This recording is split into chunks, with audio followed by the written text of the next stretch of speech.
Welcome everybody, it is time once again for another Saturday cancellation, and yes, the cancellations will continue until morale improves. And until my sports bra stops showing through my shirt. That's embarrassing. Oh well, I guess you know now. I'm an Adidas girl. Adidas, if you're looking for somebody to sponsor, no. I can't take any sponsorships. Wait, I'm trying to... Is it this way? Yes! That's the music that I'm looking for. Yeah, so I wasn't expecting to do this so close to Ethan's expose on Vosh and the inside world of debate bro lolicons. But now we're going to talk about Ethan Klein, and we're going to talk about something that I thought maybe was in his past. I mean, look, I won't lie to you. I was kind of hoping it was in his past. I am a sucker for a good redemption arc, right? When somebody has been a piece of shit in the past and they learn from that and they change, like, it's inspiring. I think it's inspiring to all of us. And I was kind of like hoping that Ethan was going to be like one of those stories. You know, I mean, he's had these same kind of things have happened in the past as far as going off on Frogan, as far as like with the last year's racist Twitter outburst, right? But I kind of thought that maybe he was just going to be, I don't know, more of a commentary host than a political host. But yeah, it happened again. It started on See You Next Tuesday. I believe that's what it's called. You don't know, See You Next Tuesday is Ian's. We're not talking about iDubbbz here. Ethan's members only show, right? So it's like it's behind a paywall. And for some reason, chat wanted him to talk about Aaron Bushnell and then really did not like what he had to say. He starts off by making, you know, a pretty dark joke about the situation, which just came off like really bad to a bunch of people. And then when people complained,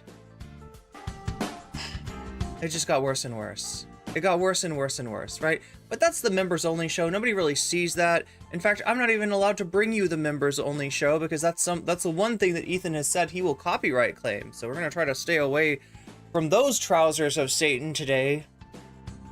Yeah, it could have stayed, I guess, on the members only show. Well, no, I mean, it got posted to Twitter and people found out about it.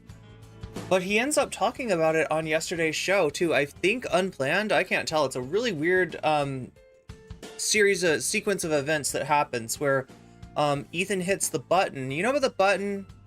The button is the thing that erases like the last 15 seconds. So let's say that he you know, showed his social security number on screen by accident. He can hit the button, and if that's in the last, I don't know, 15, 30, however many seconds, right?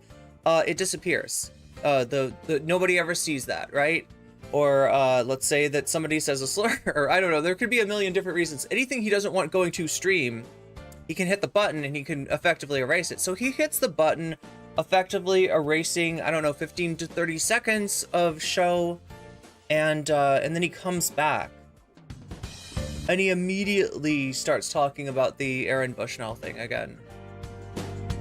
And he goes on from there, like almost as if he's got it like loaded up, to talking about a tweet by Frogan.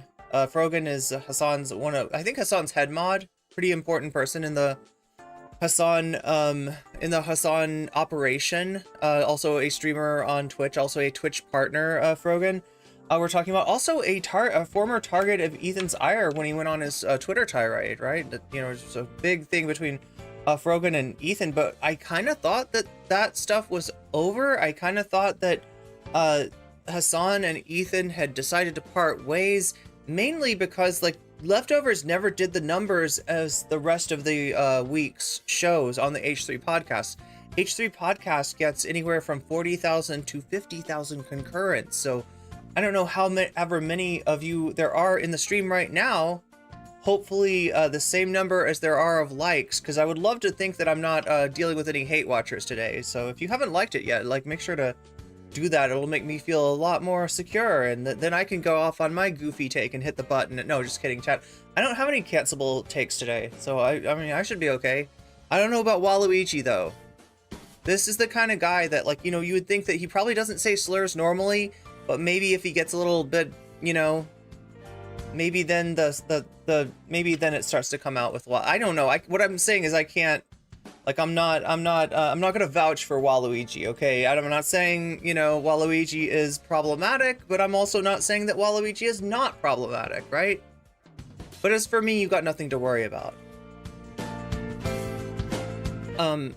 Delicious combination of frozen yogurt. Oh, you're talking about like frozen yogurt with Joe Rogan equals Frogan? Yeah, equals Hasan's mod Frogan. And it's so, yeah, he goes off on Frogan. He goes off on Frogan and just kind of really leaves a bad taste in my mouth, because the very thing that he was accusing Frogan of doing in terms of making an assumption based on somebody's, you know, national or religious background, making an assumption about their viewpoint on things, he is literally doing that to Frogan. So yeah, it's not only Ethan is being you know, hateful, he's also being hypocritically hateful. So it's bad. It's really bad. Like, it's as if, chat, do you know the Bugs Bunny sketch, the Bugs Bunny cartoon where Bugs gets into this big cauldron that he thinks is a bath and starts cutting up carrots and onions and celery and all kinds of nice soupy kind of ingredients, and says to the witch standing over the cauldron, "What's cooking, Doc?" And then he's like, sniffs the air. He's like, "Wait a minute, it's me. That's right, it's you, Ethan. What's cooking? It's you. You literally got into the cauldron and you were like, cook me, cook me." It's literally like the Anna Kasparian thing. It's literally like what Olimi said about Anna Kasparian, right? It's just like, I mean, like, what do you expect? What do you expect, right? Especially you say this like right after, you know, something happened, like what happened with Aaron Bushnell. You're gonna make that joke? You're gonna like, what do you expect to happen? Yeah, Twitter is on his ass, and rightly so. I got no problem with that. Yeah, this is really disappointing. This really sucks, especially since I just got my new background, my new H3 background. You know, I was like all excited. Yeah, I was gonna join the H3 team actually. This was gonna be like, you know, they would cut to AB, they would cut to Dan, they would cut to Olivia, and then they would cut to me and Waluigi, right? But no, I guess not. I guess I can't join your podcast. I'm sorry, Ethan. I'm sorry. I was gonna serve a very important role of preventing Ethan from getting canceled. Like, I was gonna be the Buttonmeister myself and just be like, "No, Ethan, no, you're not saying that." But no, it's too late. It's too late. There's nothing I could do for you, Ethan. I cannot save you from yourself, right? Although, like I said, I love a good redemption arc, and I wanted that for you. I wanted that for you, Ethan. You gotta understand. I would have loved that for you. Okay, and yes, I'm gonna use all the H3 memes on this guy. Just like I used all the Demon Mama memes on Demon Mama, just like I use all the Vosh memes on Vosh, as Kev Flogus himself once said, "She's got the memes, and she knows how to use them." That's right, Kevin Logan, I do. That's right, Kev. I absolutely do know how to use the memes. Just like when I used Rory cats on you. You didn't think that your own cat was gonna be weaponized. Your own accent was gonna be weaponized in order to make fun of and skewer you. You apparently didn't know who you're dealing with. You think I'm only gonna do this to Infrared Haas? No, I'm gonna do it to everybody. One after another. Cancel. That's what I do. I cancel people. Anyway, I hope, yeah, beautiful backdrop. Thank you. Hey, thank you to Vamps for this backdrop. Also, thank you to Vamps for this thumbnail. Vamps has been doing amazing work lately. I mean, I like to think of myself as being, like, decent. I have some common sense when it comes to thumbnails. I feel like my thumbnails are coming along. I feel like they're okay, but they're nothing compared to Vamps' thumbnails. She is a true artiste. NCH3, that's right. We're taking over. That's what happens, right? You get canceled, and NCC takes over your backdrop, just like I did with Vosh, just like I'm doing with Ethan. So yeah, we're gonna go over that. We've also got some important news to cover that I haven't really, I mean, like this is, you know, what Ethan is talking about ends up being, you know, tangential to what's going on in Gaza, and so we're gonna talk about that a little bit. We're gonna talk about, you know, the attempts to get aid into Gaza and event that I'm sure many of you are aware of that took place as a result, and also like the lies that were told about it, right? People were trampling each other? No. They were getting fired on, apparently. So yeah, we're gonna take a look at that. We're gonna talk about Mehdi Hasan. Do y'all know Mehdi Hasan? Some would say their favorite Hasan, right? That might be a spicy take. That might be a spicy take. Some might disagree, but I think Mehdi Hasan is a pretty good Hasan, as Hasans go. I got no complaints. But it turns out that Mehdi Hasan not only is leaving, which we all knew, leaving MSNBC, but is starting his own media company. Now, I mean, I don't want to get our hopes up, right? I don't want to get our hopes up too much, but I would love to see a left-wing rival to the Daily Wire emerge from the I don't know what else to say. I'm going to use it, cancellation. He's literally canceled. Literally. No, wait, no, I mean, like, technically, okay, let me just go through this and, like, say the facts. Okay, the facts are that he lost his show. MSNBC said that they wanted to retain him as a, what do they call it? A consultant? You know, like when you're, like what Sam used to do on MSNBC, right? You know, they have an issue that person is, like, an expert on, and so they bring them in to talk to them. What's that called? There's a name for this, right?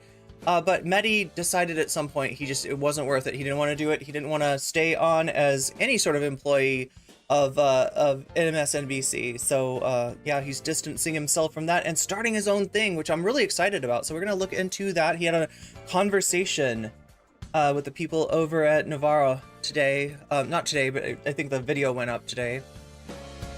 So we got a lot to get to. How are you doing, chat? Zarek says, Mehdi Hasan is definitely a great Hasan. Schmegley says, Mehdi is a fantastic, yeah, one of the best journalists, I think, of our era, I'd say. I mean, unless I mean, probably. There's a lot of good journalists who don't get nearly enough credit. Matt Bender, right? Matt Bender wrote an excellent article last week in Mashable. Matt Bender is a fave of mine as well. Another media company, God forbid we start an org or an activist group. No, just go and do... Oh, you're talking about... I thought you were talking about H3 at first. H3 is, you know, my favorite activist group, right? The anti-Ryan Kavanaugh action from H3 podcast. What's up?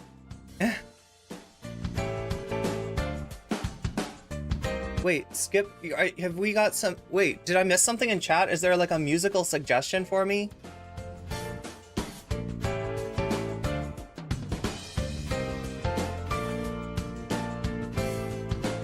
You know, before I do anything, I absolutely have to have. It's imperative that I have my...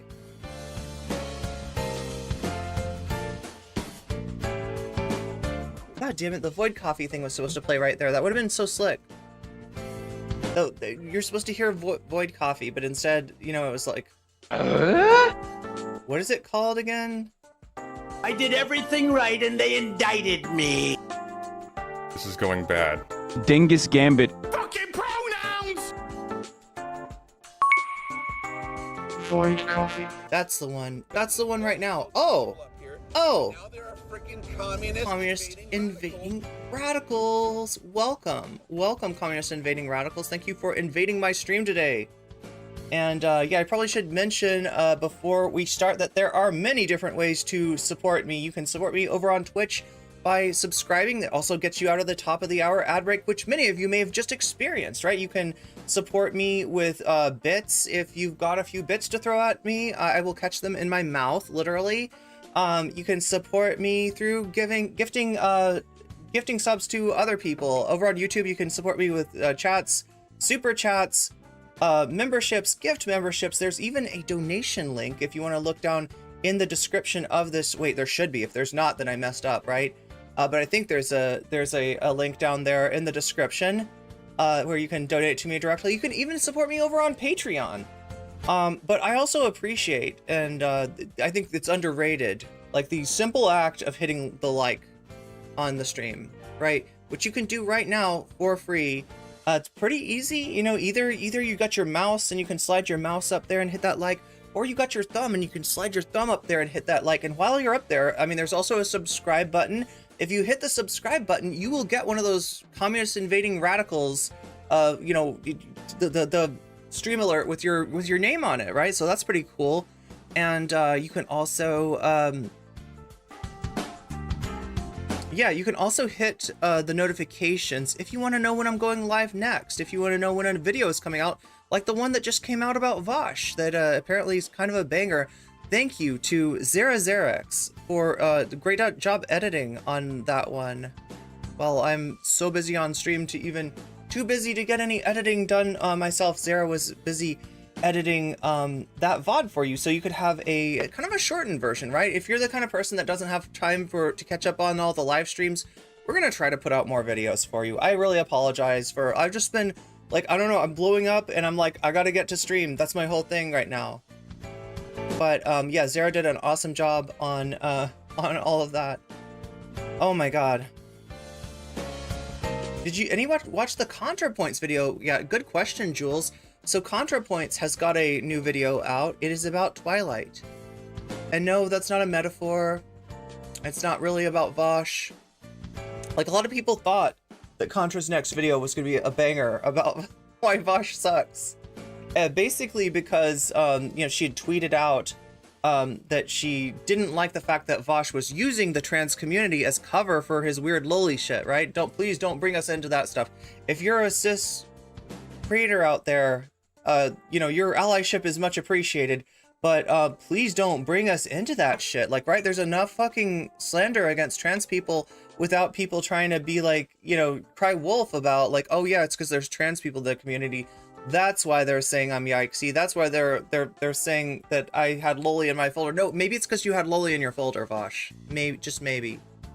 But yeah, Contra's new video is about Twilight, as in the shiny vampires. Do y'all know about shiny vampires?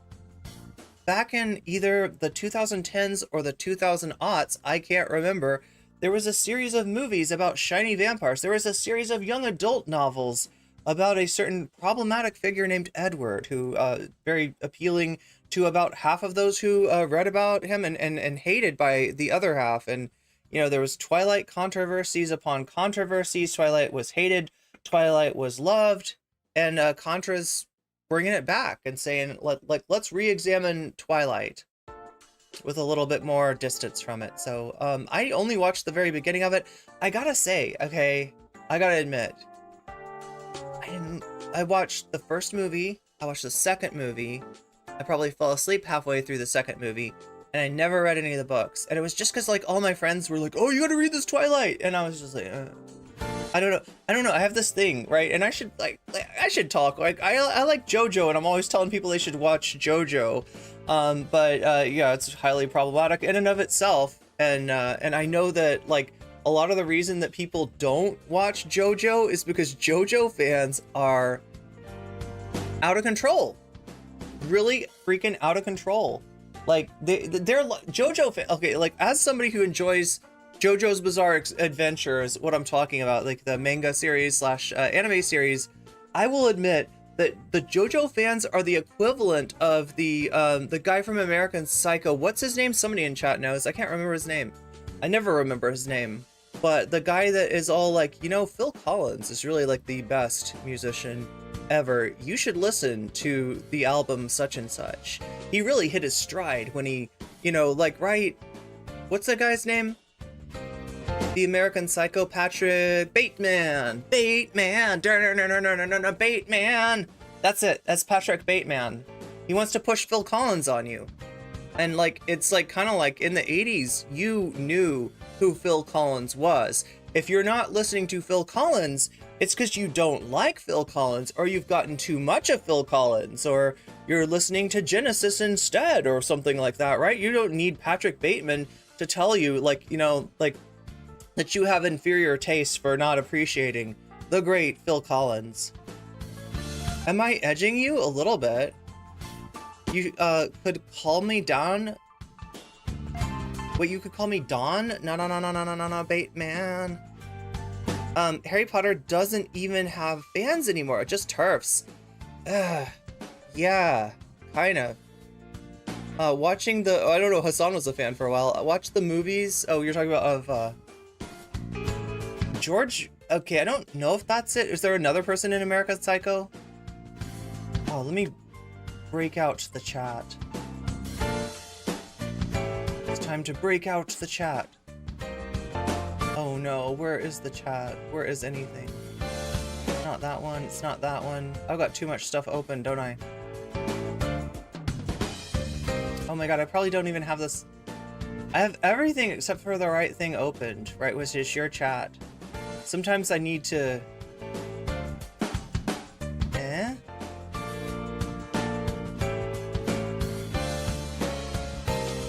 You were never into Harry Potter? You read the first book and found it wanting. You know, okay, I will admit, okay, I never read the books. I did see all of the movies. And enjoyed many of the movies, especially Goblet of Fire. Like, oh my god, Cedric Diggory. I felt so bad when he, like, that was like, yeah. I think I watched that on like on a plane going to Europe or something. But original Harry Potter series was mad racist and anti-Semitic. I mean, like, do you mean that there's one that's not? J.K. Rowling seems to be maybe mad racist and anti-Semitic. That would be my guess, but way more into Dune in the 80s. Yeah, wait, the Dune soundtrack or the song Mama? I don't know that one, Gabby. Good for Gabby. There's a song Mama by Phil Collins. I know a lot of Phil Collins though. Like, I can feel it. Oh god, I better not sing it. I better not sing it. Like, this will get me clapped. There's nothing that gets you clapped like Dad Rock, and I've never been clapped before for singing, probably because I sing off key, and technically I'm not violating copyrights if it cannot substitute for the original, and if I get the, you know, melody wrong, then, you know, what chance do I even have of competing with the original? But yeah, he can feel it coming in the air tonight. What other? Sudia. That's a good one. What else does he have? What's that one where he's like turning me on, turning me off, making me feel like I want too much? Why am I turning it into country? It's not a country song, but it easily could be. Some country person out there, go make that cover of Phil Collins, and you will make so much money. So much. There's so much money to be made in just adapting music to make it country. Apparently. Contra's take on Twilight is weird. She missed the vast majority of the Mormon and polygamy influences. She mentions the author's, you know, LDS background in the beginning EMC, but, you know, I haven't seen much past the first chapter of the Contra video, so I really can't say. But yeah, it feels like overall it would be inappropriate for me to watch the Contra video before I've actually completed the Twilight series. Like, I didn't even know Dracula's a character in Twilight? Seriously? Twilight's got Dracula flow? What I want to know is, does he smoke runts? That's my real question about Dracula. I've heard stories, Chad. I've heard stories about Dracula. Book 3 is the last good one. Okay, so yeah, so I was near where it got bad. But you prefer Genesis. Yeah, like a lot of people say Genesis is good, but I don't even know what Genesis to listen to, because like Genesis is like Genesis has been around since the 70s, right? And when they first started, they were like psychedelic, right? I've seen like pictures of concerts, and Peter Gabriel, I almost said Peter Cetera, but then I remember it's Peter Gabriel, and Peter Cetera is somebody different than that. But he shaved like an inverse. Oh my god, it looks like I have really hairy armpits, doesn't it? Not really, chat. I shaved my armpits. But yeah, Peter Gabriel, like, he shaves like a strip down his hair. It's like a reverse mohawk. I don't know what you call that. You're singing Prince right now, Raspberry Beret. Prince is really good, musically wise. I guess maybe not so good as a person. Phil Collins is also bad. Bad as a person or bad as a musician? Because I've heard both arguments. But yeah, and he's like, you know, like it's like this performance art thing that they're doing back in the 70s, and then they went through different like phases, right? Like, did they have a punk phase? Was Genesis ever punk? always been a Gabriel. Guess I feel like did they start off as prog rock? Yeah, right. They would have been prog rock. Did they actually do The Intruder? Is that the album to listen to? Peter Cetera is from Chicago. Yeah, and he's a man who will fight for your honor. And every single married couple thinks every single married couple from the 80s thinks that is their song. You know, that the husband is the Karate Kid, and I got to learn all about that. Doing weddings. Gabriel's songs, oh yeah, about Steve Biko, yeah. And oh yeah, what's that one? It's like, if words could kill, they probably will in war without tears, games without frontiers, or something like that. I like Peter Gabriel more. Digging in the dirt slaps. Yeah, Peter Gabriel had a long career, right? After Genesis, he, like, I think that, okay, chat, if you were gonna invite somebody to a party, like, right, who do you want for your blunt rotation? If you gotta choose between Peter Gabriel, Peter Cetera, and Phil Collins, who do you choose? I'm a vampire, wait, is there like a song? Is it like Future Bible Heroes or something good for Gabi? It was such a great movie. What's wrong with Prince? Stop judging? Like, look, you don't want me to, like, do research into what's wrong with Prince, because I feel like I'd find, like, way too much. I enjoy Prince's music. That much I will say, okay? And the fact, his versatility, all the different instruments that he played. But yeah, I've heard some stories. Are you, Mr. Garrick, are you aware that half of the time it was Prince and half of the time it was Spooky Electric? That's right, like, right, you got like a Jekyll and Hyde situation there. Are you pro Jekyll or are you pro Hyde there? Like, are you, like, do you even know which one, which, appearances, which songs, which et cetera, was Prince and which was actually Spooky Electric speaking through Prince, right? That's a pretty scary thing. Yeah, Prince was possessed for a good part of his career. No, God, I shouldn't even get into this. This is the deep lore. Prince was very talented, but not perfect. Yeah, it's hard to find a perfect person, right? We're gonna talk about that today. I mean, not like that Ethan was anybody's perfect person, but at least I didn't think I would be canceling Ethan a week after canceling Vosh. Just found out YouTube video. Oh, it was Nick Cage was the I'm a Vampire for 9 hours. Damn, that's what that's from. Peter Gabriel is world music. Apparently MIDI does not agree. Who is perfect? I mean, least of all me, and least of all Waluigi. Waluigi's got a really dark, and Waluigi used to be a very edgy boy back in the day, apparently, right? Wah! It's okay to like the art, but not the person. Yeah, that's called the death of the artist, right? That concept? Separating the art from the artist, right? So I literally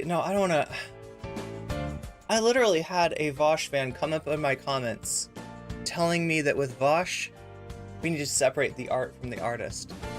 And I didn't want to say this because I thought that they might take this the wrong way, but that concept is called the death of the artist. And if you're invoking that concept on Vosh, it kind of seems like you're wishing, like, right, when people start to say that, stuff like that, that, like, well, somebody made a great contribution towards culture, but they were a complicated historical figure. That's when you start talking about the art and the artist when they're in the grave, right?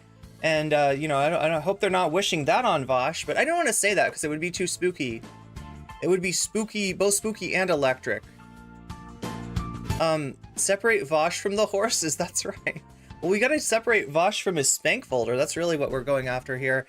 I would submit that there are cases where an artist is so gross that separation is impossible. I think you're right, Ubafly. I think that's a good point. What kind of art does Vosh make? Oh, he draws like manga style art, right? As far as I know, he's pretty decent at it. I haven't looked at a lot of what he does, but I did see him do like a competent impression of Hirohiko Araki's art. Like, right, he drew himself as actually a JoJolian character, which is wild because like that's the JoJo that's a deep cut right there. Like nobody even knows about JoJolian, right? If you know about JoJo, you know about Phantom Blood, the English, old English buff dude, right? You know about Battle Tendency, featuring the friendliest Nazi ever.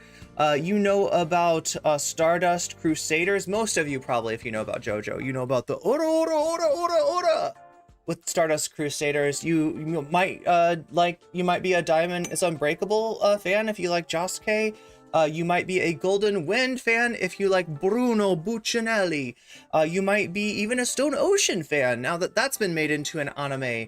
But most people do not know about Steel Ball Run, which is like the cowboy adventure, the two gay cowboys that travel across the country and fall in love. You might not know about JoJolian, the alternate universe one, and you definitely don't know about JoJo Lands, which, you know, I've been following. I'm not an anime nerd. I'm just an Araki nerd. Schmegley says, I tried to watch JoJo, but yeah, that's the thing, is as somebody who enjoys JoJo, I get that there is so much of JoJo, and all the different JoJo fans will tell you, you gotta watch this, you gotta watch this, you gotta watch that. Like they'll give you like an on-ramp, right? Because a lot of people agree that Phantom Blood is not a good on-ramp. Like I did see Phantom Blood first though. That's what hooked me, was Phantom Blood. And it didn't hook me in a way where I was like, this is a great series by a great author and I fucking love this shit. It hooked me as, how does this exist? The guy's name is Ario Speedwagon? What? The guy's name is Dio? Like, Dio, really? You know, yeah, like I was just like, what is this? It's jolly old England, but it's anime, and they're these like buff Fist of the North Star kind of guys. Like, what is going on here? I like that Open Mike Eagle song, I'm a Joestar? Wait. Honestly, I gotta listen to that, Schmegley, and honestly, I see the appeal, but maybe it's just not my thing. It might not be, and I don't want to force it on anybody, because I feel like one thing that JoJo fans do is you actually make the series less accessible. JoJo fans, okay, when you're out there and you're trying to make somebody get into JoJo, that is like my ex trying to make me get into Twilight. It has the opposite effect. I have not watched Twilight because my ex was so adamant about how good Twilight was, and I could tell it wasn't as good as they thought it was. Now, maybe it's good. Maybe it's got some redeeming value. Maybe it is a, oh my god. Maybe it's a cultural touchstone. Is that what you call it? Like a touchstone? That like my life is gonna be somewhat incomplete without like understanding since it was really influential. JoJo reminds me of the Fist of the North Star. Yeah, absolutely. Oh, I think was it inspired by that? You know, like all that stuff was inspired by like a wrestling manga. Have you all heard of this? I think it's called like Kanokomon.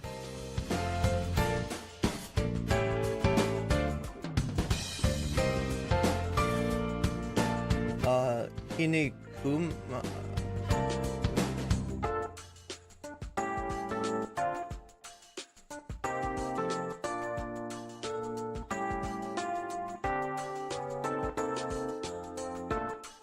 Just making sure there's no Rule 34 on this page. Wait.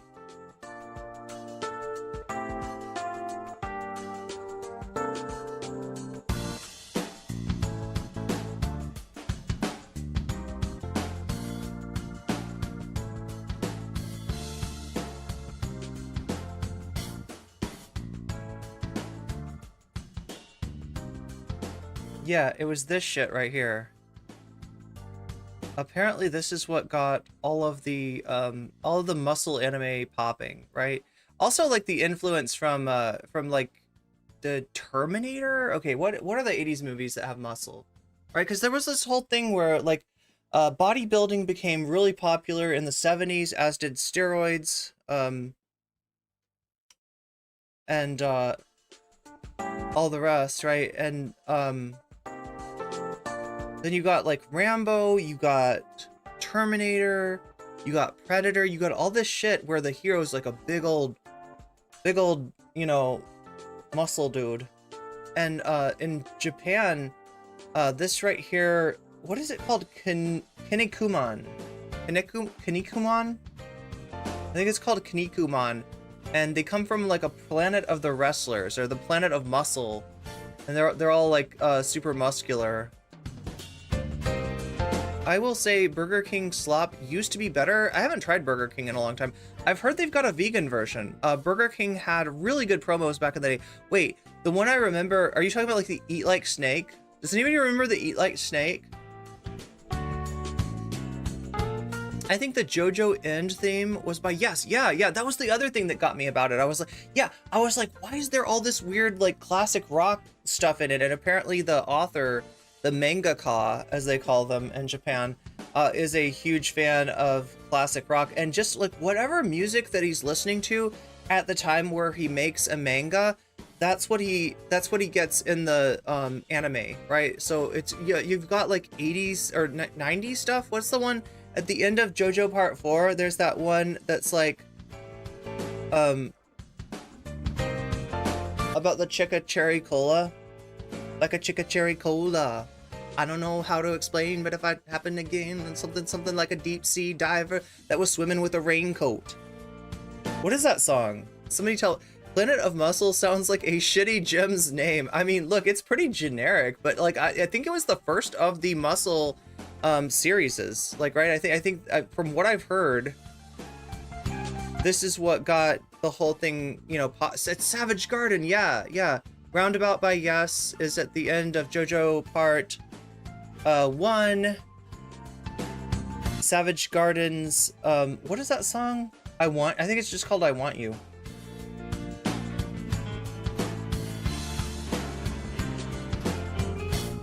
Anyway, I feel like I'm edging you way too long today. I'm expecting a lot of you by shooting the shit, but I feel like there's something important about shooting the shit with chat. If I don't do it, it's a very lonely job, and you know, that's the thing. That's the difference between a stream and a video. In a video, I will talk about like one thing. I will try to talk about one thing and not go off on tangents, and kind of stick to that. Like whatever you click on the thumbnail and on the title should correspond with basically what you're getting in the video. On a stream, it's a little bit different. The rules are different, and you know, we can.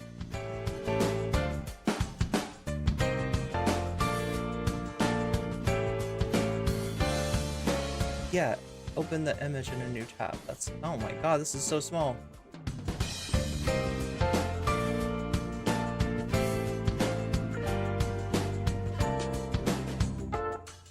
But I feel like, didn't this get a 4Kids adaptation? This show got a 4Kids adaptation. Maybe you can't see that. Oh, you can kind of see that. Yeah, muscly dudes, and they're all wrestling, and they come from a planet where everybody solves their conflicts by wrestling each other, which is kind of admirable. I don't know. I feel like maybe we could learn something from the wrestling planet.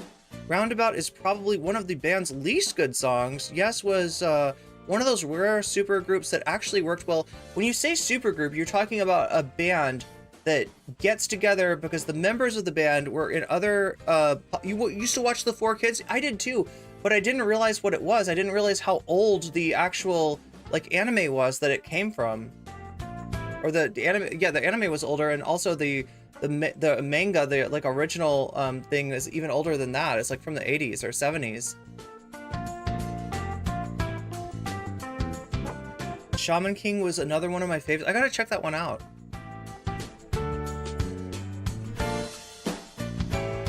Oh yeah, what am I supposed to do? I'm supposed to do something here, chat. I am so, like, my ADHD has taken over, fully taken over.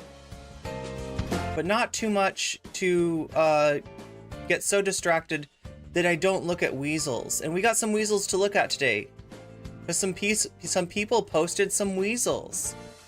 For some reason, every time I make a Twitter thread, a stream suggestion, like a suggesting my stream, I guess. That's what I'm trying to say. I get these weasels in my replies, and I kind of appreciate this.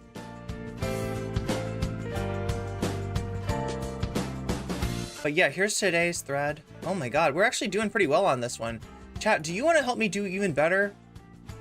Right, this is breached containment.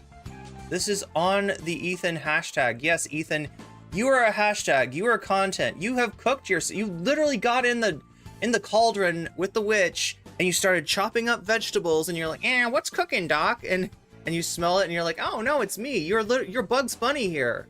And the one time that Bugs Bunny loses is when he's up against the witch. Yeah, the witch is way too much for Bugs Bunny. But yeah, I'm gonna share this link with you in chat. Boom. Like so. Like so. And then pin that. And then, of course, we're gonna share it with YouTube as well. If you're gonna use a King Crimson... Wait, who used a King Crimson? Kanye's King Crimson bastardization severely pissed me off. It was just bad. Yo, I feel like that would have been an expensive sample, right? Like, I'm trying to think, like, if you use, like, there's some expensive samples out there, really, but if you use, like, a classic rock classic, you're gonna pay a lot of money for that.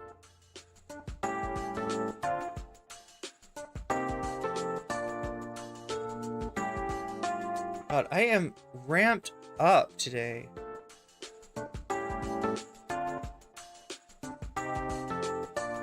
Compared to the usual music sample, you wouldn't say that the King Crimson.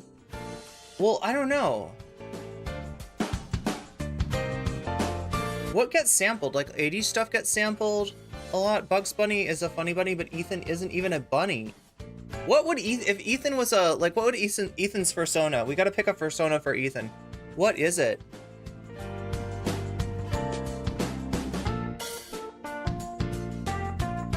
You're back for not for long. Well, good, because I'm almost done edging everybody. We're just now getting to the Twitter thread.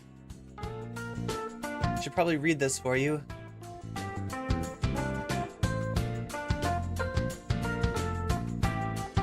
Ethan lost it yesterday after being called out for comments about Aaron Bushnell. With chat begging him to stop, he accused Hasanabi mod Frogan of anti-Semitism. Did I misspell anti-Semitism? I feel like that's not how you spell it anyway.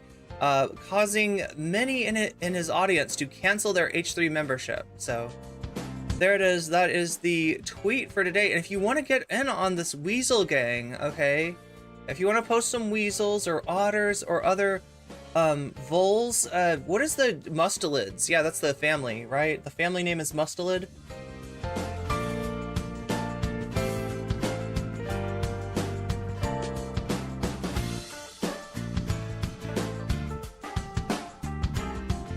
Just noted Irene's t-shirt is a very familiar logo. Logo? Why am I calling it a logo? It's a logo. What does it say, Abiba? I believe so. Yeah, it does. It's an unfortunate wardrobe malfunction today, Chad. It turns out that I need to buy a new t-shirt that's not that's not been through the washer 5,000 times. But yeah, I'm gonna go over here to notifications, and if somebody happens to post a weasel, well, it might just come up. Yeah, you are welcome to like that thread. You are welcome to retweet that thread to let more people know. Help it break containment even more, and get to more people popped on into the Vanguard. One guy was going off on Ethan. Wait, the one guy? You mean one guy from the Vanguard, right, Raven G? You're not talking about somebody in chat.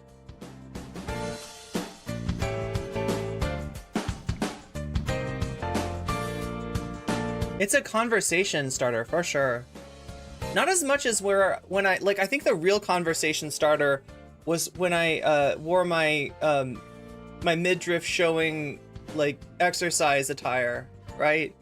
There was a time, chat, where I was so busy that I was always coming from the gym back when I had a gym membership to stream, and so like oftentimes like you just see me in my fitness top, which some people enjoy for some reason. I think it's because it shows midriff. I think that's what they liked about it.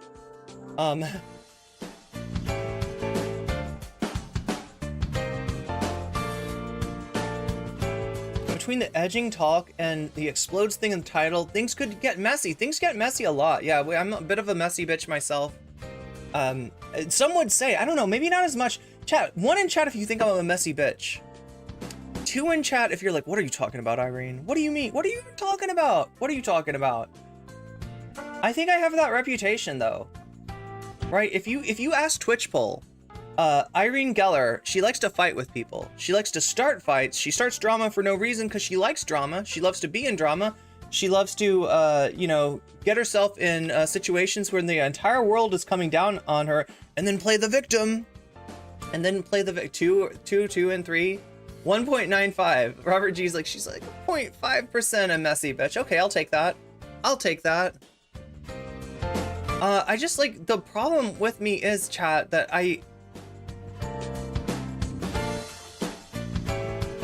I'm too honest sometimes.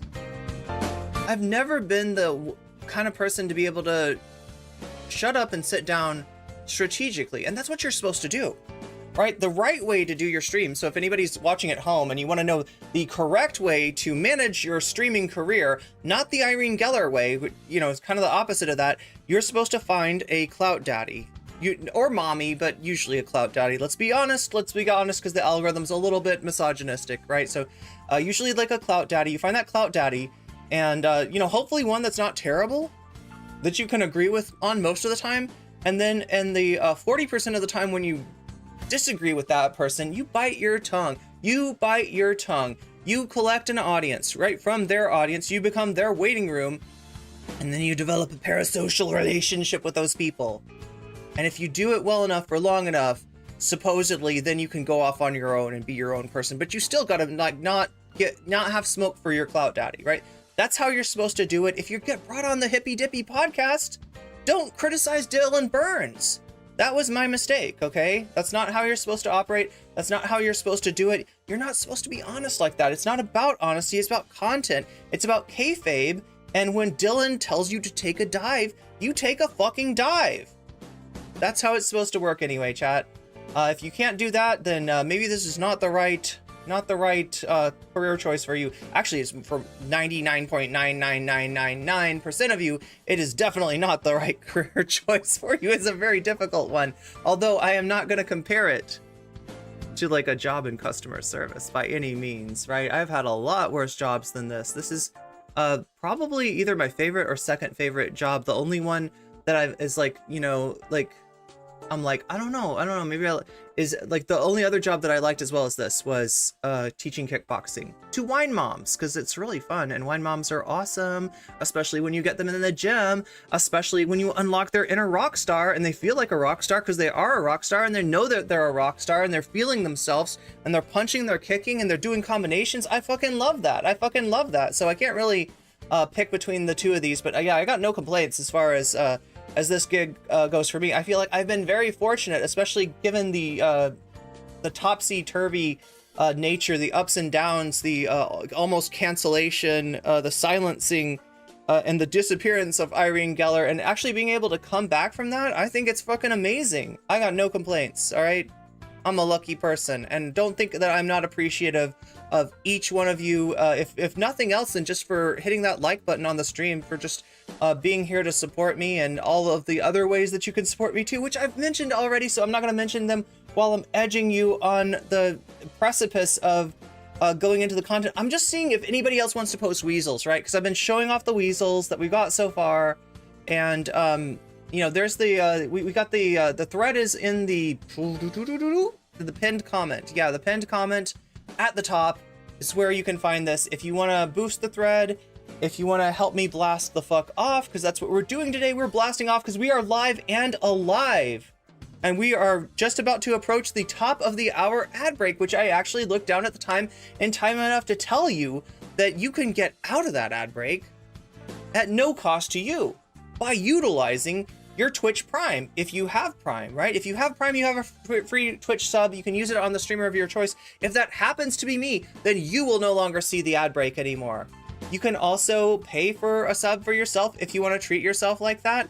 You get the emotes, you get all kinds of fringe benefits, and you also get to skip the ad break that happens every hour at the top of the hour for no less than 3 minutes, right? That's a lot of minutes. It might not seem like a lot of minutes, but it's the kind of existential limbo that you get stuck in for 3 minutes every hour, and it might feel like kind of like 3 hours. So if you don't want to get those 3 hours of ads pushed into your eyeballs, then you can get out of those with a sub. You can even pay for your own sub, $5 of eyeball ransom to get your eyeballs back in your head for those 3 minutes.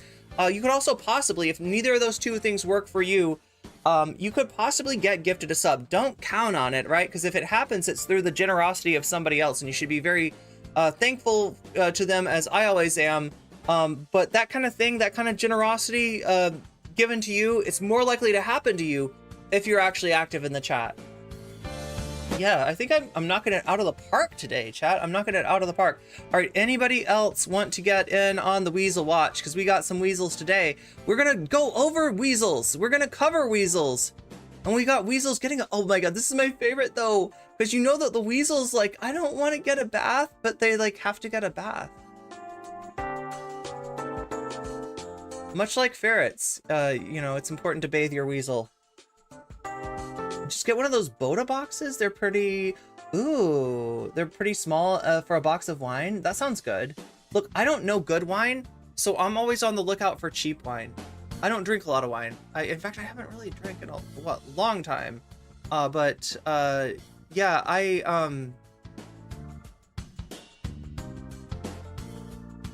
because I don't know good wine, I always look for cheap wine. Because I know you can buy expensive wine that's not good. It's very bad.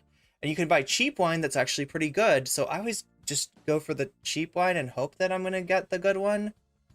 Unless I'm with somebody that is like, yo, you need to try this. If somebody is a wine head and they're adamant about what, that's why I need to, oh my God, this is why I need to teach kickboxing again. I'm just afraid I'll get infected, Chad. I feel like it's so hard to teach lessons when you feel like you want to wear a mask, right? In a situation where everybody's sweating and everybody's breathing hard, that is a great way to catch other people's germs. And there's some pretty nasty germs out there if you don't know. If you've been under a rock for the last 4 years, right? You might not know what kind of nasty germs are available for you at your local gym or kickboxing club. But I am well aware of that, so I've stayed away. I stayed away from that job. But like, yeah, if I was hanging out with the wine moms, they would be able to tell me exactly what kind of wine to drink. Bella Glazier, I think that I was subconsciously edging chat for way too long for an entire, oh my God, what is that? What is that? It's the unknown. Chat, it's the unknown. It's the unknown. It's an evil chocolatier that lives in the walls. No, it's a weasel, I think, or a vole. That one's cute, though. It would definitely bite you. It's definitely gonna bite you. There's no two ways. If you want that pet, if that's your pet, you're gonna get your thumb bit. Every time you try to use the mouse, you're gonna get your thumb bit. Not the unknown. Yeah. So yeah, I've been edging chat for way too long, but I'm glad I did because I got this really cute. Like, this is a super cute. Can somebody explain to me though? Is this a vole? Is this a weasel? It feels. Is it a baby weasel? Is it a stoat? It's very cute though, and very naughty. For some reason, I love myself a naughty pet. Do you know what I mean? Like, I don't know why. I think it's because when I grew up, like, my parents had like 2 dogs, and one of the dogs was very obedient. You know, if you throw the dog the ball, the dog is going to bring you back the ball. He's going to put down the ball, and you're going to throw the ball again, right? The other dog, if you throw the dog the ball, the dog is going to get the ball, and the dog is going to go hide, and the dog is going to try to chew that tennis ball right open, right? That was the bad dog. And I loved the bad dog.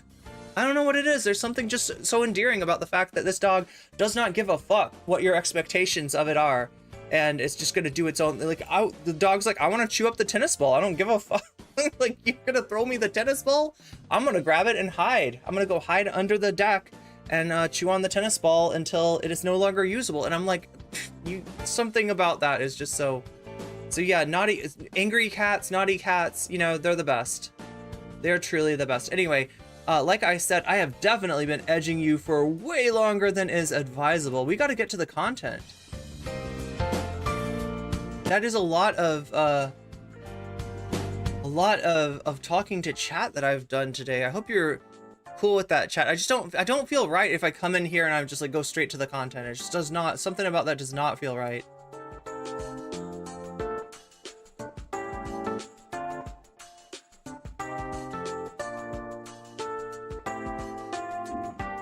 Yeah, I run into this problem also where it feels like lately 6 hours is like not enough. Now, I'm not saying that I want to go, you know, certified freak 7 days a week like Hasan does. But I feel like I just was not able to get the entirety of the content that I wanted to cover. There's like so much more in that Loner Box VOD that we never really went over. We did find out about I keep on calling her the adequate explainer, but she's actually the authentic observer. We were able to confirm that is a TERF. That is 100% a TERF there.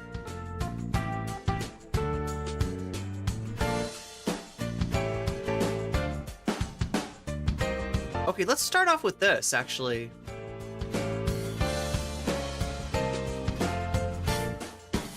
This is interesting, right, chat? This, oh my god. You know what's not interesting is the fact that my lighting is affected by the sunlight. Oh well. I guess you're gonna have RIP editor, right? Trying to deal with these blown out pixels. Sorry about that.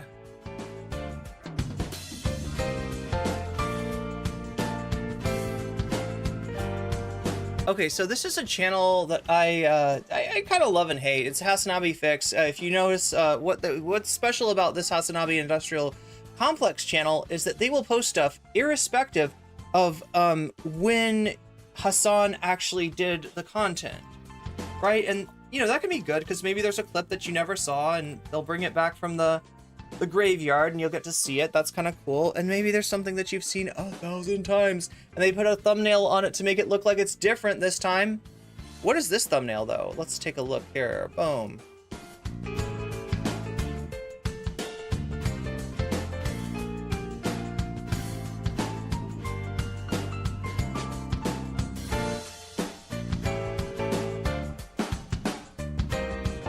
Jordan Peterson saying, son of a bee. Jordan Peterson panics after deleted interview gets leaked. All right, so that sounds pretty wild. Wait, there was a deleted interview that Jordan Peterson didn't want to get out and it got out? That's amazing. I really want to click on this. You press the play button after turning off your music, of course. After turning off your music, of course. You press the play button and you get this. Somebody on a hiking trail with carrying a little baby, and I said, I'm better not get him vaccinated. Oh my god. Like, you see, just... Okay, that's fucking old. That's RFK talking about vaccines. That's really freaking old. Right? So, yeah, I mean, if you watch this thing, it's Hasan talking about RFK, reminding us of RFK's... I mean, this is just an old clip. This is a really old clip, right? So that's kind of annoying. But what they did that I like, okay, is that they kind of they kind of showed you the background on Hasan talking about RFK Jr. And then they give us this. Right? Now, this is a VOD that got deleted off of YouTube because RFK Jr. was spreading misinformation. And Jordan Peterson's channel came up in violation of community standards. That's pretty dangerous, Dr. Peterson. You're living dangerously. The woke mob will never cancel me. We'll see who cancels who, woke moralist. Up yours. Straight up. And you got RFK Jr., who has like spent his life before the COVID stuff, before the vaccines, like he was always a bit of a granola kook on the vaccine stuff, but he absolutely was like a steady, loyal environmental activist. So okay, so yeah, Hasan's going over RFK Jr.'s history. If you're not aware, or if you are aware, if you're a Sam Cedar fan, you might have seen Sam Cedar do content with RFK Jr. Why is that? Why would Sam Cedar have anything to do with RFK Jr.? Well, because RFK Jr. used to be more of an environmental advocate and less of a, you know, I mean, he was always, you know, a little bit on the crunchy side, right? But he was like an environmentalist. He's like a lawyer. He was like an attorney that I think, you know, would I don't know, like he's done some good work essentially, right? Now he's like talking to an actual oil lobbyist mouthpiece and defending the guy's sentiments. You know what I mean here? I was actually concerned about talking to you today because I generally don't give my guests a rough time, but we, I think, have a profound So he's saying right off the bat he's going to rough the RFK Jr. up. difference of opinion in relationship to climate. Yeah, this got deleted, chat. This got deleted off of YouTube. And so one of the things that I've seen as I've traveled around the world, This was lost media. is that the climate narrative, the apocalyptic climate narrative, we're destroying the planet and doom is nigh, has demoralized young people to a degree that's almost incomprehensible. You know, I see these huge levels of depression and despair, loneliness in kids.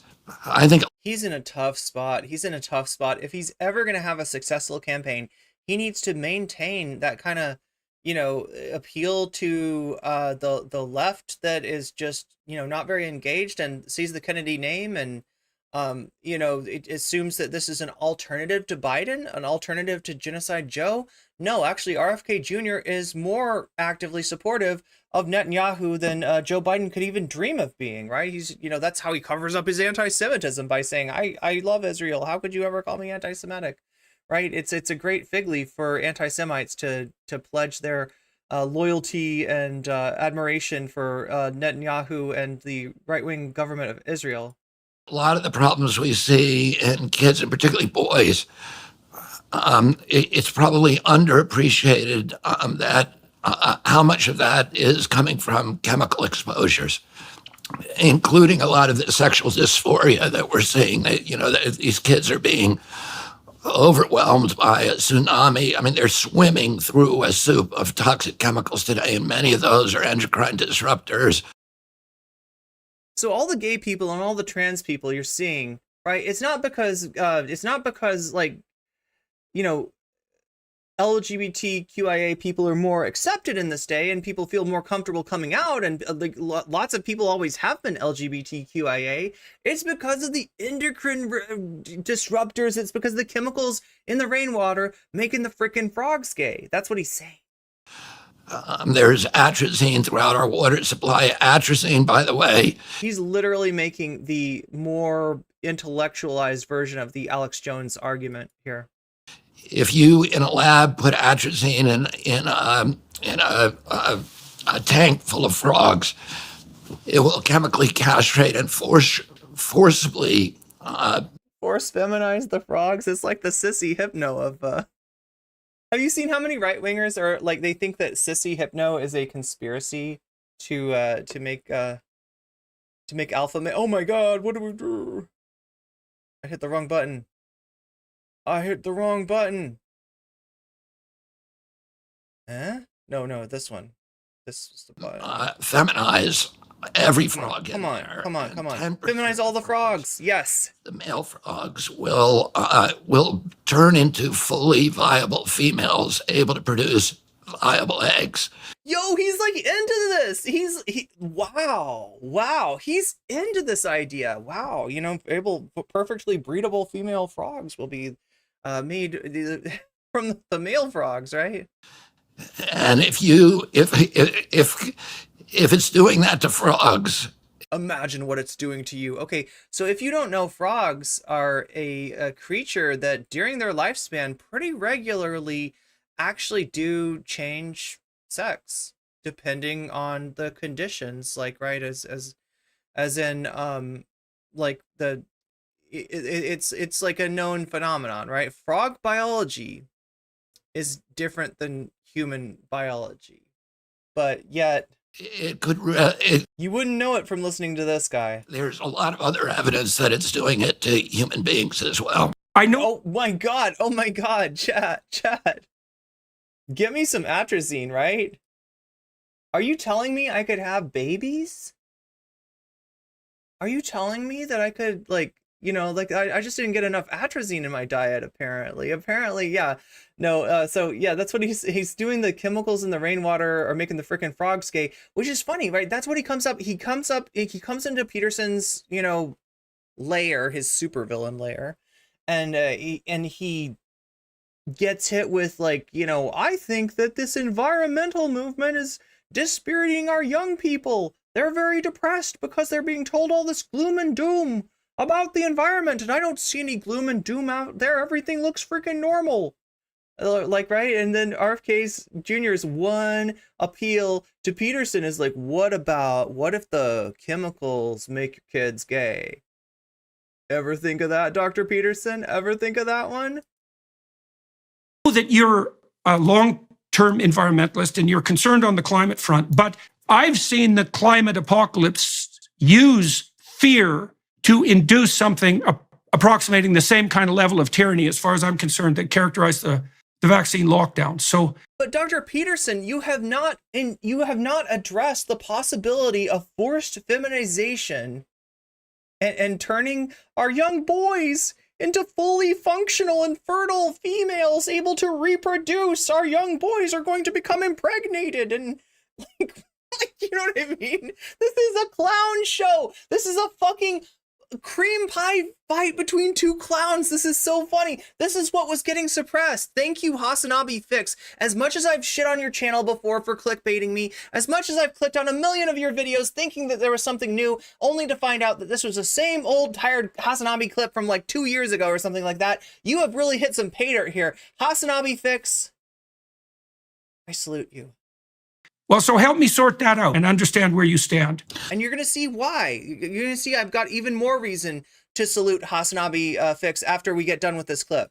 I think you're right. I agree 100% with you that this crisis is being used as a pretext for clamping down totalitarian controls the same way that the COVID crisis was. And it's the same people. It's intelligence agencies, it's the World Economic Forum, it's the Billionaires Voice Club, it's the Sissy Hypno Symposium, yeah, the Davos, yeah, and it's the same kind of cabal of people who are cabal. Did this motherfucker just say cabal?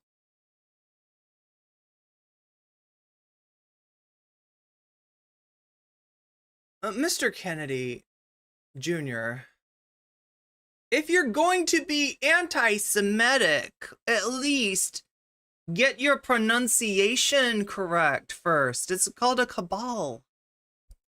who will use every crisis to stratify society toward, greater power for the super rich and greater power for the military, greater power for the intelligence apparatus, and less power for everybody else.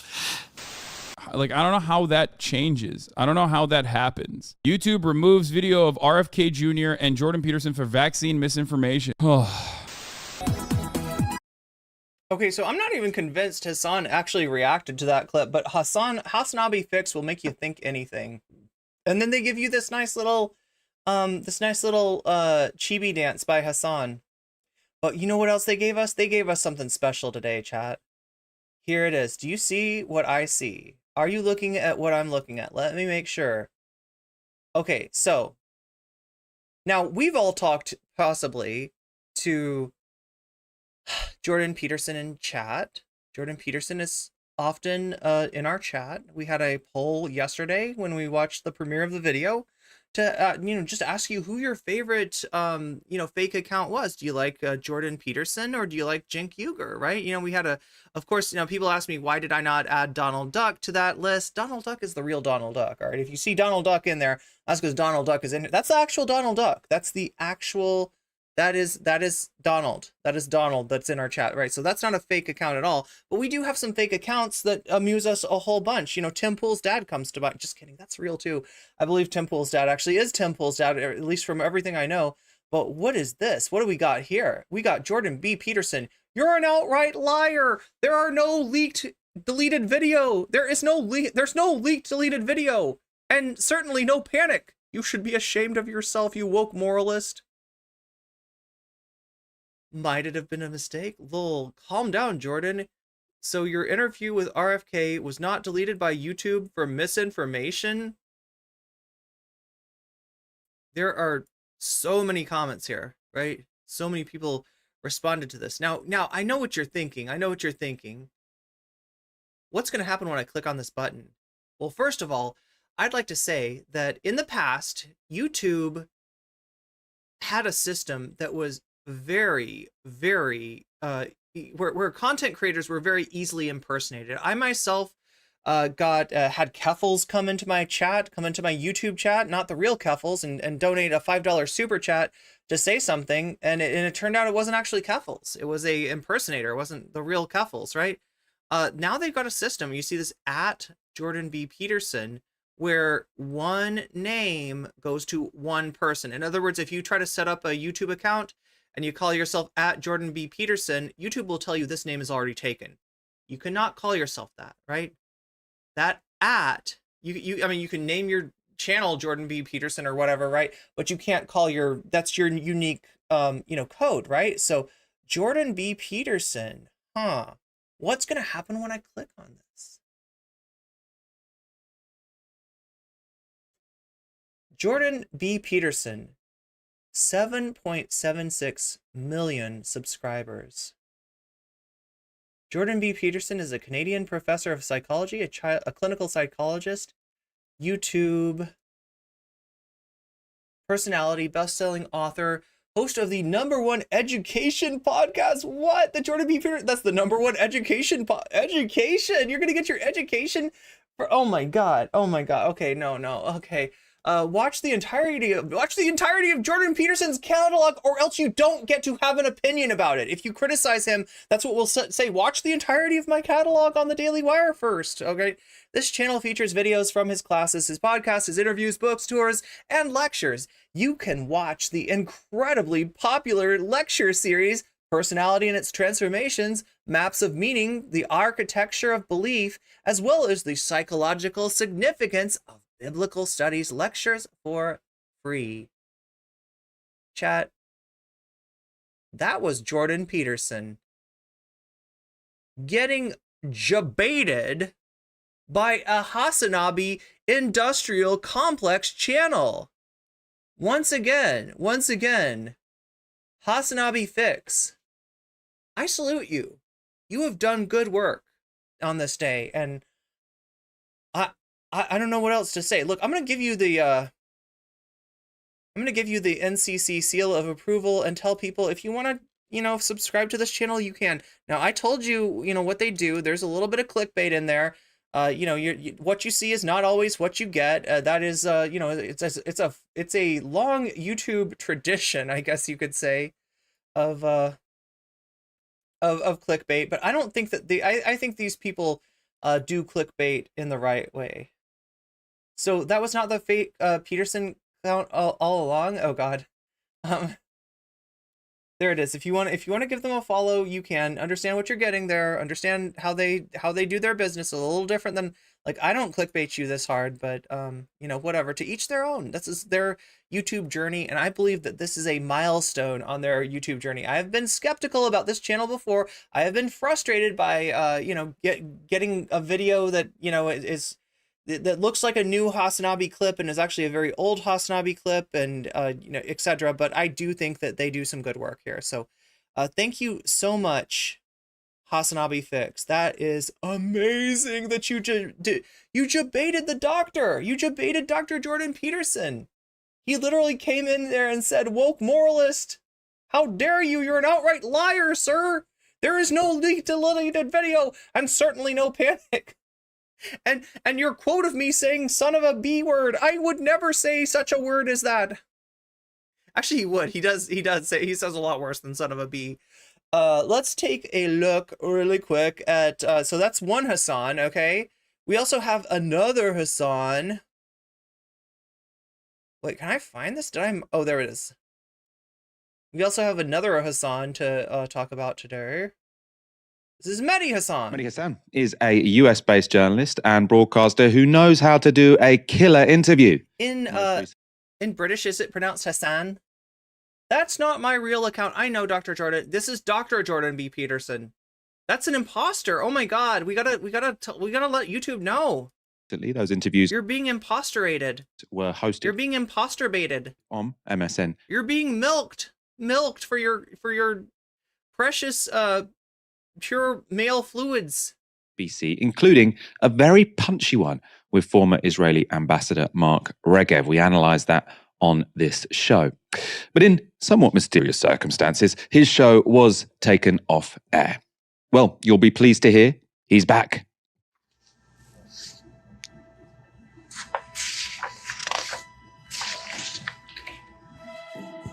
He's back in Pog form. We get to get Pogs of Mehdi Hasan. Aren't you excited, chat? Where do I order my Pogs from? What? You thought I was gone? No, I thought you were a Pog. Sorry, chat.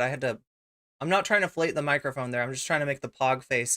Any Poggers in chat? Can we get some Poggers? I don't think a chat is twitchy enough. I bet maybe the Twitch people can post some Pogs, but... Oh no, you can't get rid of me that easily. I'm back with a whole new media Come back, like Donald Trump's syphilis. company, in fact. My own. We're calling it zeteo, the ancient Greek word that goes back to Socrates and Plato, which means to seek out, to inquire, to get to the truth. And that is absolutely Gorka-esque. Wait, the ancient Greek words. Wait, what is it? Zeteo? You thought I was gone? Oh no. Word that goes back to... You can't get rid of me that easily. I'm back with a whole new media company, in fact. My own. We're calling it zeteo. We're calling it Zeteo. This is The ancient Greek word that goes back to Socrates and Plato, which means to seek out, although honestly, if it was Gorka, it would probably be an Art of War reference rather than an ancient Greek word that means to seek out, to inquire. to get to the truth. And that is the guiding principle To get at that lovely nougat of truth at the center of a Tootsie Roll Tootsie Pop. behind my new media venture. Zeteo? That's not a good name. Zeteo will bring you hard-hitting interviews and unsparing... Oh, I'm not talking about his accent. I'm just talking about his like presentation here. Like it just Gorka's basically a Bond villain, and that you won't find elsewhere. Shows, podcasts, op-eds, newsletters. We have it all. And like a Project Veritas spoof. I mean, I don't think they're doing anything like what wait, Project Veritas, Progressive Victory. Chat, is there a connection? Brianna Wu, James O'Keefe. It's real, chat. It's real. The conspiracy is real. it's not just me.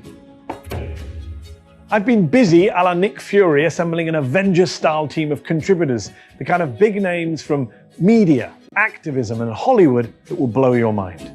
Whoa. Joining me now from Washington, D.C. is Mehdi. Prepare to have your minds blown. Poggers. Hasan. Thanks for having me, Michael. Firstly, can you tell us about this new platform? And can you explain the name to me? Where did you get Zeteo from? This comes from ancient Greece. It comes from the time of Plato and Socrates, and it refers He's laying it on a bit thick. I mean, I appreciate him. to seeking out To answer your question, AC, I do appreciate Mehdi Hasan. I almost called him Dr. Hasan. Something about dealing with Dr. Jordan B. Peterson makes me want to, confer an honorary doctorate on everyone and anyone. inquiring, challenging, looking for the truth. And I thought that would be an appropriate name for a new media organization. Wait, what is Project In Victory? an era where the truth is hidden from us. We have a bunch of serial gaslighters and grifters and con men and liars, basically running the show on both sides of the Atlantic. And therefore, I thought the name was rather appropriate for what is a new media company, Michael. We're going to be doing a lot of things. We're going to be doing streaming shows. We're going to be doing podcasts. We're going to be doing video essays, op-eds, newsletters. Got to be shameless. Mehdi Hasan, if you end up doing a Kick or Keep show, please invite me. I want to be a guest on your Kick or Keep. plug, folks can sign up at zeteonews.com, ZETEO news.com. And I love saying it on here because in America I have to say ZETEO news.com. So at least I can remember how It's ZET. Z is supposed to be said. But I'm inspired by you guys, actually, and many of you guys in the independent space who have done so well challenging quote unquote mainstream media, corporate owned media, getting other platforms out to voices we need to hear from. Mehdi Hasan, the video essayist, right, Sisyphean? And so thank you to you guys at Navarra. Well, that's very, very meaningful. Thank you so much for saying that. Look, we learned from Jordan Peterson that they're all listening. Everyone's listening to every podcast on YouTube at all moments. And you just got to realize that you're literally talking to the entire world out there. Obviously, we've been big fans of your interviewing style. We've been, in fact, sort of showing a bunch of your interviews and reacting to them. So I suppose my question for you, are you concerned, and we have the same sort of issues here, where there is, to some degree, a trade-off between freedom to say whatever you want and then access to people with power? Because obviously one of the great roles you've been able to have on MSNBC and on other mainstream platforms is that you can get Mark Regev or other Israeli officials to talk to you. Are you worried that sort of, Okay, so now that's an important point. If you're not aware, as many of you are probably, of what access is and the whole discourse around access and the sort of trading off of honesty and calling it as you see it for access, like I was just talking about earlier, the way you become a successful streamer, not by doing what I do, not by calling out with people with a lot more clout than you, like, and generally that's pretty bad for your that'll get you shit canned like nothing else. But we're talking about like Mehdi's ability to get on guests, even guests who obviously massively disagree with him, like the official from Israel they were talking about, and the whole thing of access. A lot of times, chat, when you see mainstream media sources go really easy on somebody that you'd like them to go hard on, it's because they know they could ask the hard questions, they could make the person sweat, they could make the person uncomfortable, but that person, that media figure, is not going to come back on their show again. So as a result, they kind of trade authenticity, they trade honesty for access. That's generally the calculation that's made, because the channel that's got the video with the media outlet that's got the interview with the big media figure is going to be the one who people watch, right? You have a video, where you're talking to Matt Gaetz, and I don't. So if you want to see the video with Matt Gaetz, you're going to watch the one that has him. And the one that has him, unfortunately, doesn't have any hard questions that you want to see Matt Gaetz have to answer. The people you give tougher interviews to, so the right-wingers or the supporters of autocratic regimes, do you think they're going to be less likely to come on an independent media show than they were when it was mainstream? Wait, Kathy Newman. Yes, I do remember that. That was a great interview, Dr. Peterson. I wouldn't say I'm worried. I would say I acknowledge the risk and the challenge and the uncertainty. It will be very interesting to see what happens when we do our main launch, because right now, Michael, just to be clear to your viewers in the UK in particular, we did a soft launch this week. So we kind of launched the site. We're going to be doing newsletters right now for everyone, free and paid. But come April, we're going to roll out actual shows, and the hard launch, the rigid launch, the turgid launch, some might say. That stuff will go behind a paywall for the paid subscribers. The fully erect launch, in case my metaphor is going right over your head. And you're right. In come April, will we struggle to get guests? I hope to prove everyone wrong, but it's clearly a challenge. But I would say this to you, Michael: the challenge between access and freedom isn't just a kind of independent alternative platform issue. It's also an issue of even when I was at MSNBC. Even when I was at MSNBC, I was saying what I wanted to say. I was slightly more provocative, I think it's fair to say, than some of the other hosts on cable news. And there was an issue there. Would not just Republicans, would Democrats, would establishment Democrats come on the show and get grilled by me? Because, MSNBC tends not to be a place where establishment Democrats are used to being grilled, I think it's fair to say. And as for right-wingers, none of them would come on MSNBC anyways, because American cable news has become so partisan that people retreat to their, comfort zones. Their safe spaces, so to speak. Raven G says, from what I understand, that issue is so much worse over in Zedland, over on Turf Island. There's a direct line between mainstream media and the powers that be. If you do not play ball, you will never get seen. This is all very relatable for me. The challenge has always been there. It's clearly going to be bigger now. I'm going it alone. Bigger? But the launch going to be bigger and harder? I should be clear. I'm not actually going it alone. I'm launching now on my own. But the whole point of Zeteo and why I didn't call it the Mehdi Hasan Network, like the Tucker Carlson Network, is because it is a platform for more people than just me. We're going to roll out a list of pretty big name contributors, many of whom your viewers and listeners will know. We're going to be rolling them out in April. So it is me and a team of people contributing. And I hope between us we'll get some great guests and great people and great contacts. But look, you look at people like, I'm not a fan of his, but Joe Rogan. I'm not a fan of his, but Ben Shapiro. People who have made their names in the independent space, they get sometimes bigger guests than quote unquote corporate media. So I think people will go where the audience is, where the challenge is. A lot of right wingers like to have a argument. And you know me, I like to have an argument. I wrote a book about winning arguments, another shameless plug, which is out in paperback this week. So I hope the arguments continue, but you're right. It is going to be an interesting challenge to see what the people in power do. I presume you'll be covering a lot on the American elections this year, inevitably. Tell me about that. I mean, obviously, at the moment, there's a big debate about Joe Biden and Gaza. You've got these two, deeply problematic options. On the one side, you've got Donald Trump. Yes. On the other side, you've got Joe Biden, who's been very, very supportive of Israel. I would say unconditionally supportive of Israel in their genocidal war on Gaza. How are you going to approach that? So this is one of the big editorial challenges for Zeteo, because we want to have as broad a presence as possible on the center left, far left, liberal, progressive part of the spectrum. And I've been someone who, throughout my career, has been very careful to try and keep all lines of communication open to different parts of the progressive wings of American and British politics. I worked at Al Jazeera English, as you know, which has a different editorial bent, to The Intercept, which has a very different editorial bent, to MSNBC. And along the way, I appreciate the fact that I've picked up a lot of followers and viewers and readers who are from different parts of the left. So, for example, right now, I know that we've had thousands and thousands of subscribers in the first couple of days of the launch of Zeteo. And I know that many of them will be blue no matter who, Biden Democrats who are rightly concerned about the return of Donald Trump. But I know there's also going to be a lot of people in there who are maybe the Michigan uncommitted folks who are, we cannot vote for Joe Biden, he's complicit in a genocide. So it'll be interesting to see. And look, on the real, if you really want to do the best thing for preventing another Donald Trump, administration, the best thing you can do is put pressure on Biden. The best thing you could do is put on pressure on the Democrats to replace Biden. I don't know if that will happen. A lot of it is Biden's call, right? If Biden doesn't want to step out of the way, he probably doesn't have to.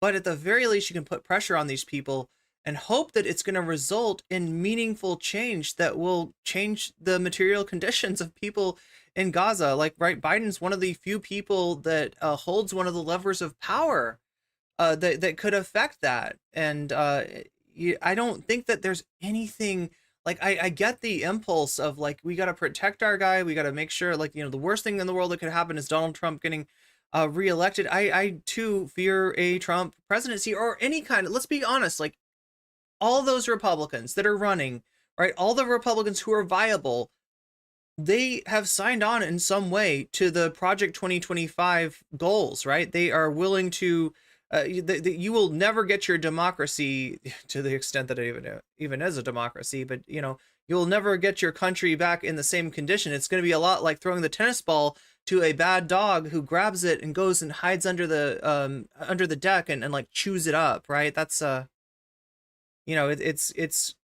it's bad, right? But I know that Biden is his own worst enemy. And the people in Michigan voting uncommitted, strangely enough, they're actually helping Biden. They're giving him a much needed signal that he needs to do something. I can't pretend to you that I have the answer right now. It's interesting to see how we navigate that and how we do content which is truthful, which is principled. The Intercept exposed the crooked NYT, which, oh my God, yeah, that Ryan Grimm, very great reporting on exposing the New York Times on that. Which is morally consistent, but which will be playing to different audiences on the left. But the left, as you know, Michael, you've been doing this in the independent space longer than me. It's very different to the right. The right is much more monolithic. You can argue about Trump versus never Trump, Nikki Haley. But in terms of demographics, in terms of what gets them worked up, wokeism, culture wars, it's pretty easy for the Ben Shapiro's and Barry Weiss's and Tucker Carlson's to dish up red meat content that gets them easy subscribers. I think on the left, it's going to be much more of a challenge covering America in particular in an election year, where, as I say, people are rightly concerned that in a two-party choice, you've got to reject Donald Trump, the fascist. But in a two-party choice, can you really bring yourself to vote for either of them, given what Joe Biden is unconditionally doing on behalf of the genocidal Israeli government, as you say? And concretely on the Gaza issue, I want to know where you sort of stand in your opinions on this, because I know some experts, so Rashid Khalidi, among them, one of the very sort of high-profile experts on the Palestine issue, has said that he believes that Biden has been even worse than Trump when it comes to Israel-Palestine. Where do you sort of stand on that question?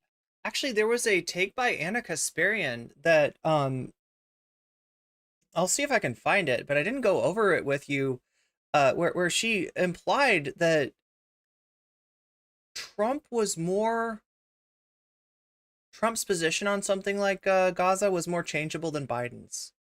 That Trump is narcissistic, which he is.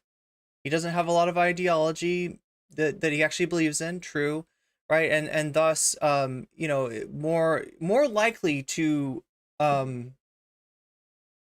change his position on an issue like Israel-Palestine than Biden. I get what she's saying, but I think she's wrong. And it's another bad. You can just like add those to Anna Kasparian's bad takes. This is one of the thorniest questions of our time when it comes to the left, Biden, Trump, and Gaza. Look, all right, this is a careful one to navigate, because this is not some abstract issue, is it, Michael? There are people who are really hurting. There are people here in America, Arab Americans, Palestinian Americans, who say, we cannot vote for Joe Biden. We've lost not 10, not 20, not 30, 40, 50, 60 members of our family in Gaza. And of course, how could anyone say to that person, you should vote like this? That's just a given. What Biden has done is unprecedented in the sense of what Israel has done is unprecedented and America has backed it. So in that sense, what he's done is unprecedented. Again, unfortunately, we live in a two-party system. And we have to understand that if it's not Biden, then it's Trump. If it's not Biden, it's Cornel West or Marianne Williamson. If it's not Biden, it's Donald Trump. And I would like, I've met people who claim, and I believe wrongly claim, that if Donald Trump was president, things wouldn't be as bad right now. That's nonsense. You don't have to normalize or minimize Donald Trump's awfulness in order to criticize Joe Biden. I can say very happily that Joe Biden is complicit in an awful genocide. And in a perfect world, he would be politically punished because we have many more choices. But the reality is Donald Trump, as president of the United States, was horrifically pro-Israel. In fact, you could argue, as Rashid Khalidi does, that Biden is the most pro-Israeli president of our lifetimes. But guess who the most pro-Israeli president before Joe Biden was? Donald Trump. Right? Donald Trump moved the embassy to Jerusalem. Donald Trump has a settlement. Many people don't know this. In the Golan Heights in occupied Syria, named after him. Right? Donald Trump is the only American. Okay, there we go. Settlement named after him. That's how much the far right in Israel love him. In fact, you'd have to. Yeah. So Biden does have a history with Netanyahu. Biden does have a history as being somebody who believes in support of Israel as part of the American imperial project, right? He said literally that if Israel did not exist, the United States would have to invent them, like, right, looking at Israel as a like forward base in the Middle East. But Trump is,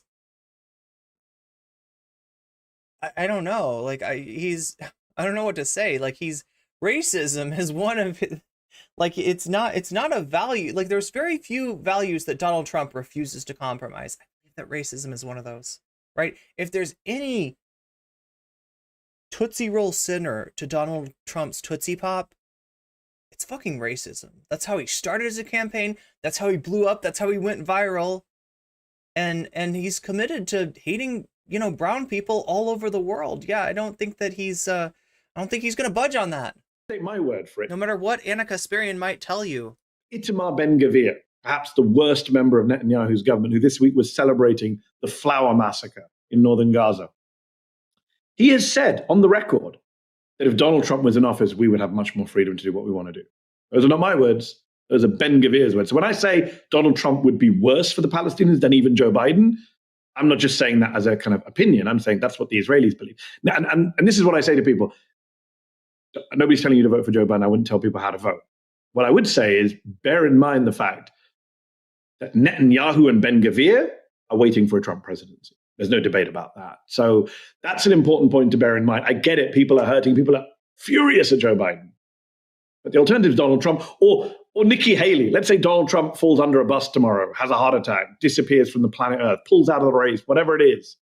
Nikki Haley is the Republican alternative to Joe Biden. She has said, finish the job. Get the people out of Gaza. She has come out for ethnic cleansing, which even Joe Biden, for all his sins on this issue, has not. So it's a really tricky one, Michael, because now if you clip this, people will say, oh, Mehdi Hasan saying Biden's not that bad. Vote. No, I'm saying Biden is awful on Gaza. I'm just saying the fact that he's awful on Gaza doesn't mean that Trump wouldn't be much worse. I want to bring your attention back to the UK, obviously where you cut your teeth.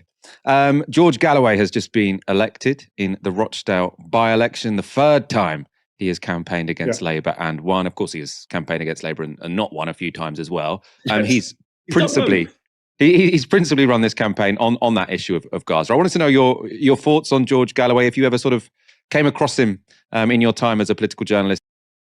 So here, I found it. All right, let me show you what Annika Sperian said. I'm sorry, chat. This is a little out of order, but I want to make sure to go over this because I neglected to cover this when it happened. Look how easy he's manipulated. You have someone who you could actually change just by complimenting him. And then you have Biden who like sees that he's losing support among key demographics in his base because of his support for Israel's war on Gaza. He's unmovable. You can't move him on it. He's going to keep sending weapons. He's going to keep supporting. And look, I'm not saying this to make the argument that Trump is better than Biden. I'm just saying in this very small slice of who they are as people, it seems as though it's easier to get Trump to champion some of the policies that we might want versus Biden, who doesn't give a damn about what his own. Look, if you are a Donald Trump advisor, right? And you can massage his fucking ego, and you can be his best friend and biggest supporter, and convince him that you are ride or die for him, then maybe you can change Donald Trump's political policy. Yeah, I get that he's not, he's not intellectually capable of even understanding, half of the stuff that a president has to make decisions on. And he's very, egotistical, very narcissistic, and therefore, like, appealing to his ego, he is manipulatable in that way, but he's not. I don't think, like, what she's trying to say is, like, the polls are what's leading Donald Trump to make his decision. That would mean that he would not claim if this was true, he would not be claiming responsibility for the for Roe v. Wade being struck down, right? He is absolutely doing that. No, Donald Trump does not, I mean, he might read the room more than some other people, but you got to ask yourself, what room is he really reading? And what room he's reading is the one, the side of, where his bread is buttered, and that being the far right fascist Republican tiger that they have been riding, the anti-intellectual base of support that they've been cultivating, and the racist fear that they've been stoking, right? Donald Trump is part of that fucking racist base, right? You're not going to move him off of that. Base wants. You have 2/3 of Democrats wanting a ceasefire, and their president is giving them the middle finger. Just let that sink in for a minute. Okay, Biden sucks, true. Yeah. And I think I've got no illusions about that. Biden does fucking suck. That's the difference between, honestly, most Democrats and what you see from Trump. Trump's base feels that he's looking out for them, that he listens to them, that he cares about them. Now, obviously, there are some examples that we've talked about on this show many, many times that show that he actually goes against some of their best interests, including the tax cuts for the rich. You get the point. But with Biden, once he... Oh, I mean, that's not a problem for them. That's not... They believe that their boss is rich, then they are rich, right? They also believe that if their president is rich, and Donald Trump is not actually, rich in terms of money, in terms of net worth, Donald Trump is rich in terms of his image, and they buy into that media image. Remember, he started out this campaign as a public figure, as a reality show host. That's why Donald Trump is running in the first place, right? And it's a part of a very carefully cultivated image that's been going on since the 80s and hasn't changed with Donald Trump's, like, you know, absolute decline as far as a real estate mogul, right? I mean, he made a lot of money and he lost a lot of money. He made some investments that worked out, and he made some really, really bad investments, especially in Atlantic City. And somehow his media image has not changed, right? So yeah, they do buy into this idea that they don't mind tax cuts for the rich, because they think that if this are the rich are the job creators. I want a job. There you go. Right, they're sold on that. They have swallowed Reaganomics hook, line, and sinker. And most Democrats, to be honest with you, once they're set on a certain policy, like supporting Israel no matter what, they're going to support Israel no matter what, even if it means political suicide for themselves. Okay. Okay, so there's Anna Kasparian, and I wanted to make sure to get that in now that since it was mentioned here. Let's get back to this. It's in the UK. It's a couple of things. One is my understanding, and obviously I'm not as connected to this issue as you are, but just from following on social media, my understanding is that Galloway did run a very Gaza-focused campaign. But I did see that he was doing that clever thing where he was targeting different constituencies, different groups in different ways, which all politicians do, to be fair, where he's putting out kind of quite right-wing letters about gender wars and gender identity and trust me on this issue, and playing to people's kind of reactionary impulses. But he's also putting out letters to Muslim community with Assalamu alaikum and stand for the Muslim Ummah in Gaza. George Galloway is a deeply cynical figure. He has been around on the scene for many, many years. I think he's gotten worse over the years. He's not a big fan of mine. I'm not a big fan of his. I wrote a piece for The Guardian, Michael, years ago when he was running in, was it Bradford West? I can't remember which Bradford constituency. And I said, look, British Muslims cannot be a one-issue community, right? We care about foreign policy. We also have to care about domestic policy. Now, that does ring a little bit hollow today when what's happening in Gaza is way more than just a foreign policy issue. It is obviously a plausible genocide, to quote the International Court of Justice, and both British political mainstream parties have done such a bad job on Gaza that, of course, it opens, the way for someone like Galloway, and I don't blame anyone. So what we're talking about is when the left, and I mean by left, I mean the electoral left, the Democratic Party, the Labour Party, what have you, fails in its job of supporting its constituency, it always opens a door for somebody like, we're talking about George Galloway here. I won't pretend to know a lot about UK politics, but my read on George Galloway is that, he's a grifter who is exploiting issues like the issue in Gaza in order, for his own political expediency, and is very right wing when it comes to so many other issues like trans issues in particular. Like, it's similar to it is kind of third positioning. I'm not going to call him a Nazbol, but you get the idea. It opens the door for a Jackson Hinkle, for a George Galloway, for whoever you want to say to come in there, for a Steve Bannon. Steve Bannon is an expert on this.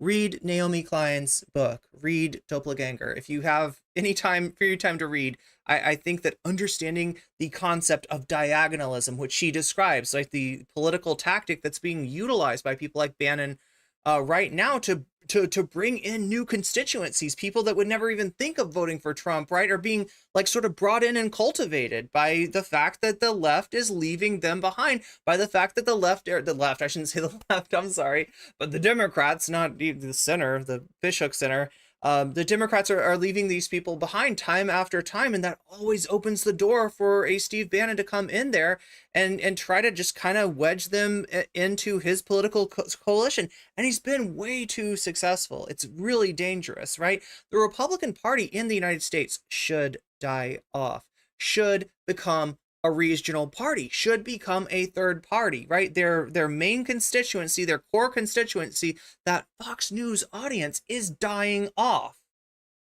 But the thing that's going to keep them viable, the thing that's going to keep them alive, is the Democratic Party being their own worst enemy time after time, opening up the door for Bannon, and he comes right through. And it's so fucking easy. And like, it's like a Coyote Roadrunner kind of situation where like time after time they're just getting owned. Anyway, do you look, Steve Bannon's got a prime membership to the Acme company, let's just say. In Rochdale who voted for Galloway because they're angry at the main parties. It's totally understandable. Galloway winning is the fault of the main parties for not being able to take a principled, engaged stance on the biggest moral policy issue of our time. I mean, I go back years with Galloway. I don't know if I've ever told this story, but many years ago, I was a young researcher at ITV News. I think this was January 2022, I want to say. It was when Guantanamo Bay was opened up, Michael. You were probably in primary school. And so 2002. I was a 20... Sorry? 2002. I think you said 2022. 2002. Yeah, or you 2002, were 22. January 2002. That's how old I am. I can't even think of the date, go back that far. And I was a 23-year-old researcher at Jonathan Dimbleby show at LWT, the Sunday show. And we had a debate between George Galloway and Andrew Neil on Guantanamo. And I remember booking Galloway, and I was a big fan, young lefty. George Galloway, yeah, let's get him on. He was such a great debater. He is a great debater. And some audience member accused him of taking money from Saddam Hussein. And he went nuts. And then he blamed me and said I'd set him up with the audience member. I'm this young researcher, and he's calling me out on set in front of like my bosses and Jonathan Dimbleby. And then he threatens to sue LW. We get the classic legal letter from Galloway, which I don't think went anywhere at the time. I mean, I didn't get fired. But that's my earliest professional memory of dealing with George Galloway. But, you know, on a serious point, you look at something, a lot of the people on the Palestine issue, Michael, not a lot, okay, a section of the left on the Palestine issue is very strong, eloquently, rhetorically on Palestine, and Galloway is one of them. My problem is I want people to be consistent on human rights, not just on the right, but on the left.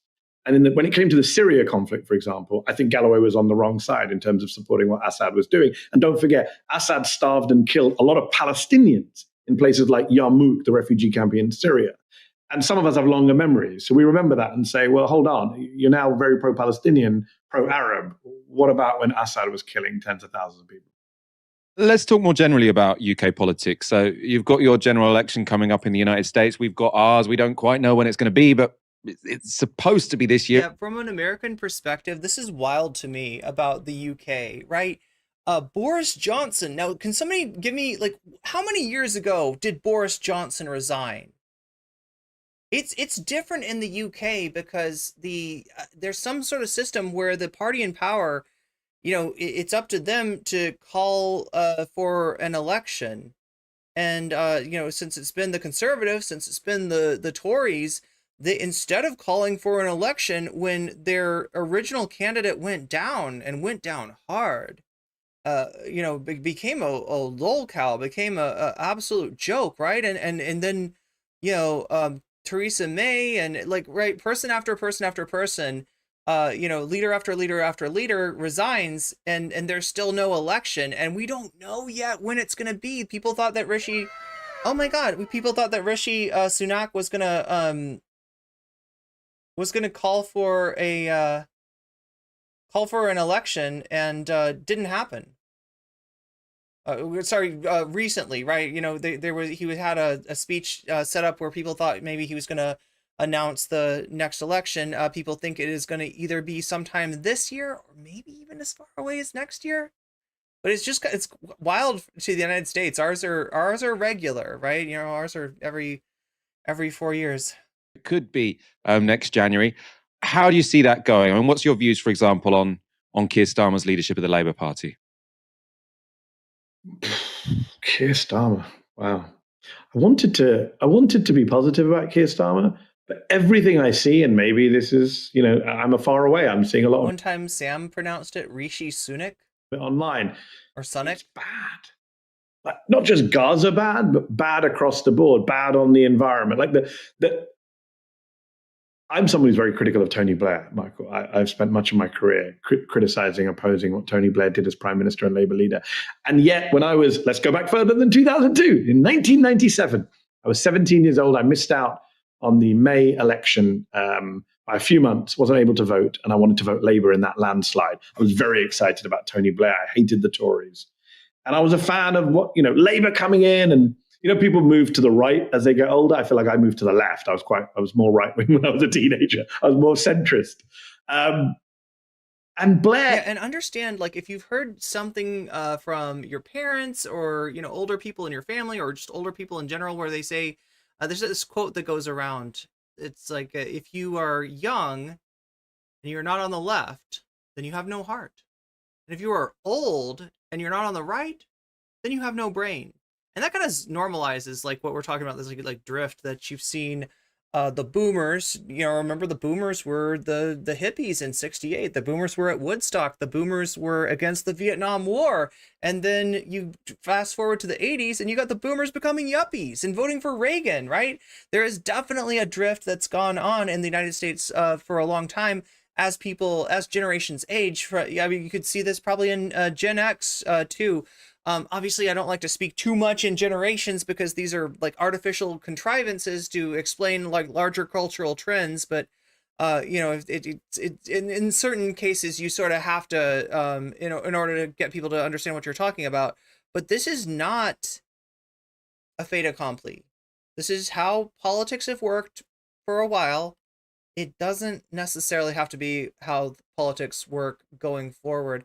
And I think, you know, being that issues like Gaza are opening a lot of young people's eyes to not just like what is wrong with the American political establishment, but what's wrong with the, you know, settler colonial mentality. What's wrong with the American, you know, imperial project, right? That can be pretty radicalizing. So don't necessarily assume that because that's the way that the boomers went, that that's the way every other generation will go too, right? That's it disappointed us, right? On the domestic front, but also obviously Iraq, post 9/11, horrific crimes. But when you compare Starmer now to Blair then, Blair offered a far more radical, ambitious agenda. And it wasn't that radical ambitious, it was that one little pledge card. And did more radical, ambitious things. They call this effect ratcheting, right? When you're talking about the comparison of a modern day left wing, you know, as far as the electoral politics go, figure to a past day conservative one, and you see that the past day conservative one is actually to the left of the modern day, you know, liberal one, liberal, you know, political figure, right? They call that ratcheting. The idea is that that, you know, politics goes, you know, as far as who's elected, as far as to who takes power, it's like left, right, left, right, left, right, you know. But that while the conservatives are in power, they're able to and willing to achieve more policy objectives, right? So they pull it to the right and then they lock it in, because the lefties, when they get in, they're fucking cowards. They're afraid of their own shadows. If you're talking about the Democratic Party, they do not want a repetition. They're afraid of the, you know, Reagan Carter election. They're afraid of the Nixon McCarthy election, right? They see things in these terms, and as such, they think that the best thing that they can do is run slightly to the left of the right-wing party, and then when they get elected, they're scared to do any policy.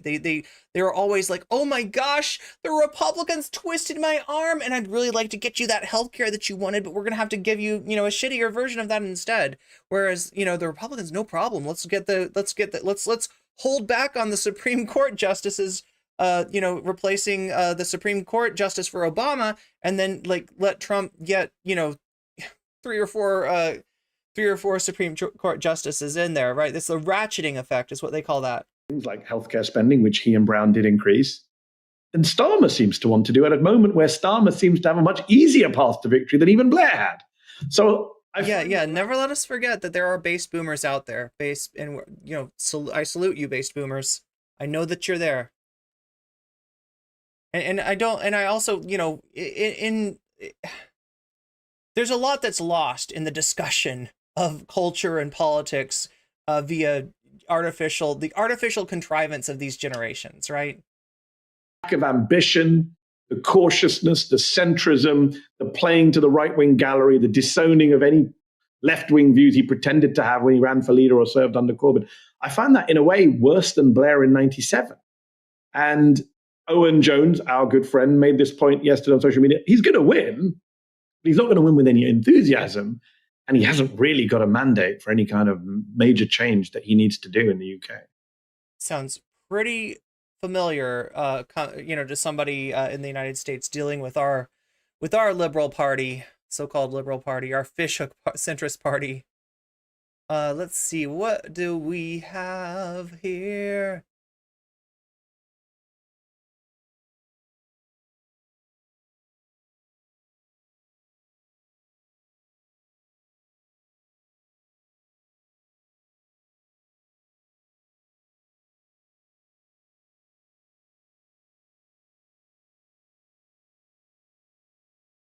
Hmm.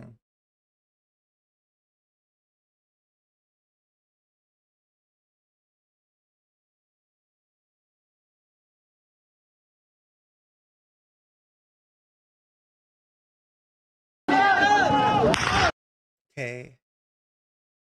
I don't know if I can watch this with you. Let's see. Nope, nope, nope.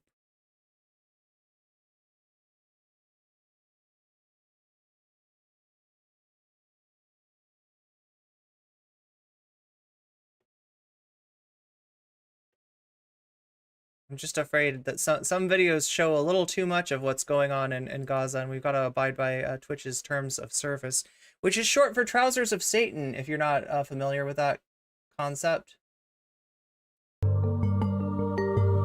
Initially, it was that there was a stampede that caused loads of people. So we're talking about the explanation for what happened in the Flower Massacre here, right? The first explanation, oh, it was a stampede. Die. Then there was a suggestion that a truck had actually. Oh yeah, it wasn't a stampede. No, it was a truck. There was a truck. The truck did it, right? That's responsible for the massacre. Driven by a civilian driver, had mown down a load of the Palestinians. Then there was a suggestion that actually this was potentially Hamas stealing the aid. It was Hamas. It was Hamas. Israel later admitted that its forces opened fire.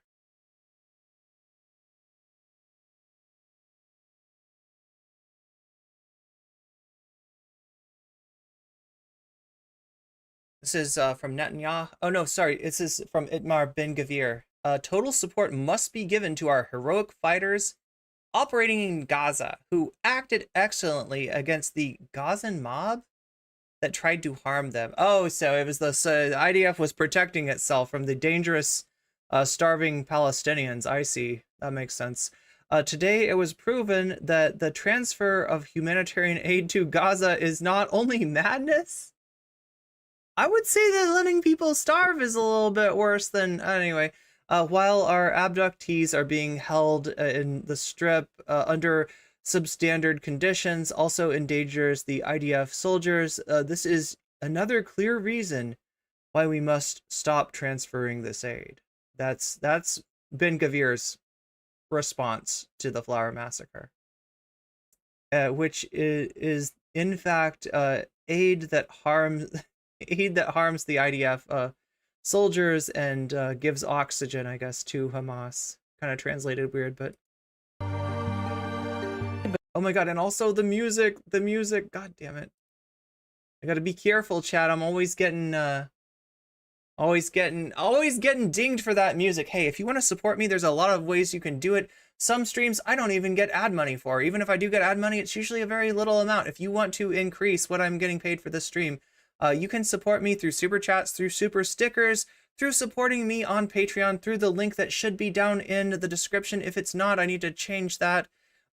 Through subs on Twitch, through bits on Twitch. There are so many different ways that you can support me, and I appreciate every single one of them, even if it's something like a Twitch Prime, which costs you nothing and gets you out of the top of the hour ad break, which many of you just experienced without even having me warn you about that. Also, Princess Monocle, thank you for the Prime. Sorry I didn't respond when that was happening, but yeah, I see now that that's happened. And even if all you can do is hit that like button for me, that helps out more than you think, right? It does something to the algorithm. You are the algorithm, and I appreciate every single bit of your support. So muting it because the music maybe is not okay. Let's see. Let me just read what's being said. But they did open fire and people were killed. So I am completely confused by what you are saying. Oh yeah, this is somebody that brought on, we're going to see this, I'll watch the Majority Report's coverage, I think, of this clip with you, in that she's got someone on to talk about what happened in the Flower Massacre, and this person offers a shifting set of explanations. The person's literally moving the goalpost on her, like in real time as she's interviewing.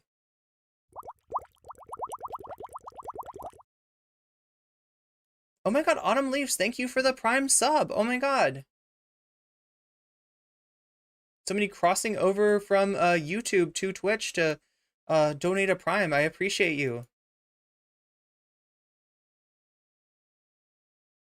The Patreon link isn't in the description, really? Okay. You know, I might have screwed up on the description today. I might have gotten so busy that I forgot what I was even doing. Oh my god, that's exactly what happened. Systematically blocking humanitarian aid to Gaza. 1 in every 4 people are at risk of famine in Gaza, according to the WFP.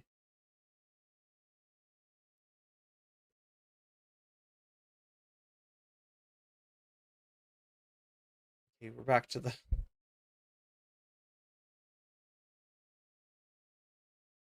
Here we go. Let me give it to you from the Majority Report. Oh wait, maybe this is a different it's a different interview. Any more information from this massacre in northern Gaza that took place yesterday, the day before? You know, depending on, I guess, how you're calculating the hours. Well, I mean, they've killed almost all of the journalists there, and many of the journalists had to flee. This is by design, by the way, so that they can say Hamas-run health ministry says X, which discredits it. If they wanted, there could be reporters in there who were able to document this, but this is explicitly what Israel does not want. And all the UN agencies have said that they were not involved in this food distribution. Want to play a couple of clips about this and then talk about a piece that was written 1 week ago in Axios, I think it was, of all places. But here is Channel 4 in Britain, speaking with Lieutenant Colonel Peter Lerner, IDF spokesperson, as to whether Israel takes any responsibility for the over 100,000 Palestinians killed after they fired into the crowd. 100 Palestinians, not 100,000. Just I'm sorry, correcting. over Yes. 100 Palestinians killed. Yeah. 1,000 injured. I mean, you got to understand, Sam is the ultimate math nerd. He's at all moments, he's got a million numbers, area codes, etc., running through his brain. So sometimes the wires get crossed a little bit. It's understandable. Some fashion or another. And it's fascinating the way this is being reported in some of the print media. There's a lot of talk about chaos. Oh, yes. And I'm just trying to like in the headlines. Now, yes, Did you say chaos? Sure, there was chaos there. There was chaos the moment that aid trucks came in, because you have a population that 25% of which is on the brink of famine, full-on famine. They're starving to death. Particularly in northern Gaza, it's even worse there. Well, here is the IDF spokesperson. Also know that. Yeah, for those of you wondering, when I'm going to get to the Ethan stuff, that's after this. Yeah, there's a lot that I want to cover, and I never have quite enough time to do it all. But I wanted to talk about this for sure. His accent. Colonel. He's not Lerner, a British spokesperson accent. for the Israel Defense Forces. Lieutenant Colonel, eyewitnesses say that more than 100 Palestinians died when Israeli soldiers fired on numerous occasions into a crowd. Do you take responsibility for those deaths? No, of course not, because those claims are blatantly lies. The IDF conducted a humanitarian operation this morning in order to assist and facilitate the movement of food supplies, as we have been doing over the last 4 days in a similar manner. The supplies went in, passed through our positions, and then continued to move forward, where a mob stormed the convoy, bringing it to at some stage to a halt. But in the state of chaos on the site, people were being pushed. Because it was so peaceful up here. But now they're freaking communist invading radicals. Hey, thank you, communist invading radicals. Thank you, Nayadi, for invading our chat today, and welcome.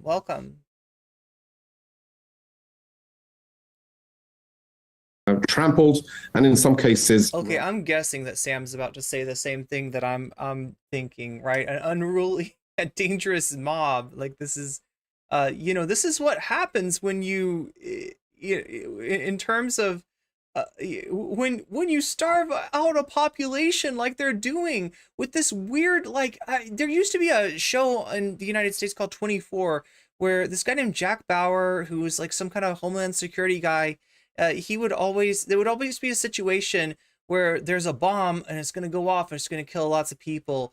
But we got this terrorist, we captured the terrorist. And if we can just torture the terrorist bad enough, the terrorist will tell us exactly where the bomb is. That doesn't work in real life. That show justified a lot of atrocities by the United States. And this idea that you can starve out a population in order to what? Get your hostages back? You want to get your hostages back? How about you free some of the Palestinian civilians that you are holding with no real charges? How about you know how to get the fucking hostages back, all right? You don't want to do it. You don't care about the hostages. In many cases, they've shot the hostages. What are you freaking talking about? When you say a mob, do you mean starving people who have been deprived of food because you haven't let the aid in? The UN officials told us that no aid has been allowed into northern Gaza for more than a month.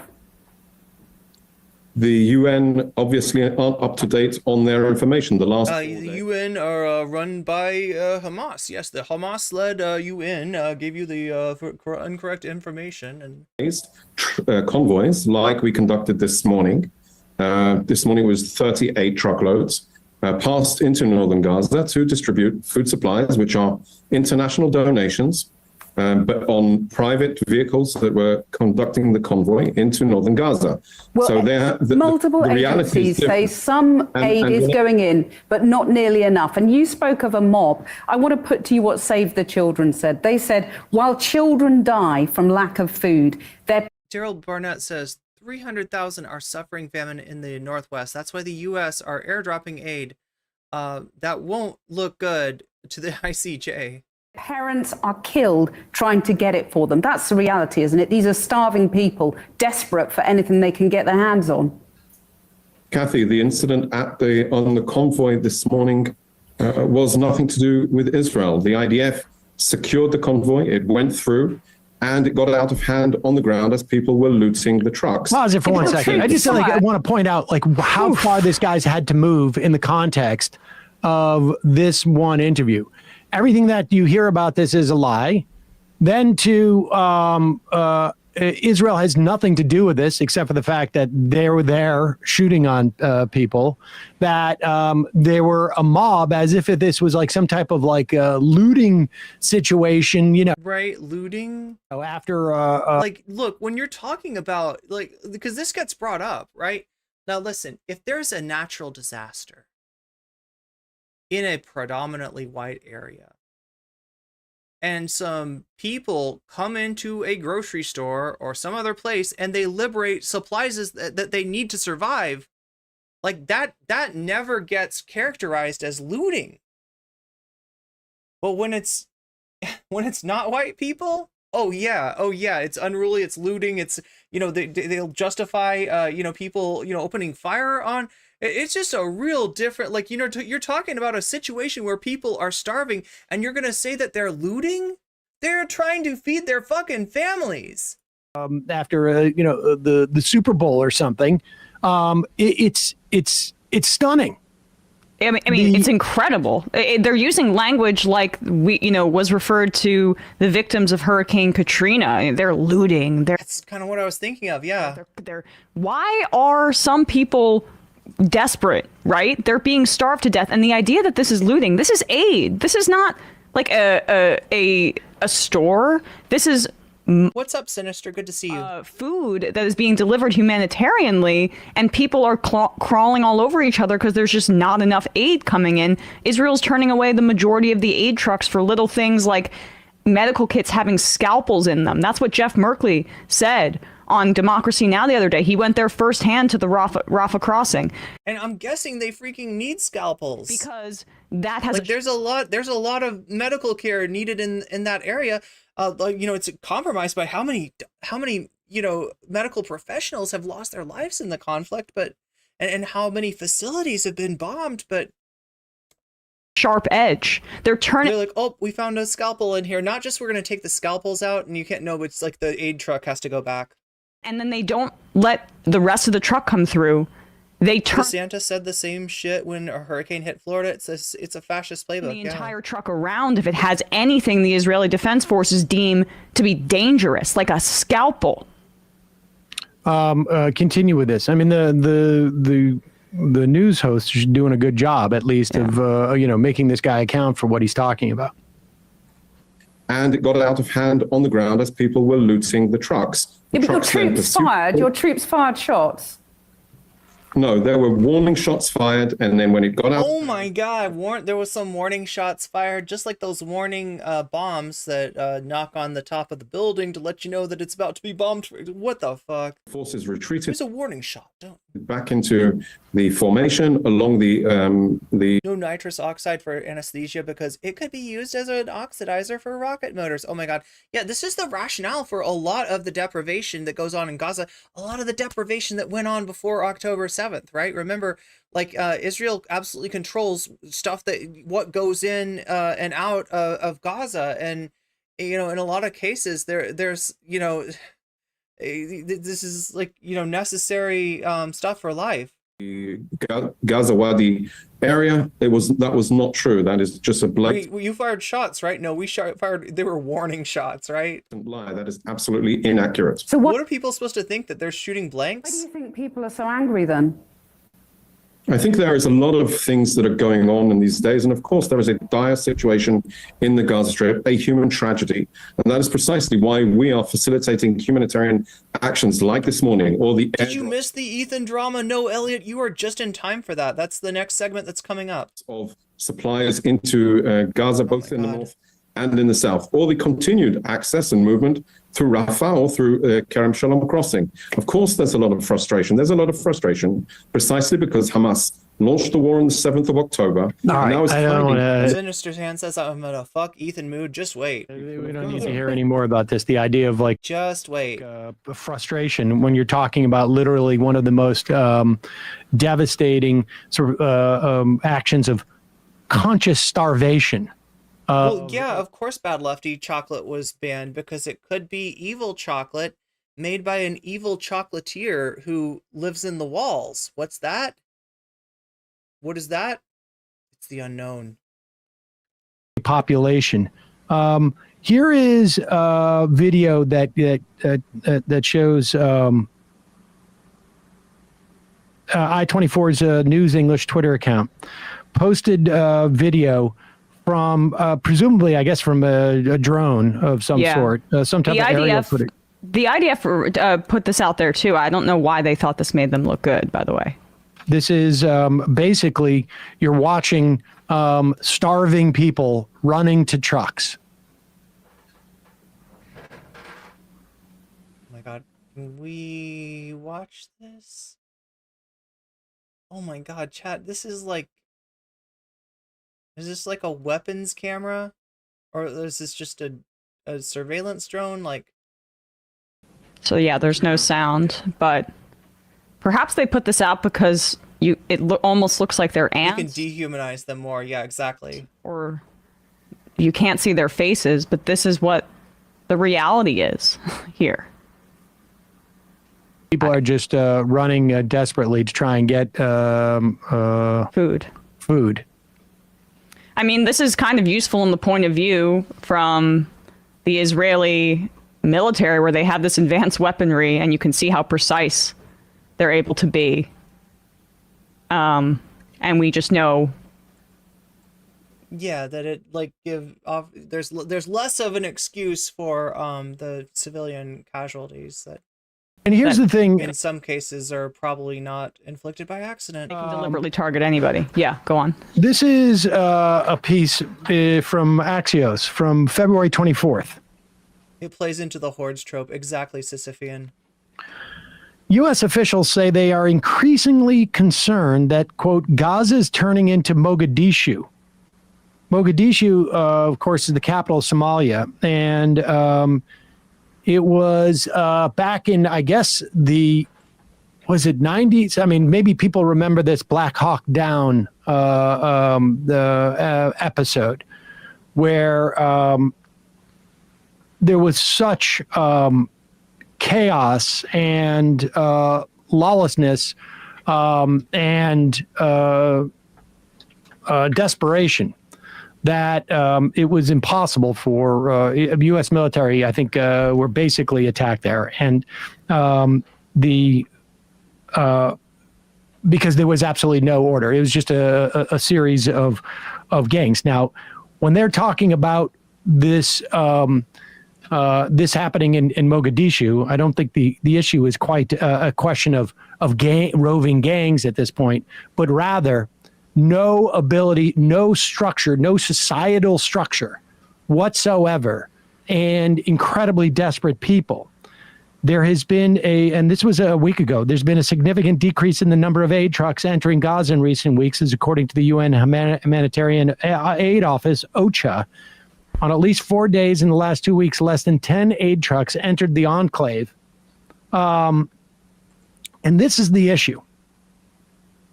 UN humanitarian coordinator for the Palestinian territory, James McGoldrick, told reporters this week that members of the Hamas-run civilian police force had been operating in Rafah and on the Gaza side of the nearby Kerem Shalom crossing to ensure security for the aid trucks. But they left their posts earlier this month after being targeted by Israel. At least 11 members of the police force in Rafah. And this is just the police force. The reality is that Hamas is also the government there, or at least providing services to the extent that, you know, we can sort of draw a parallel. And the civilian police force is being targeted by the Israelis. I mean, I don't know any more necessarily than civilians, but certainly 11 members at least of the police force in Rafah have been killed in Israeli airstrikes in recent weeks. This is according to U.S. officials.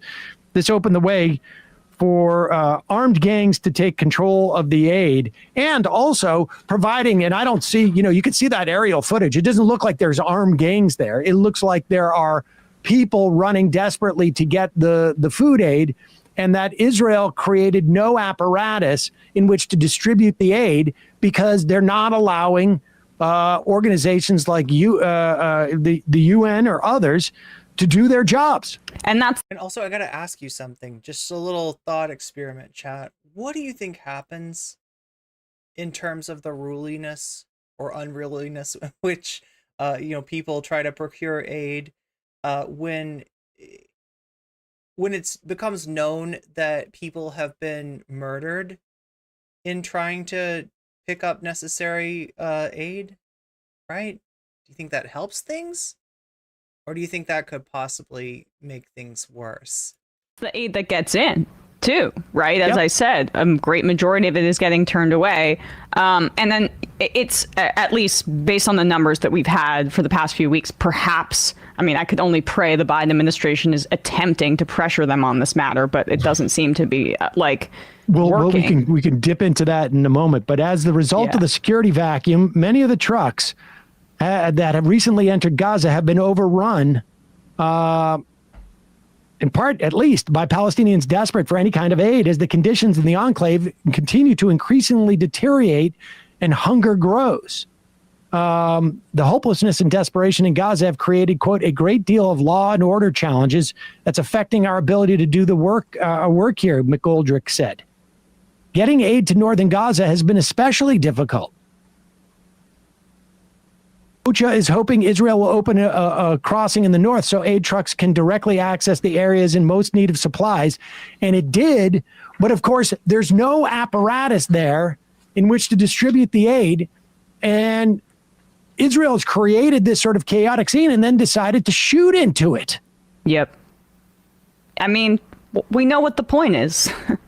We know what the point is at this juncture. That they want as many people dead as possible. And I just want to say, famine in a modern society, hunger, it's a policy choice. Always. It's a political choice. Without a doubt. In any of these contexts. But this is it's been weaponized. Genocide. Yep. All right, we're going to talk to Digby in a moment more about the sort of like domestic political implications of this and the attempts to pressure the Biden administration to do something other than bemoan their helplessness in this. We will get to that in just a moment. And, one of the big elements of that is these in Washington State is one of the biggest unions in the country. I should say in the state, the biggest union in the state, the local chapter of a national union has come out and said they're going to endorse uncommitted. We'll talk about that in a minute.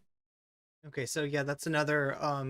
You know how in Michigan, 13% of the votes in the primary voted for uncommitted, not for Biden, not for Marianne Williams. Voted uncommitted, essentially, as there was a movement, there was an effort to organize people to make that vote. Now it doesn't change, like obviously Biden wins the primary and Biden's going to win the primary or the caucus or whatever that's going on in Washington State coming up, but having a substantial amount of votes, more than normal, cast uncommitted is a way to try to get Biden's attention, a way to try to exert some leverage. Let him know that, hey, these are votes that you might not actually have in the you might not actually get these votes come general election. And if you want to win, if you want to be reelected, you got to start you got to change your policy. You got to do something drastic. You got to do what you're unwilling to do in terms of actually using United States' massive leverage to affect what's going on in Gaza. Now there's supposedly airlifts or airdrops going on from the United States, and but I mean, so much of this is just coming too little too late. We need a massive sea change in United States policy where it concerns Israel, right?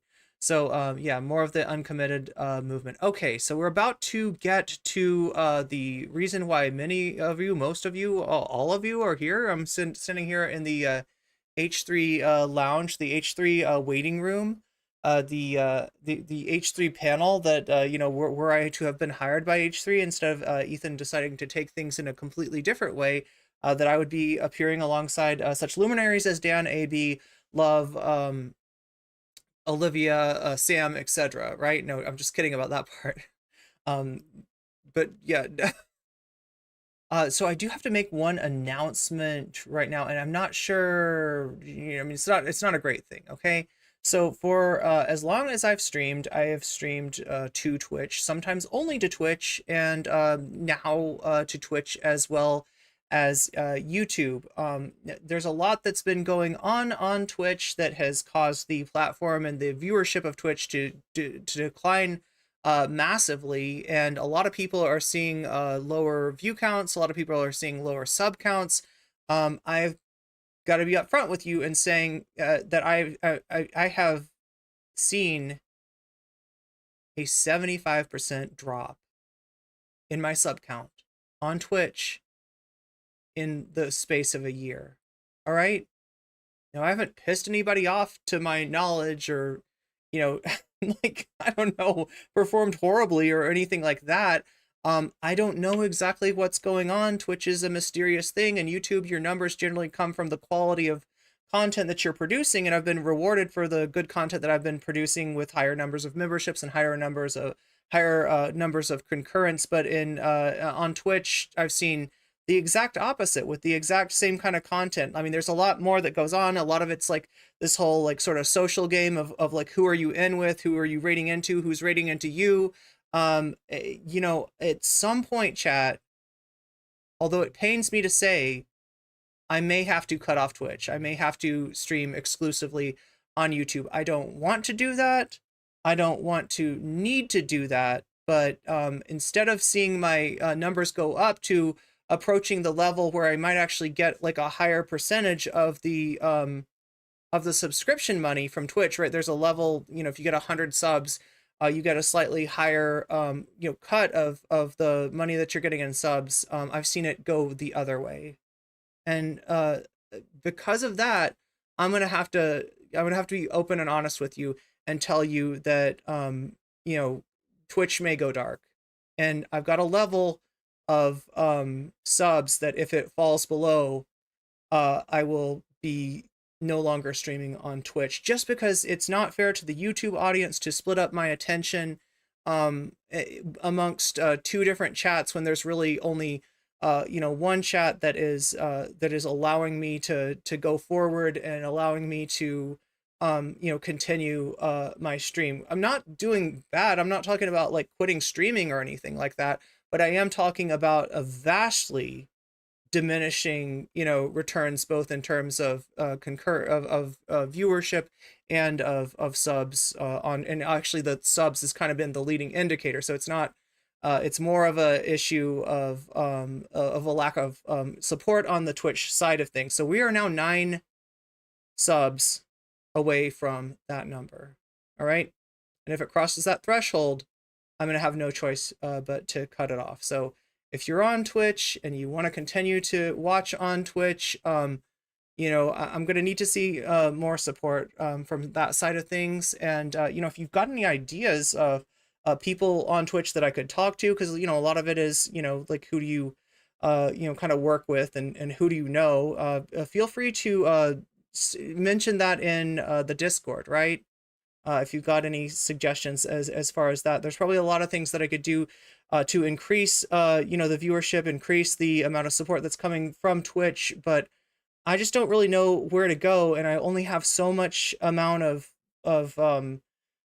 like attention that I can focus amongst 2 different places, and if it becomes a situation where the you know, the reward for co-streaming on Twitch and YouTube isn't commensurate with the amount of like effort that I have to put out to do that. Because remember, some of the times that you lose the stream, some of the times when I'm streaming and all of a sudden the stream goes dark, that's because I'm using Restream software. That software costs me money. I have to pay out monthly for the money to be able to co-stream.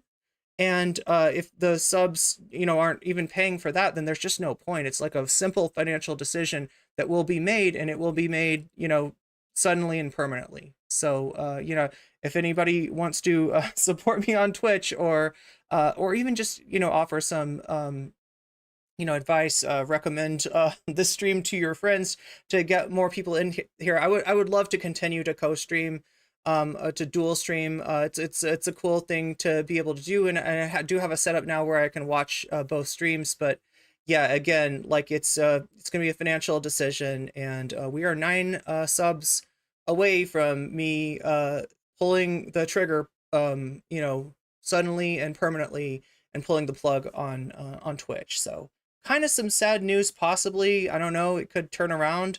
I hope it turns around, but I just wanted to mention that is looking more and more likely at this point. So, but yeah, on the bright side, my YouTube numbers are probably up more than the Twitch numbers are down. So, you know, no reason to cry, no reason to, you know, feel bad for me. I have to make the decisions that make sense financially, because I'm just so on the edge as far as being able to do this, and I have been on the edge for a long time now. So yeah, I just wanted to mention that, and we are about to get to the main subject of today's show. The first thing that I want to show you is actually a video from the Tabernacle. Now, you might ask, like, why are you going to the Tabernacle? I thought you were talking to H3. Well, this whole drama, this whole situation with H3 started because of a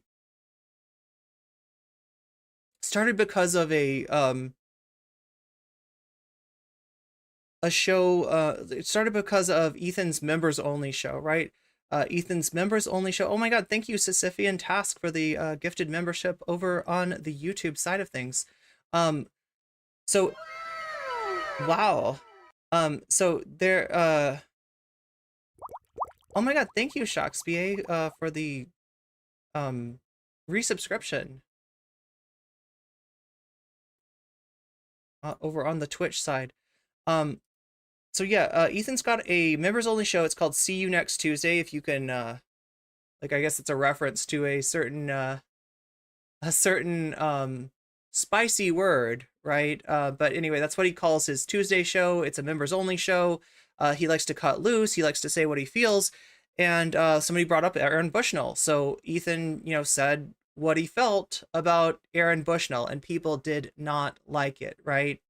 His members, his paying members, his core audience did not like what he was putting out there. Now, this is, like I said, his members only show. And as such, he has let it be known that there is no, he's let it be known that he, is willing to copyright claim people that show his members only show, right? Now, not just based on this, but like he's been saying this for a long time. So in other words, I can't show you safely and reliably what he said on the members only show. However, thanks to Cavernacle, who has one of the first videos out about Ethan Klein here, and is a great channel, which let me just copy the link here. And copy the link there. That is, if you want to go follow Cavernacle, if you're not already, highly suggested, great content creator, and great guy. So anyway, Cavernacle, oh my god, Crystal Saphira, thank you for the $3 super sticker with the thumbs up to you as well. What do you think about kick.com? It's pretty reactionary, but I don't know. Again, for dual streaming to make sense, so here's the whole thing, chat. It costs me money every month to be able to make this stream on more than one platform. I can stream on YouTube, I can stream on Twitch, I can stream on whatever for free, or, right? It doesn't cost me money to do that. But for the software that allows me to stream on multiple platforms, I'm paying a monthly fee. If the amount of support that I'm getting from the second platform, or second or third or whatever, isn't commensurate with the with what I'm paying for the software, then I gotta just cancel the software, meaning I won't be able to co-stream. So that's the constraint as far as that goes. Cavernacle knows about what's going on with Ethan Klein, but he like me, was reticent to actually show the clip, because again, Ethan could copyright claim this. But what he's done is he has gotten a transcript and he's reading it off. So we're going to pop into the Cavernacle video here and show you exactly what Ethan said. Although we can't show you in Ethan's words, Cavernacle will do the reading for this. Script of it, so I can just read from it. And if you want to go find it, just go look for it. Like, you probably find it. And the Reddit user... But yeah, it's on... oh, wow. Good job, Thunder Egg Transcribe. Thunder Egg Transcribe did this. Ethan saying, I saw the video and my first reaction is that don't say rest in power, that's not for him. I see the leftist dialogue about this has been bananas. I think he was replying to a comment. My first reaction is this. It's absolutely insane how he stood the whole time. It was crazy. I don't even know how that's humanly possible. Again, not to put this uncouth, but he's a champ at burning alive. I mean, that sounds bad, but he did really good. Does that sound bad? We have to make levity of things. Does it sound bad that he was really good? I mean it as a compliment. What the fuck are you guys angry at me, you weirdos? What did I do? Stop. My point is this. First of all, I was stunned by the way... Like, Ethan, what were you thinking? What did you think people's reaction was going to be when you fucking say he's a champ at burning alive? What the fuck? He stood through the whole thing. I mean, that was wild. So this is where this all started from. Really showed his true resolve to protest in that way. I can only imagine that's just a horrific way to die, so pretty wild. That being said, I do not believe that it is good for people to be romanticizing or encouraging. I know it's not. I know people aren't doing that. But the way people are romanticizing it is kind of fucked up, in my opinion. He killed himself, and I don't think we should ever talk about that issue with any kind of reverence. Because let's be real, the amount of people online who are talking about it in this wonderful, almost, I don't know how to describe it, people are trying to word it. People are idolizing him. You're going to. More people are going to kill themselves. I mean, that's just a matter of fact. It's just there are more people going to kill themselves. So what's his thought? If he doesn't roast, oh God, I shouldn't use that term. If he doesn't make fun of, if he doesn't make fun of this act, then people are gonna also do the same thing? Is that what Ethan thinks? Look, I get that it's a, I get that it's a difficult balancing act, right? You don't want to, you know, encourage, like, you know, copycat events, but you know, that's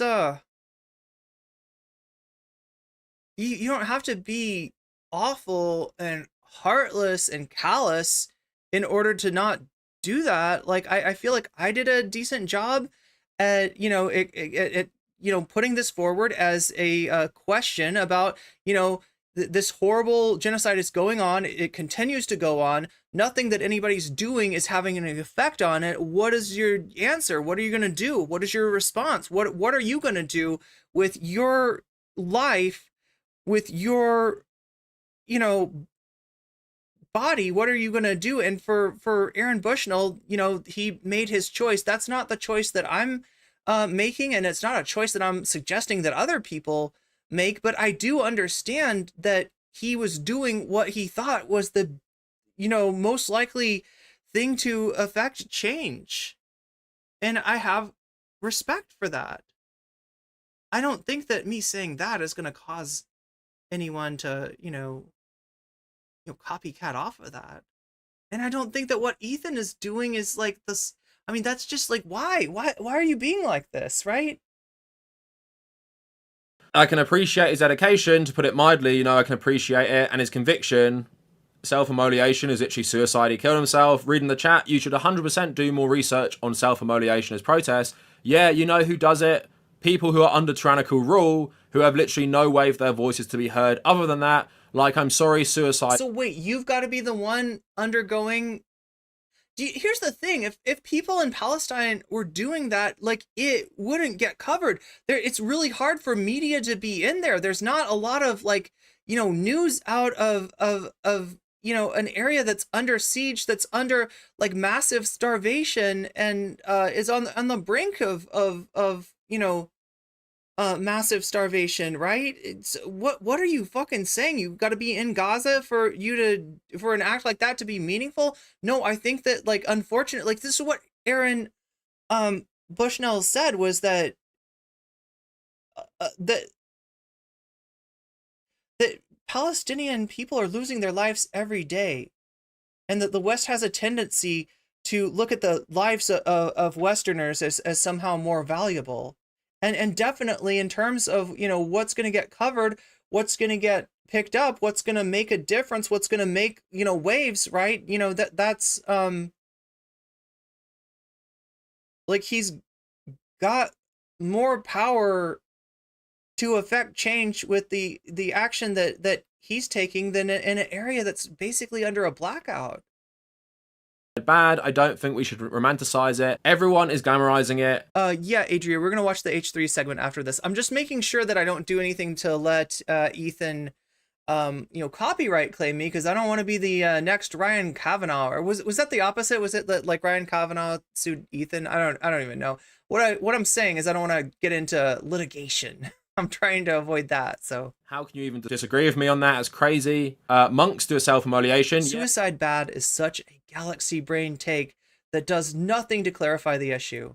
I know, when they're like under tyrannical oppression by the Chinese, but literally have no way for their voices to be heard. But I mean, the Palestinian cause. Is he under the impression that the CCP is enacting, like, more carnage against, you know, than the IDF? Ethan, what the fuck are you talking about? And look, there's some people, oh my God, there's some people in his audience that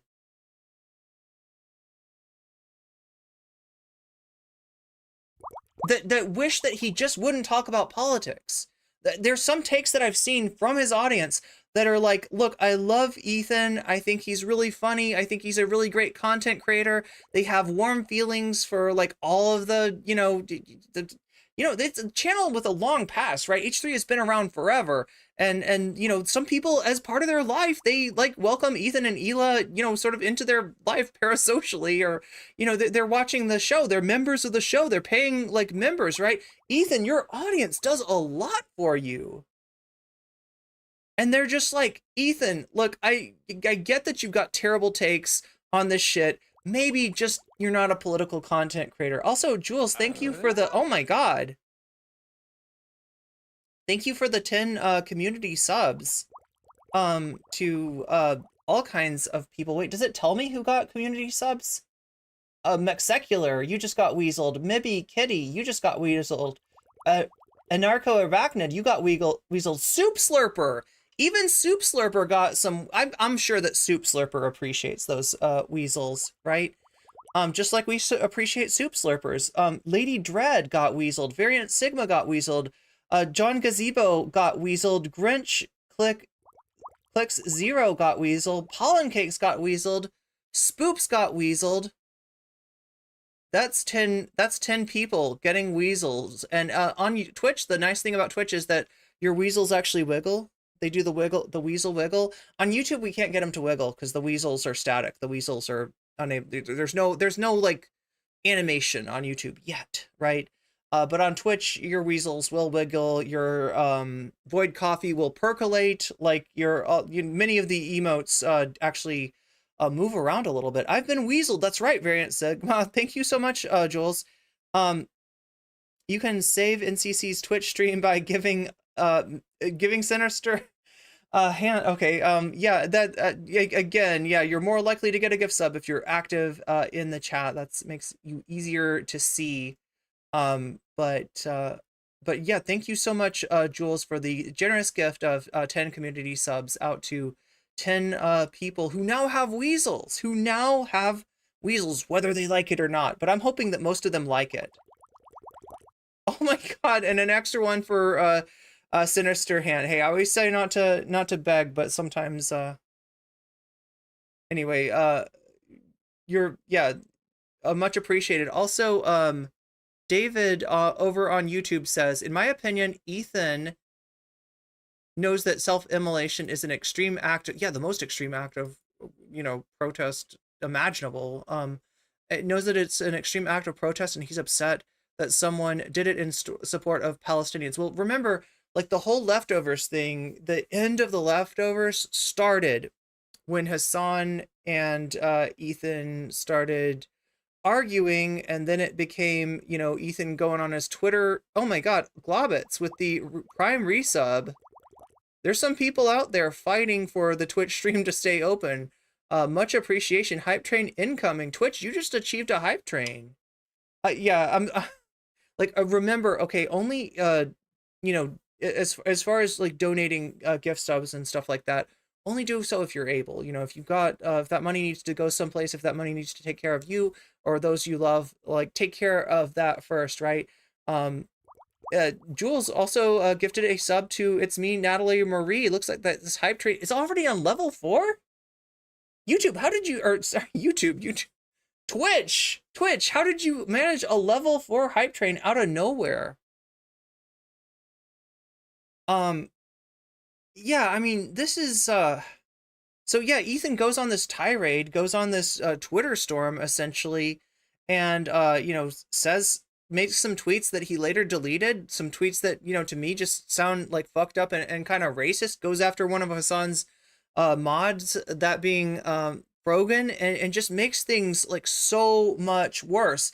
At that point, Hasan's community is just like, hey, who the fuck is this guy, right? And I mean, like, the official reason for the end of Leftovers is that it is a lower concurrent stream than than the H3 podcast. The H3 podcast, when they do a non-political stream, they get 40,000 to 50,000. When Hasan comes on and they do leftovers, they get like, I don't know, what was it, like 20,000 to 30,000 or so. That's around the range. So, you know, it's a drop off, right? And so that's a reasonable explanation for why, you know, and especially if what they were trying to do was, you know, engage with drama by having those contentious debates between Ethan and Hasan, you know, and the most that they could manage is like 30,000, you know, that's a plausible reason too. But it might have been, and I think it's pretty likely that part of the reason was because things got so toxic. And I mainly blame Ethan for that toxicity. He apologized for the tirade. He deleted a bunch of his tweets. He decided he would leave Twitter and retreat back to Instagram, where I guess he's bigger on over on Instagram. And you know, his kind of he hasn't really said anything much about the conflict since then. This is kind of like the first like reemergence of Ethan's, you know, bad political takes. And it's not just Hasan's community, because some people say that, like, you know, especially like, you know, Vosh and Keffels and all of them, you know, when they were saying, how could you go against us, Ethan? We supported you against Hasan, right? It's not just Hasan's community. Understand that. We're going to get into H3's subreddit later on. We're going to take a look at what's going on in the H3 subreddit, and it's not good. Ethan, you are losing members, supporting members, paying members, right? To what you've built, you know, in terms of the H3 podcast with shit like this. Like, people are not, I don't know what you thought you were doing, like trying to like make a joke about like somebody self-immolating, but it's not, nobody's laughing, right? And people can't handle it. They don't want to hear that. Your own chat is at this trying to sorry, trying their best to save you from yourself, and you just won't listen. There's like nothing that anybody can do to reach you, apparently. So anyway, let's hear what the rest of this of Ethan's bad. Now, this is the original bad take, remember? This is just the Aaron Bushnell take that Ethan had. It unfortunately it goes on, and there's a lot more. There's a lot more bad takes to hear. Is for sure plenty talked about. It's pretty wild for me that he doesn't understand a protest against America and Israel, but he'd understand it if it was a monk against China. And I wrote this in a comment on the actual podcast. Don't know if I ever read this, but they might, because they might get the notification because I have, you know, over 100,000 subscribers. I said, fundamentally, everything he said there shows no respect for the cause he died for. It's just, I respect his conviction to burn alive. We shouldn't glamorize that. And he did it well because, I don't know, he stood for long. I know he's like an edgy comedian, but it's just a gross joke. And I get sometimes as a comedian you're pushing the boundaries. He made a joke later on when the mic was messing up, saying it's the ghost of Aaron Bushnell haunting us. In my opinion, it's so tasteless, especially with some of the stuff he said in the past. Wait, did he actually say, well, let me go back on that. Did he actually say that? Right, so the first job is like, you know, great job in the burning. Great job in standing up while, you know, it's just like this horrible, tasteless joke. We got the hype train coming in at 43% of level 4. That is a level 3 hype train coming into the station and earning you level 3 emotes. So congratulations, Twitch. And yeah, Twitch is fighting to to stay viable. Oh my God. But did Ethan actually make that second joke that he said was even worse somehow? Like, did he actually say it's the ghost of Aaron Bushnell? Because I have, you know, over 100,000 subscribers. I said, fundamentally, everything he said there shows no respect for the cause he died for. It's just, I respect his conviction to burn alive. We shouldn't glamorize that. And he did it well because, I don't know, he stood for long. I know he's like an edgy comedian, but it's just a gross joke. And I get sometimes as a comedian you're pushing the boundaries. He made a joke later on when the mic was messing up, saying it's the ghost. Okay, so like I said, we're not going to watch See You Next Tuesday out of respect for Ethan and his legal team, right? We don't want to mess with the trousers of Satan, okay? We're not getting into those J.O. joggers. So I'm going to stay well away from that. But yeah, this is, thank you, Cavernacle, for this video, because like I didn't want to I don't want to risk it for the biscuit. And I think Cavernacle has the right idea about getting the transcript and reading the transcript, but also letting us know some of the other tasteless jokes that he made. That it just seems like he's doubling down again and again, and this is what's got me worried, right? Because, like, I mean, with that first thing that he said, I don't know. I feel like there was a chance for him to apologize and say, you know, look, some people do not deal well with traumatic events, and this is a traumatic event. This is an extreme, like I said, the most extreme, you know, form of protest probably possible that happened, right? You know, and if he was to say, you know, my bad, you know, sorry, I didn't know how that would come across, I think that more people would have been open to you know, like because he said he's not like he's not trying to criticize you know, the deceased. But when he doubles down and says, is that the ghost of Bushnell messing with the, like, what the fuck, Ethan? Yo, this is worse than I thought. Again, thank you, Cavernacle, for making this video. I wouldn't have been able to touch this otherwise. It's radioactive. It's too hot. It's too spicy for Twitch. It's too spicy for YouTube. It's trousers of Satan. But thank you for Cavernacle for keeping us well away from those trousers. Of Aaron Bushnell haunting us. In my opinion, it's so tasteless, especially because of some of the stuff he said in the past. And it just really, like, minimizes everything this guy did. Because if you do respect his principles and his conviction, I don't think you'd be making this. Okay, so I've got an ad break coming up. Normally I do something clever and I'm like work in some of the words of what whoever I'm reacting to is talking about to kind of pivot into the top of into letting you know that there's an ad break coming up. This time, out of respect of what we're talking about, I'm not going to make any such jokes because it just, like, any joke in this situation is inappropriate. Let alone the shit that Ethan's doing. I just will let you know that there's an ad break. It happens once every hour for 3 minutes. Happens at the top of the hour. Generally, if I'm streaming, if I'm on stream on time, it happens at the top of the hour. You can get out of it by using a Prime sub if you have one. You can, with no cost to you. You can also pay $5 to get out of the ad break, or possibly be gifted a sub. Although that kind of thing is, your best bet is to just be active in chat. You don't need to, need to plead for it or anything like that. Just being visible without a sub is generally enough to. Anyway, yeah, this is dark.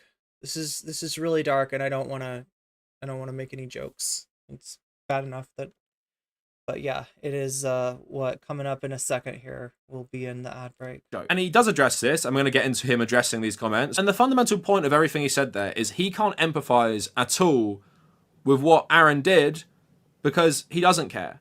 And I said this in my comment to him as well on YouTube. I don't think he cares about Palestine at all. I think because his audience lean left, he's paid lip service, and as we're going to see, he's saying, I'm saying all the things. I'm saying it's genocide, I'm saying it's apartheid, but you calling me a Zionist, that's too far, you're basically just calling me a Jew.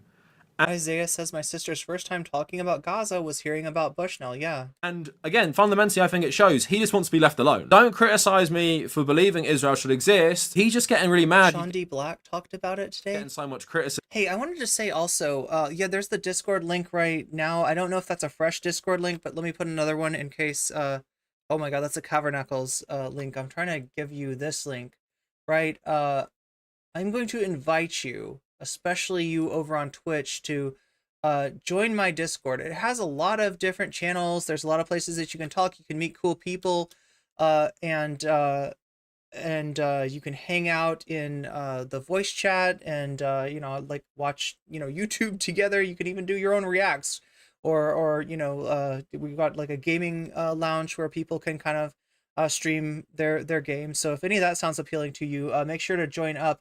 Also, I wanted to especially ask people on the Twitch side, if there's anybody on Twitch that you'd like me to talk to.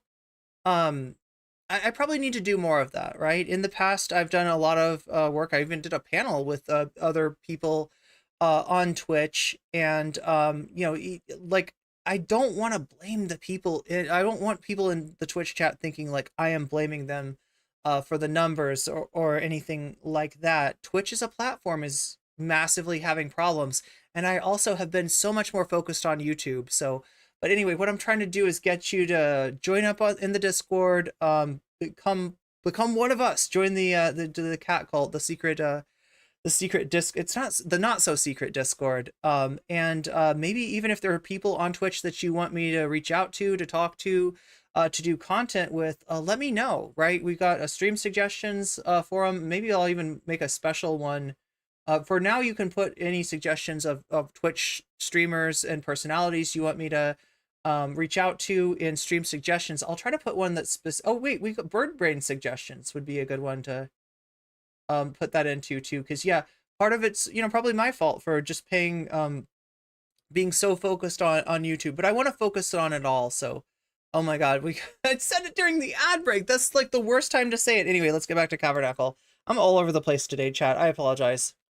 For his takes that he thinks are like very, very rational. One more thing I want to note is like a lot of people like Ethan, not that he said it in the quotes I read, they're saying it's all because of mental health problems. Like this guy wasn't well.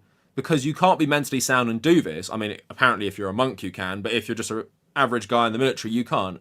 And I would say you can. Plenty of things done in history which seem extraordinary or taken too far or extreme to us, they were done by people with totally sound minds. And loads of people in revolutionary movements. Yeah, I think that's the most harmful aspect of of Ethan's commentary on this, right? Is the fact that he is chalking it up to mental illness, right? And it's like, look, I don't know what was going on in Aaron Bushnell's mind. You don't know what was going on in Aaron Bushnell's mind. The fact that you'd try to like portray it as, you know, like a kind of self-harm or like a mental health issue, that's gross. That is absolutely gross. Or in war, have sacrificed themselves for a greater cause. And Ethan did go on to say that if he was Palestinian and he did it near like the wall around Gaza, he'd understand it more. So he understands it on some level, but I guess you have to be like a direct victim of the colonialism to do it with a sound mind, because yeah, that's the other thing too, is like that you can't do it unless you are like literally like, oh my god, unless you are literally like imprisoned in an open air prison like yourself, right? And he didn't even say, like, he didn't even give Palestine as an example. What he gave as an example was China.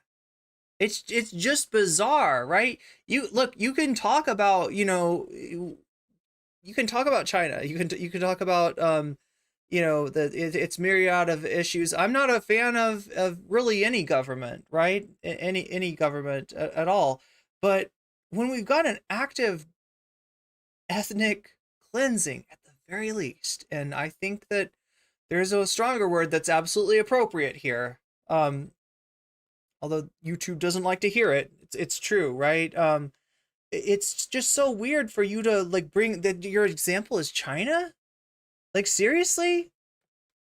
If you're like someone like Aaron, who was part of the war machine, you doing it means you have like mental health issues, which I completely reject. It sounds like a guy, from what he said, he was fine.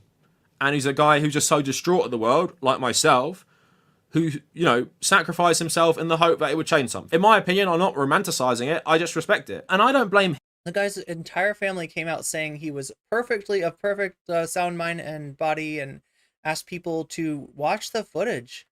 Him for this. I blame the US government, and I blame the Israeli government, and I blame every single piece of Western media and Israel. Yeah, good point, FG. Bushnell was part of it, at least indirectly. He wasn't just the victim. He felt complicit. That if you listen to what he said, that's his motivation. And anything else that you add to that is pure speculation, Ethan. And it's speculation that seems to be targeted to diminish the impact of this extreme action that was this extreme and permanent action that was taken. Like, I don't understand where Ethan's coming from at all. Israeli media and all this garbage, which has created an environment for genocide that all of us have to fucking watch. and nothing changes what our government do. So people have to resort to extreme measures to even put a bit of pressure on these governments. So let's listen to Ethan address it. I'm going to play you like a fair bit. Yeah, Sinister, I have not watched The Unblurred yet. I can't, I don't know if I can bring myself to do that.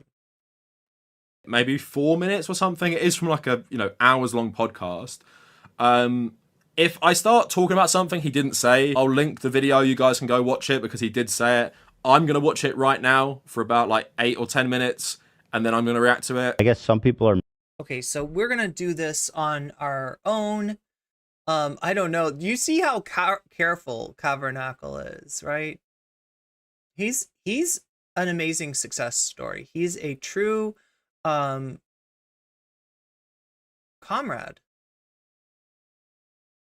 He's shown solidarity, in every single, take that I've seen of his. He has brought his channel from 0 to over 100,000, and he hasn't, you never saw him kissing Vosh's ass. You never saw him kissing anyone's ass, right? You saw him calling out people, some people that are really tough to call out, some people with like much larger followings than his own. And you can see like how he handles this. He's protecting his channel here. Maybe I should try to do something more like this. But like, instead of showing this like I'm going to show you, which is going to be big on the screen, he's got his little Tabernacle thing, and just trying to take every caution to ensure that he's not going to get his channel pulled over some bullshit from Ethan Klein.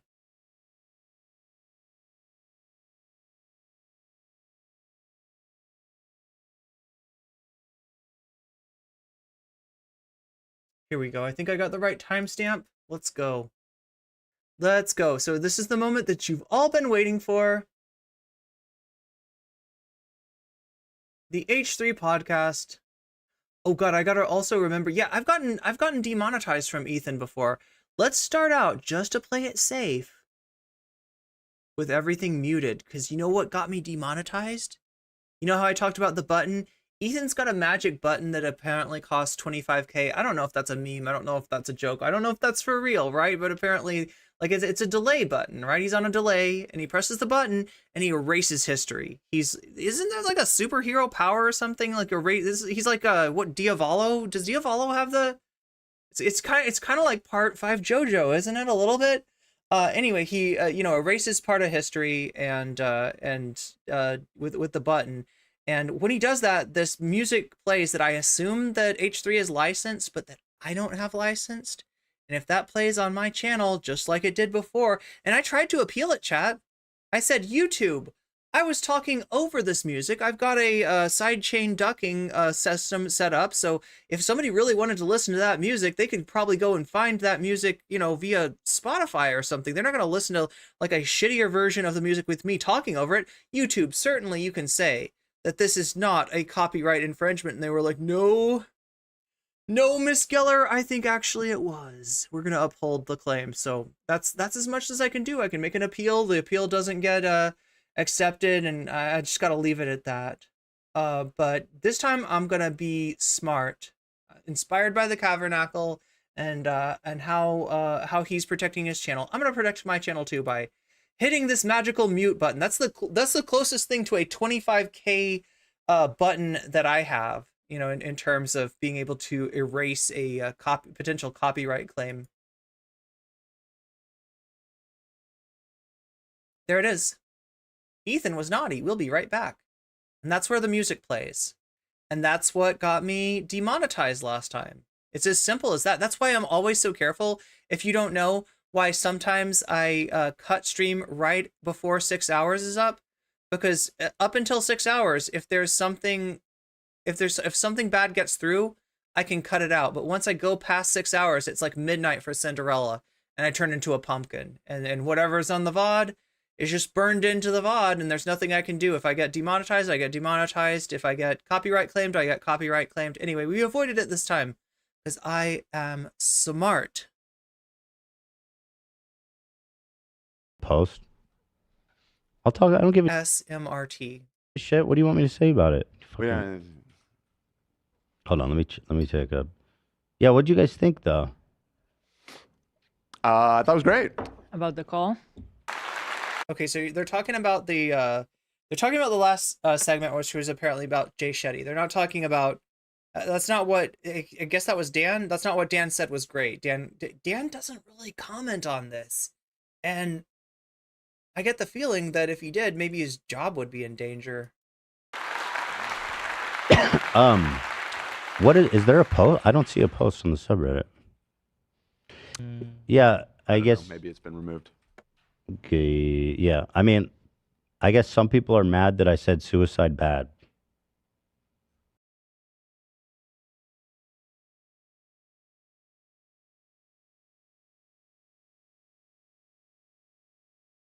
Look, I hate to do this to you, Ethan, but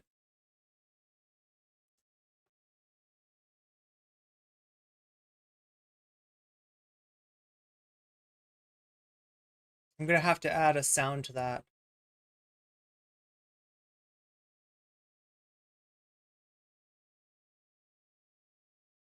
I got so much poo-poo in my pants. Yeah, I had so much poo-poo. I'm so stupid back then. I was just so dumb. Dip my pants. Yeah, I had poo-poo in my pants.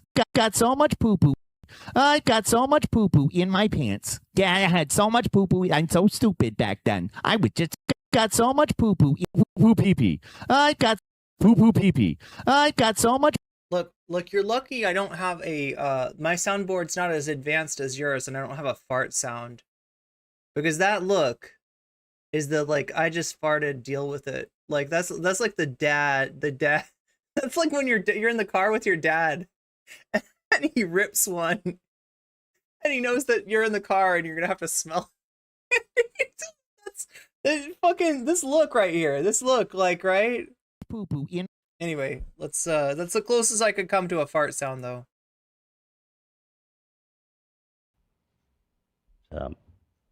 Another hot take from Ethan Klein, the Zionist genocide supporter. Thank you. I thought the call was great. Yeah, that was what was so interesting is like what started as a goof. Mm-hmm. About I how know. everybody loves this guy. Totally.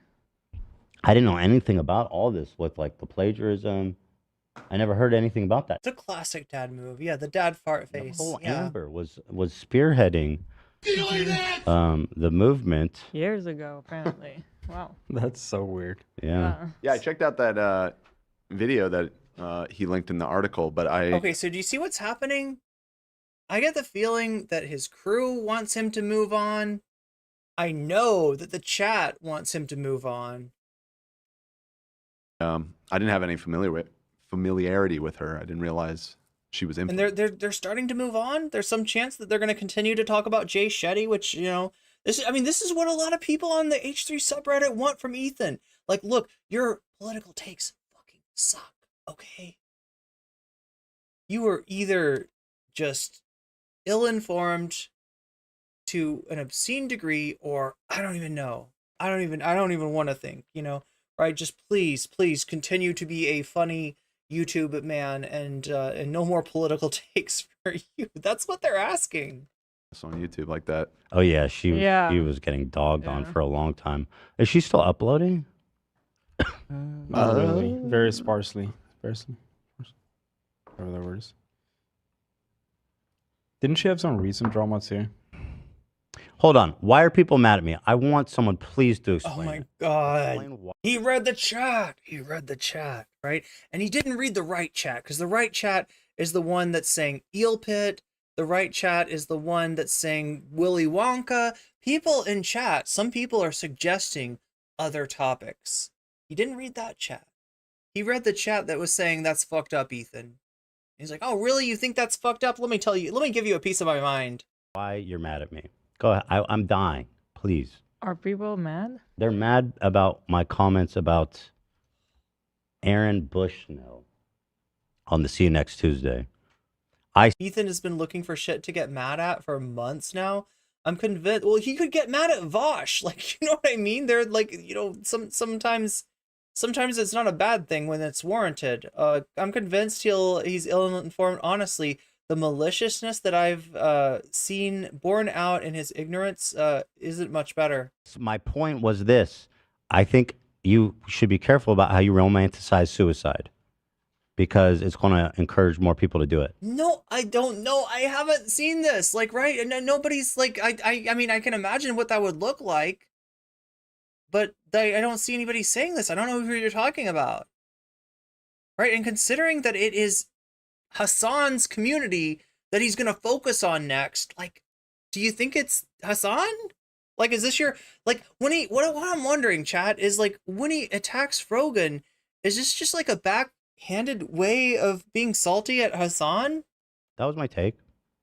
And that apparently enraged people. Because it's not just Hasan, bud, it's your freaking community. Like, Unless I'm misunderstanding, tell me why. I'd love to know why. Because I feel like when people are angry at me, they're looking regarding this kind of stuff. They're looking for any reason. And so I feel like if you are actually articulated why you're mad at me, it wouldn't make any sense. So I'm dying. Please write it. What I saw. Because you made fun of him burning. Okay, dummy. I joke about all this shit every fucking day. And now all of a sudden you gotta get all bitched out. Like, give me a break, dude. I wasn't even insulting him. I said the joke was that it was distasteful, and I was complimenting his resolve, frankly. The joke was that it was a compliment in a really distasteful way. That's my fucking humor. I do it here every day. And I mean, it's especially. It's not funny. It's not funny. On the members, which is a little more unfiltered. Ethan gone wild. Unfiltered by design. It's just kind of like Ethan is there. And no, but I would say that joke on the podcast. Sure. And I joke but if especially on the members, you just kind of like shoot the shit. Also, chat, be really careful. I know that this is emotional. I know that it's hard to take. It's hard to listen to. It pisses me off too, okay? But just be really careful, especially on the Twitch side, because they fucking ban people.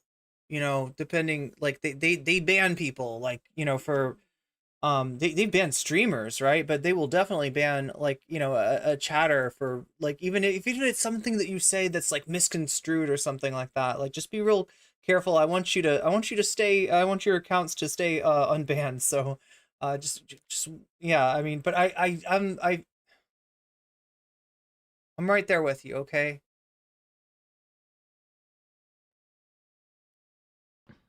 Yeah, absolutely. But it's really annoying that, like, people they stand by, like, just waiting for any reason to call me. And by the way, call me a Zionist, make it about how I support genocide, about all this horrible fucking shit, to call me racist. Why? Because I made one stupid, insensitive joke that, by the way, they didn't call his character into question. If that's all it was, you could have apologized for it. You know, if that's how you deal with fucking trauma, then you could have said that. But instead, you doubled down, and you doubled down again and again and again. So it wasn't just one stupid insensitive joke. It was a fucking pattern of doubling down on a callous, fucked up, monstrous thing that you said.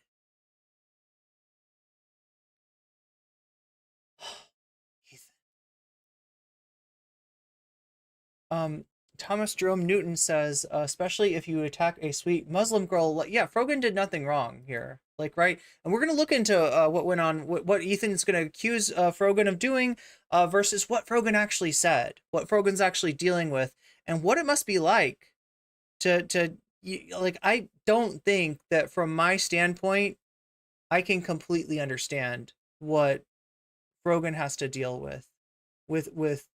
You know, like, I mean, I guess my identity is politicized to a certain degree, but not the way that Frogan's is, especially right now. It literally was just like, he was really good. And my point was that, like, his resolve was crazy. And the thing that, you know,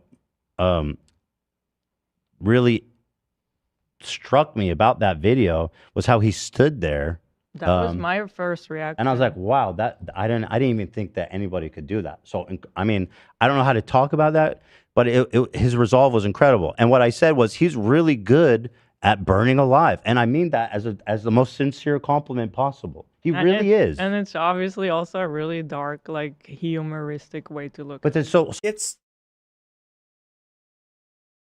dripping with sarcasm, right? Is what it is. You say, but that was a positive. I said he was good at it. Oh my God, Ethan, please shut the fuck up. Shut the fuck up. So how are you going to take that and call me a racist, a genocidal, a monster? I mean... And also, can we talk about dark humor for a second? Like, AKA gallows humor? So gallows humor is sometimes a necessity. If you're dealing with a really dark situation and there's not a lot of hope, right? There's a lot of examples of people in such situations, you know, utilizing really dark humor to cope. So I said it before, it's gallows humor. Let's think about the gallows, right? What are we talking about there? We're talking about an execution. An old school execution. And we got the gallows, we got the condemned, and we got the executioner. And we also got the audience, right? And some people in the audience might feel bad for the condemned, and some people in the audience are just there for the show. And some people in the audience are cheering it on, okay? So, let's talk about standpoint. When you make that dark joke, are you standing in the place of the condemned? In which case, yeah, fucking, it's your right. You know, I'm not gonna fucking tone police you. You're standing there condemned, looking at the executioner, looking at the gallows. I'm not gonna tell you you're wrong for, you know, making, you know, a dark joke there. All right, let's say that you're not. Let's say that you're somebody in the audience. Okay, I mean, that's a little dicey, right? Even if you're sympathetic, and that's what the point of view that you're, you know, like that your humor is kind of cutting against the situation, cutting against the gallows, cutting against the executioner. I mean, you're not gonna set that person free, but you know, your anger, your indignation, your sense of injustice comes out through humor. All right, I mean, you know, it's not really your joke to make, but whatever, right? Now let's say that you're in the audience and you're just there for the show and you make that joke. Fuck you. Fuck you, okay? Let's say you're cheering them on. Oh yeah, real seriously, fuck you. Let's make it a little bit worse, chat. Because this happens. We do see this happen. In fact, in this conflict, we've seen people that are standing, that are in the standpoint of the executioner, make jokes on fucking TikTok, for example. I don't even know what to say there. I don't even know what to say. So Ethan, like, wherever you're making that joke from, it's wrong. And it's not your joke to make. Right? That's not what dark humor is. Laughing at an unjust execution. Unless it's yours. So please, can you just, like, I know you're a funny man, can you just fucking hold it for a second and like, try to understand? Thomas Jer, super chatted $5.67. 5,500 Chilean pesos from Thomas Jerome Newton. Education for the young and turning them into XQC, managerialist Eine Vorsch. Get the IDF jigend. Thank you for the super chat, Thomas Jerome Newton. And thank you for the follow, Unobtainium X. I think that's a Avatar reference, right? Just another example to throw the stack of examples of why I don't trust anyone who calls themselves a comedian. If you're coming at me with those... It mispronounced it. It's supposed to be Jungian. ...kinds of takes, you are ensuring peace will never happen. Because you can't even have you can't even have any kind of dialogue where somebody's disgusted by your fucked up joke that you made that wasn't your joke to make in the first place, and you're gonna say that they're the reason why you can't have peace? If they would just shut up and take it, you'd have no. What are you talking about? And peace for who? Peace for who, Ethan? Everybody isn't walking totally aligned with you. I never said a single bad thing about that man. Other than the compliment, not even the compliment because it's weird to say, but his resolve is nuts.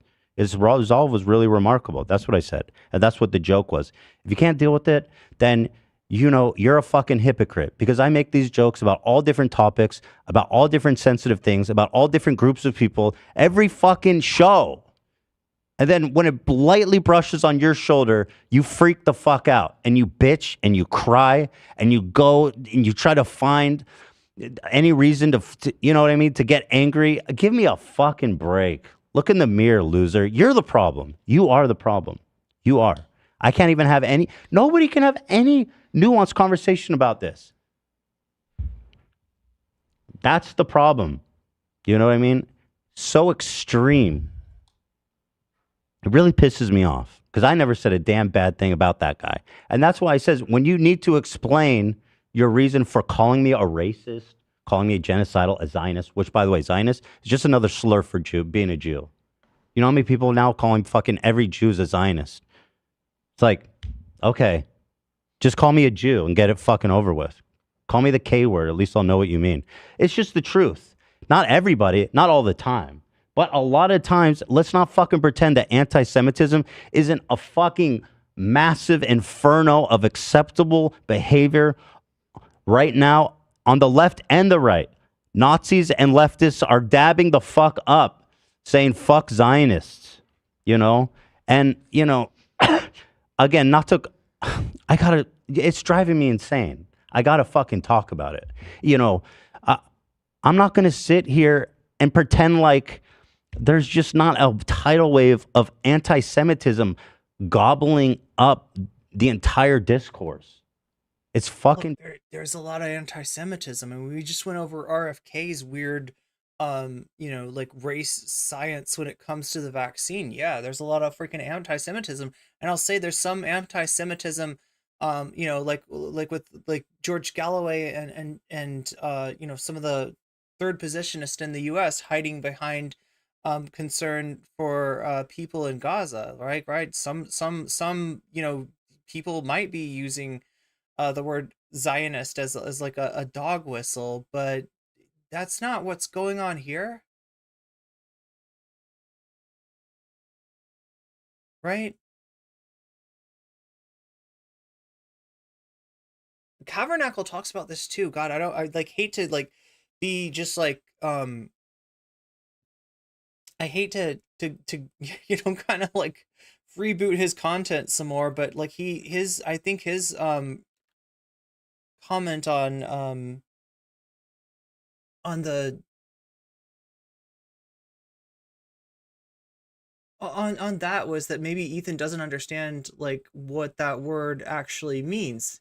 Like, he seems to be treating Zionists like it means that you are up Bibi Netanyahu's butthole. You are agreeing with every single thing that, you know, the IDF does. And obviously Ethan has expressed that that's not his viewpoint. That's why he's making this comment that he's not, you know, if you think like I'm not a Zionist, if you think I am, then it must be because you are a goddamn racist, right? No, Ethan. Thomas Jer. No, Ethan, that's not right. $5.67. 5,500 Chilean pesos from Thomas Jerome Newton.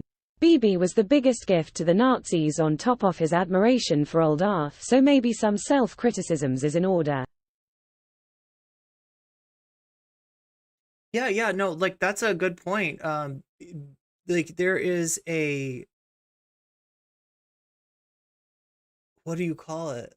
Like there's a unholy alliance, all right, between the far right you know, Zionists and the anti-Semites, right? Anti-Semites want Jewish people out of their country. Far right Zionists want Jewish people to, you know, immigrate to Israel. you know, for like demographic reasons, and stuff, right? There's like and yeah, there's some really strange stuff going on with Bibi Netanyahu. Like, look at, for instance, even Elon Musk and some of the anti-Semitic stuff that he did, that essentially, you know, was really concerning. And what did he do to kind of clean his hands of that? He expressed his, you know, support for Israel. And that worked with some people. That works with some Zionists. Some Zionists are like, you know, are like, yeah, no, this guy's not anti-Semitic at all, because look at how much he supports Israel. Would an anti-Semite support Israel like this? You betcha. You betcha they would. Disgusting, man. And I'm doing, as an Israeli dual citizen, as someone who's deeply invested in the state of Israel, who's probably more sympathetic to the Israeli perspective than most people would be. I've tried so hard to pull myself to some kind of central ground where we can have a real conversation about this stuff. I'm pulled myself all the way to, you know, outright saying that it's apartheid, that it's genocide, that the Israeli government is committing. And so, but you still want to call me a racist and a genocide and a Zionist. Oh my God. Computer Bailey's telling me even Kanye is defending Israel now. I haven't seen that. Also, Andy Jazzpun, thank you for the follow over on the Twitch side. Why would you call me a Zionist? Twitch is mounting a comeback. If it wasn't just, oh, you're a fucking Jew. When I have said all the things that you want to hear from me, I want to meet you right in the fucking middle, and you still spit in my face. So give me a fucking break. Who's the problem? It's giving white ally. No, I see what you're saying there. I see what you're saying there in terms of like sort of you know, token gestures given, and when they are met with anything less than like unmitigated admiration and praise, like you see the fragility come out, and it turns into like, well, fuck you anyway. Yeah, it is giving you know, white ally. Scumbag. And I, you know what? I don't want to call out this because I'm going to say this because it pissed me the fuck off. And being an anti-Semite openly and proudly is now likes on Twitter. Frogan, she tweeted out, she goes, I have a problem with my Zionist. Okay, unfortunately, yeah, being an anti-Semite out in the open is likes on Twitter. But you don't seem to have your finger on the pulse of what likes those are. You're getting like, you know, being an anti-Semite out in the open on Twitter is getting you likes from the Groypers, the Fuentes fanboys, the America First creepazoids that Elon Musk brought back to the platform, that Elon Musk unbanned. That's where those likes are coming from, but Frogan's not getting those likes. Frogan's not going for those likes, and Frogan's not yeah, those people, you know, hate Frogan too, based on, you know, Frogan's identity. Therapist. Just call him a fucking Jew. I'm sorry, but that you can't talk like that about any other fucking minority. I had a problem with my Zionist therapist. What'd you taught your Zionist therapist? Did you get that those level of? Okay, so this is so weird. This is so weird, right? Because like I don't know if there's another reference to this, but he is pulling up, from what I understand, a tweet by Frogan from 5 years ago. And let me pull that up, okay? Actually, you know what? I don't have the tweet from 5 years ago, but I do have Frogan's response to what Ethan's saying here. Let's see. Bookmarks.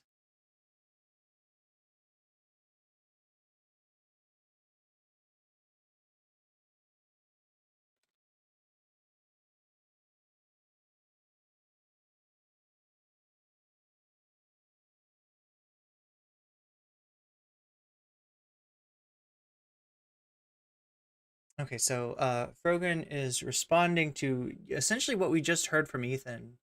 And I don't, if anybody wants to send me the tweet, like, I'll take a look at it. My understanding, yeah, 2019, that's 5 years ago.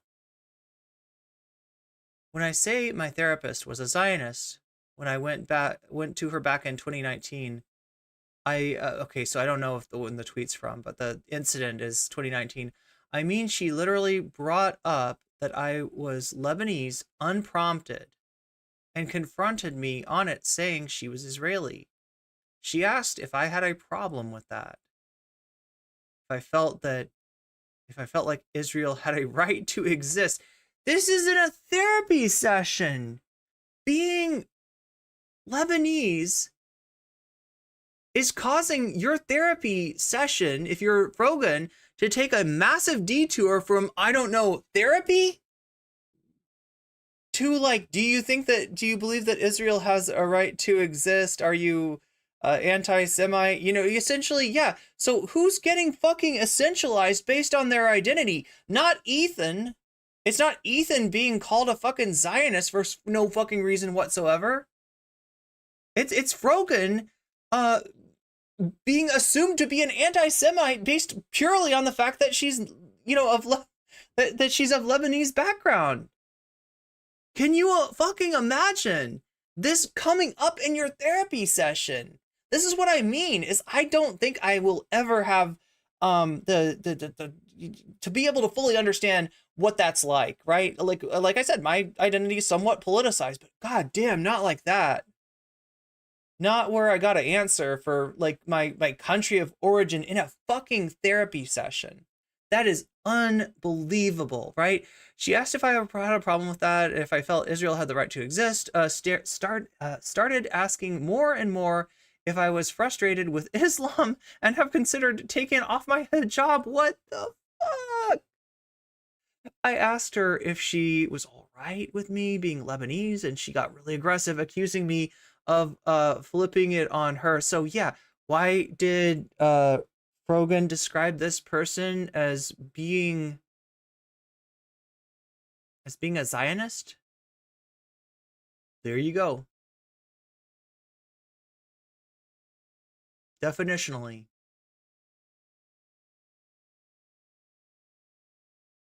Accusing me of flipping it on her and refused to answer. You're just like, this person, like, I don't know if this person should have a psychology like license. I don't think they should have a, like, do you know what I'm saying? Like, this is a huge breach of professional standards at the very least. If not just, you know, straight up ethical standards.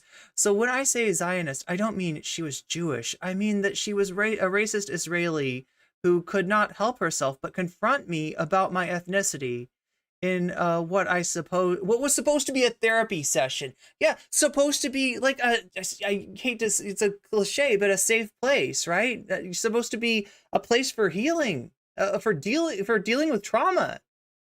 And instead, she has to answer fucked up questions like that. So yeah, that's the truth about what Ethan is saying. Not that he cares. Not that he, you know. Details from them? You had an in-depth conversation about the politics of Zionism with your therapist? No, I know what you mean. You mean fucking Jew. I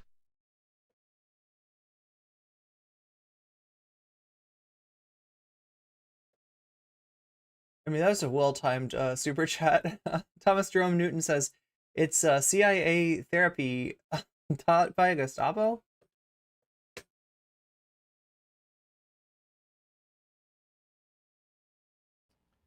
You know, I'm not going to sit here and let my fucking people, you know, be openly bigoted. Look, here, Ethan, let me just break it down for you, okay? There's two ways that racism manifests, all right? It could be explicit, right? Somebody, you know, walking down the street with a tiki torch saying, you know, Jewish people, you know, the thing about Jewish people, the replacement thing, right? From Charlottesville, right? That's explicit, right? There's no fucking doubt about what that person's motivation is. And there's implicit, right? Now, where does implicit come out? Well, a lot of times it comes out when you don't have total information about something and you make racist assumptions to fill in the gap. Ethan, you made that fucking assumption that she had no reason for calling the therapist a Zionist other than the therapist being Jewish. And that's not true. That assumption was incorrect. And the fact that that's how you fill in the gap, there's your implicit racism there, right? Now, implicit racism can be dealt with probably a lot easier than explicit racism. I don't know how to get those Charlottesville people to like fucking act normal and to stop being racist. But for somebody who recognizes their implicit racism, the first step is to acknowledge it. I don't have any great hopes though that Ethan's going to go that route. Everything that I've seen so far tells me that he's going to continue to double down, and he's going to continue to not deny what's really fucking obvious, right? You fill in the gap with a racist assumption. I'm sorry, that's implicit racism. I don't know what else to tell you. God damn. Racist. Fuck that shit. Nobody would expect that from any other minority. Nobody. It's disgusting. It is. And I'm here. I'm with you. I'm on your side all the fucking way. I mean, to be perfectly clear, Ethan, like, Zionist is not a description of race. You don't have to, or religion, or anything, like identity, right? You could be a Christian Zionist. There are a ton of, most Zionists in the United States are Christian Zionists.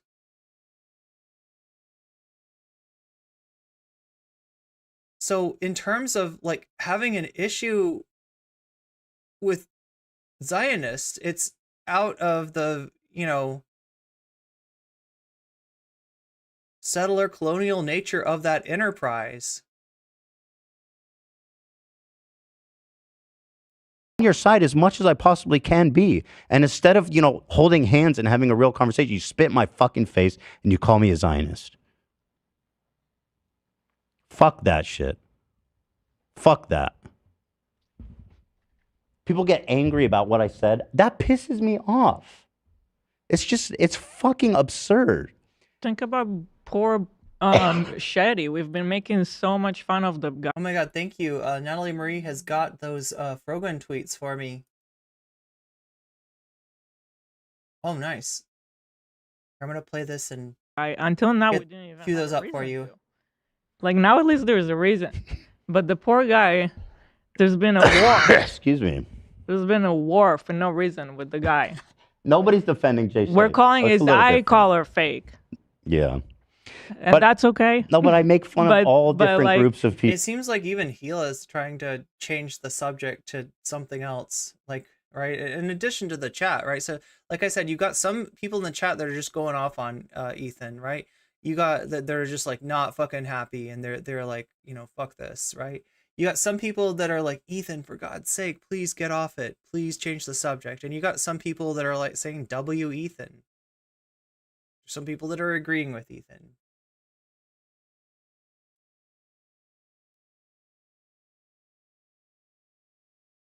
Whoops. Okay, here, let me just go ahead and do these tweets now. Thank you, Natalie, by the way, for sending me, I believe these are the tweets that Ethan was referring to, right? So yeah, 2019. Okay, not quite 5 years ago, more, you know, 4.5 years ago is what we're talking about, but you know, close enough. Frogan says, I just went to therapy for the first time after talking about my dad fleeing the Israel-Lebanon war, and she, the therapist, was like, yeah, I'm Israeli. Do you have any issues with me being your therapist? Bruh, I was so taken back.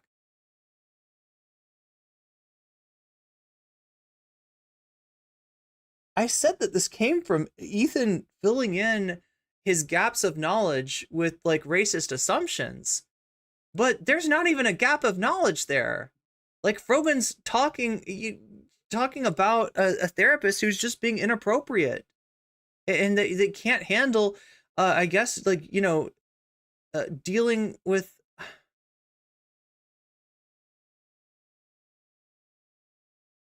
a Lebanese person. Started therapy 5 years after a bad experience with a, okay, so maybe the incident was even before then. Is that February 29th of this year, I'm guessing?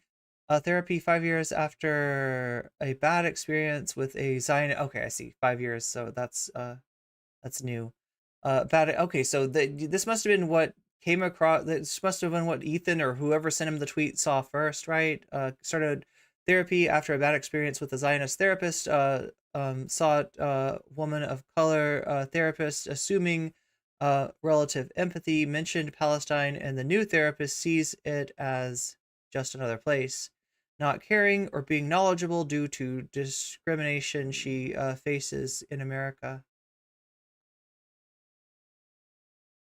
At an intake therapy appointment a few years ago, I told the therapist I was Lebanese, and she hit me with, "I am Israeli. Do you have an issue with that?"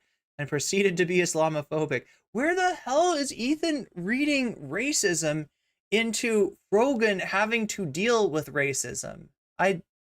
That's just, god damn. It looks like I, made assumptions that this was, I didn't realize it was this bad. Thanks for finding those tweets though, Natalie. It kind of sheds another light on what Ethan is saying here. People. And the thing is, again, if you look at my joke wasn't like, oh, look at this idiot. What a fucking idiot dying for a dumb cause. That wasn't what I said at all. I don't think people were upset with the joke. I think it was that what I saw some people saying is that you were looking at it from like an all lives matter type view. What did I say that was all lives matter? By ignoring what his cause was rather than... How did I ignore his cause? Well, I'm just giving you what they were saying. Well, I just want to know because people keep trying to say this shit. Because you're talking about suicide. Yeah. And mental health and like everything except the complicity that Aaron Bushnell felt with what was going on in Gaza based on his status as a U.S. Service person. And you're dealing with everything except the actual crux of the issue here. I said suicide isn't good, and people shouldn't glamorize it. Yeah, and they were upset that you were... And by the way, let me... AB's dad is supposedly a pretty big advocate for Palestinians in Michigan. Chat, I'm worried about AB's job. Right? I mean, you're going to hear what Ethan says here, but... Clarify, if it seems like I'm angry at AB, I'm not. I'm fired up. Yeah. I love AB, and I appreciate that because I'm desperate to understand the perspective, so I appreciate that you're conveying it to me. So go ahead, please.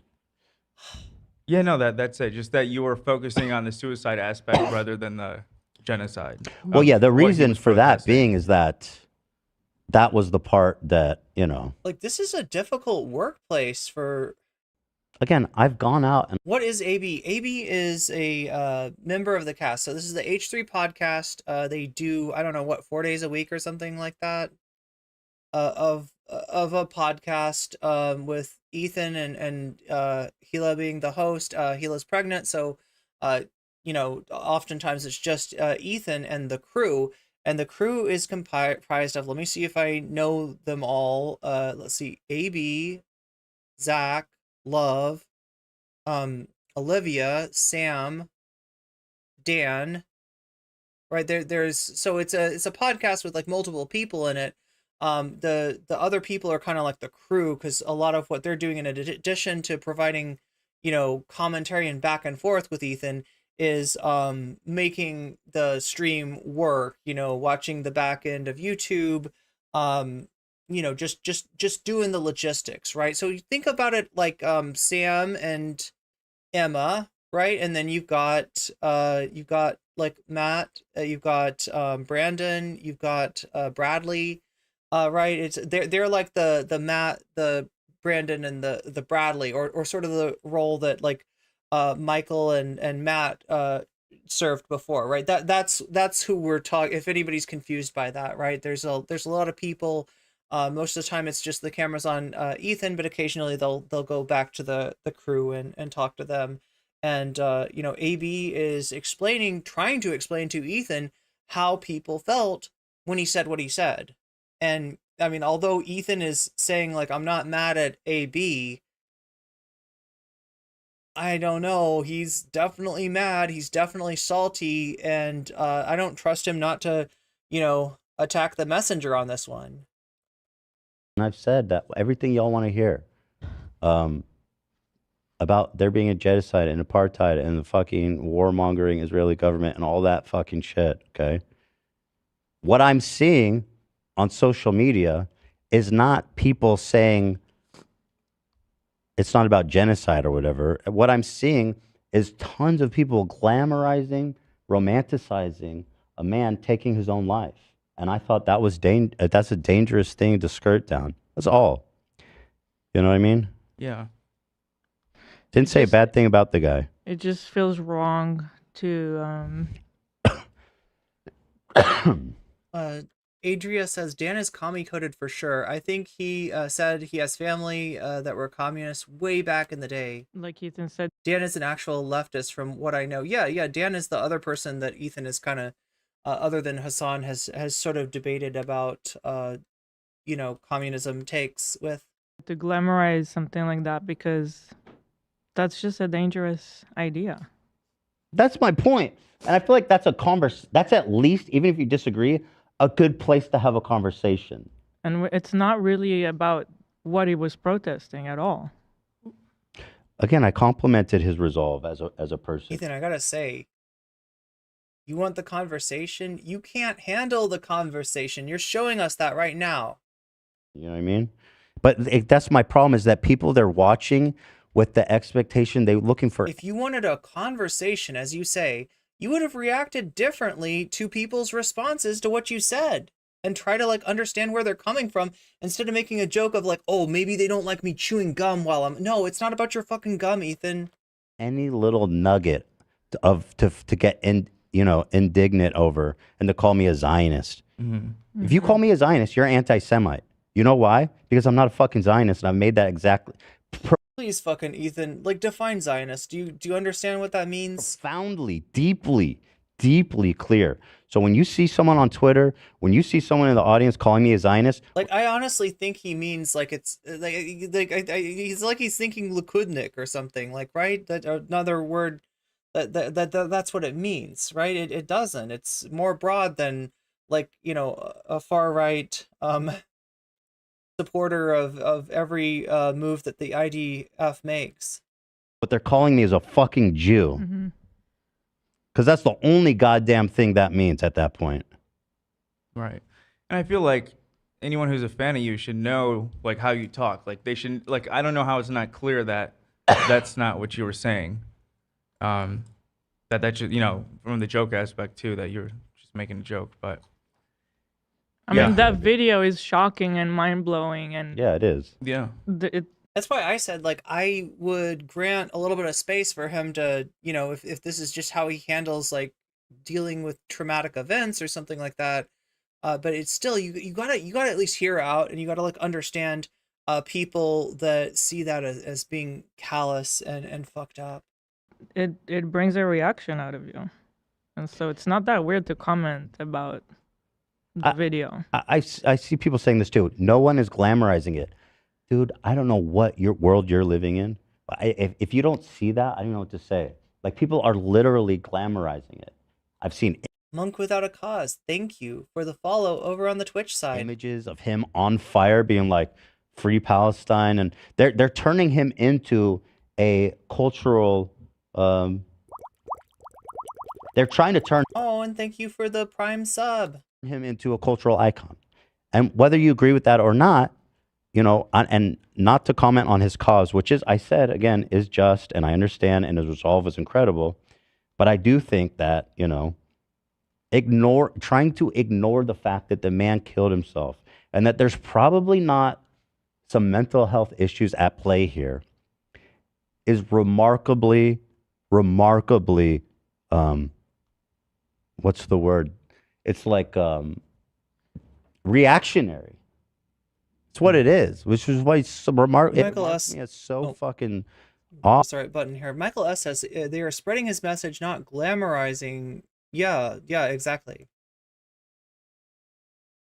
Odd that this is coming from the left.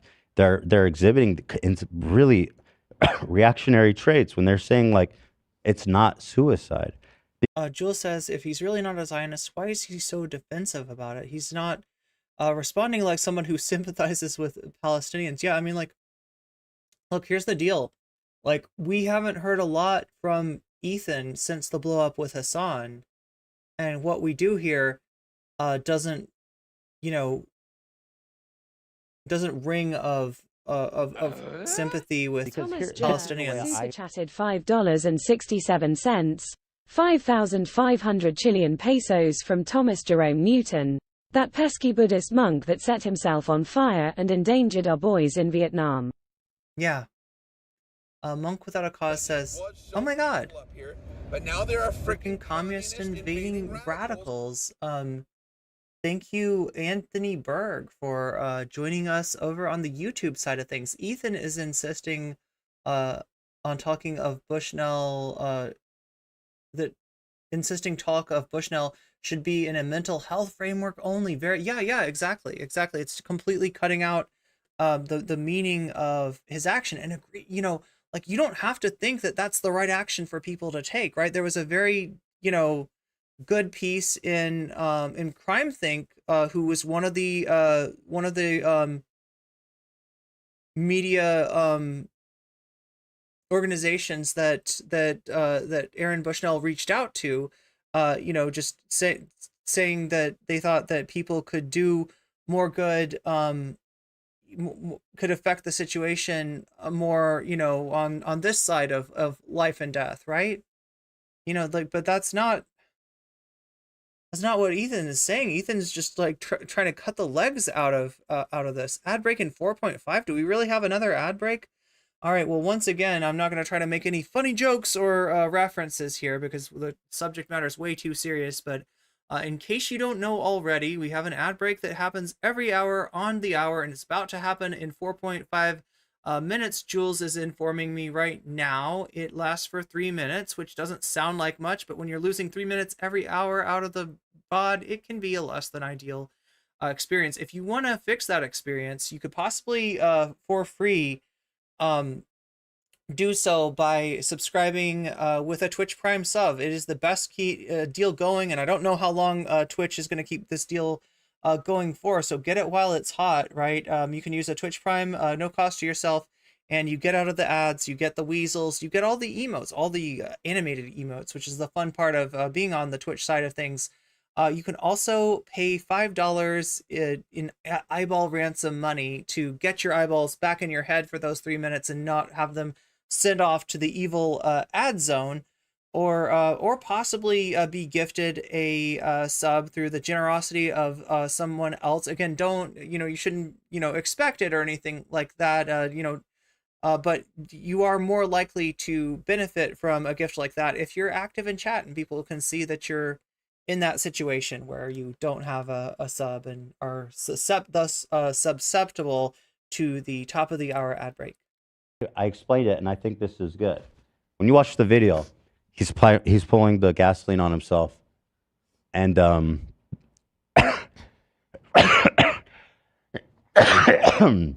he's a fucking icon. Okay, good. You can believe that. I'm just trying to have a conversation about it. If somebody came and stopped him, there was guards and like, "Excuse me, what are you doing, sir?" Right before he. I mean, there were guards. There were guards, and one of those guards stood there with a fire extinguisher doing nothing. The other guard pointed a gun at him. What is Ethan talking about? What is bro yapping about? Lit himself on fire. If someone was able to tackle him and prevent him from lighting himself. Tackle him? What are you talking about, Ethan? I'm sorry, I'm gonna knock over my lighting here. Like, I'm so just like, what? You're gonna tackle a guy that's on fire? He must mean before the fire's lit or something like that. It's just like, but no, there were people there, you know, there was somebody there pointing a gun at him. Like, pointing at a gun at somebody that's, you know, lighting themselves on fire. Ethan has fully lost the plot.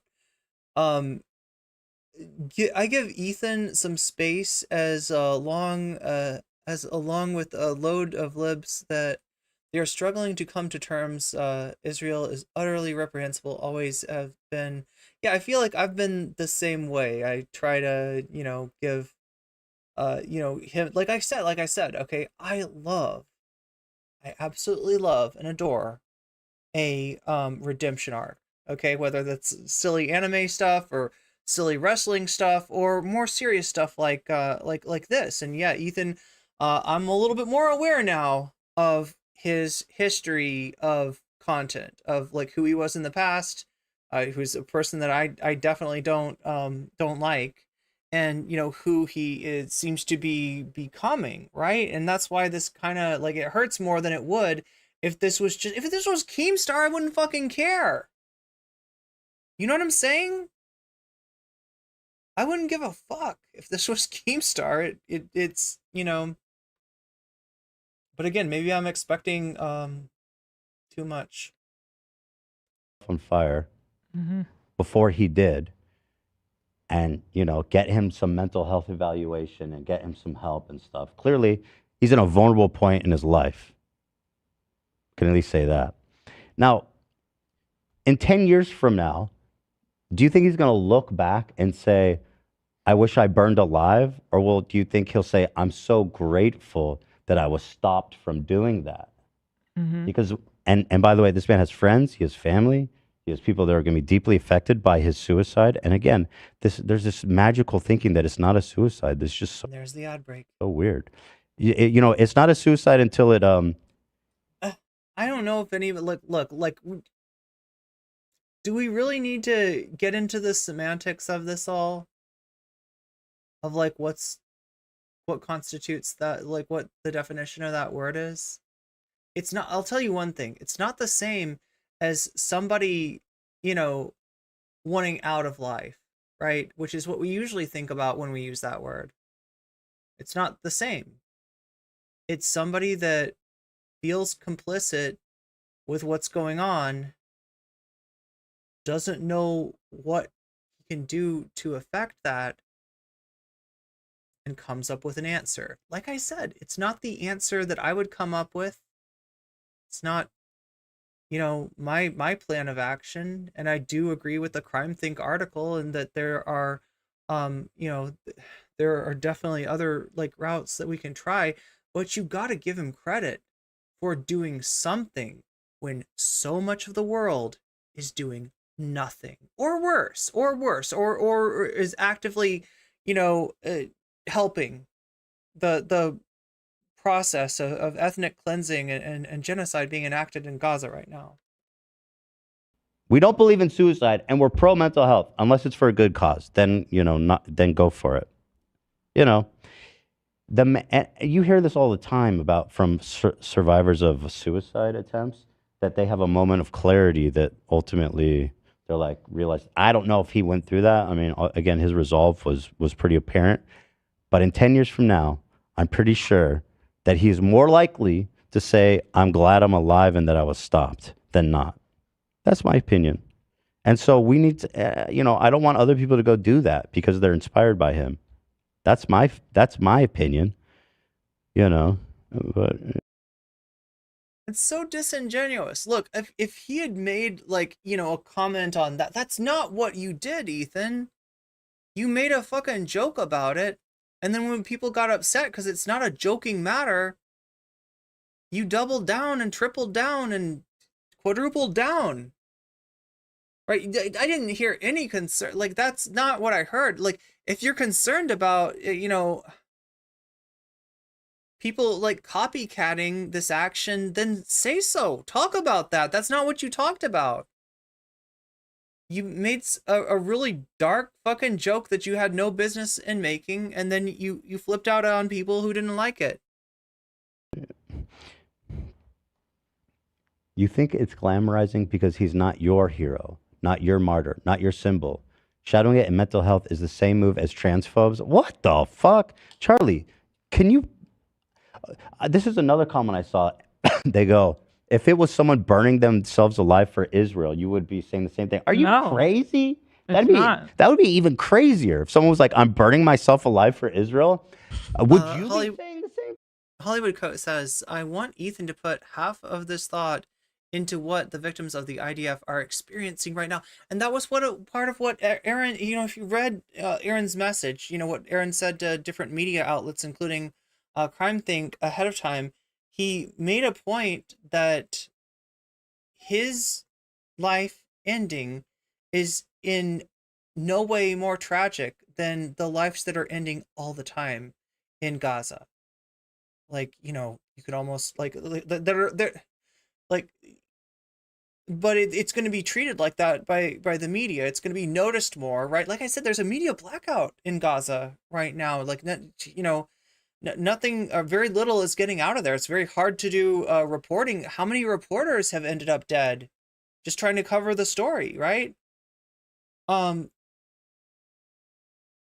Yeah, he wanted to make the point that, like, even though people are going to see this like as a bigger deal or as more of a tragedy or something, it's not. It's every human life that ends because of this fucking racist policy, this racist, military action is a fucking tragedy. Would you being like, I disagree, but I respect it? Fuck no, you'd be tap dancing on his corpse. You'd be pissing the fire out on his body. Give me a break.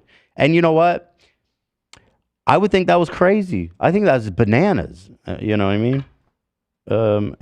So no, I don't understand what you're saying. And the fact that you can't even meet me half. Seems obvious that that's not what we would think. I don't know. But anyway, I know what the conclusion of this conversation is going to be. It's going to be that Ethan's a Zionist. Ethan is an Israeli shill. Ethan is Islamophobic. All this types of shit that you fucking see about anybody who doesn't toe the line precisely as you want it. Now, I didn't want to say this, but I thought about titling the stream Ethan Pulls a Vosh. And you're about to see why. Okay? Yeah, Ethan, who called out like Vosh like a week ago, is exemplifying some of Vosh's worst traits here. Not even disagreeing, frankly, just trying to have a conversation. So, in short, suck my fucking dick. How about that? Fuck you. Fuck you people. Go somewhere else. Like, seriously, if you're that sensitive that I want to take mental health seriously, something that I've been deeply that I've spoke out against in my whole career. I've spoken out. Has made it one of the things that defines me as a person. Okay, if you can't tolerate a conversation in good faith, then you need to go the fuck away and go. Like I said, Ethan, you can't handle the conversation. Like, you keep saying you want to have a conversation, but when the conversation is not just you talking and people agreeing with you, you're the one who's not tolerating this. To a community that is going to. Yeah, this story is not about mental health. That's right, Moino. Just tell you everything you want to hear all the time and never make you feel uncomfy. There's plenty of them out. Ethan doing everything he can to get Jordan Peterson to send a follow-up tweet to his prediction about him being confused by his hyper-leftist audience. You can't appease them. Out there. Go. Don't fucking be here where I'm just trying, for the most part, and that's what I was trying to do, and that's what I do in every serious situation. I try to make levity of a serious situation. I do it every time. And if you're a fan of this show, you know it. I almost take... Ethan, certainly you could agree that there are some things that, you're not going to make levity of. Like, when you talk about dark humor, when you talk about gallows humor, yeah, that's appropriate for people, facing the gallows to make a joke to deal with it. But it's not exactly levity. You're not fucking knee slapping. Like, oh, really funny joke right before you get you approach the gallows, right? That's not. It's serious shit, and you are treating it in a way. Your humor is coming not from a place of resonance, from a place of understanding, but from a place of detachment. That's what's so disgusting about it. That's what people can't handle about it, right? That's what's so callous about what you're saying. It as a challenge when we're talking about something heavy, something horrible. When I get a donation, I try to make a levity. I try to make a joke about it. That's what I did. So you're a fake fucking fan. Yeah, that's right, Jules. Ethan's the one being sensitive here. Nothing Good Faith says MSE stream about in how Ethan. Let's see, scroll up a little bit about how Ethan is handling this. Yeah. Fuck you. Get lost. I'm sick of it. Yeah, and if you want to call me a Zionist, just call me the fucking K word to my face. Have some balls. Just call me a Jew. Scumbag. Fuck you. Name another. Okay, let me be real with you for a second. I'm like I wasn't before. No, but like let me just like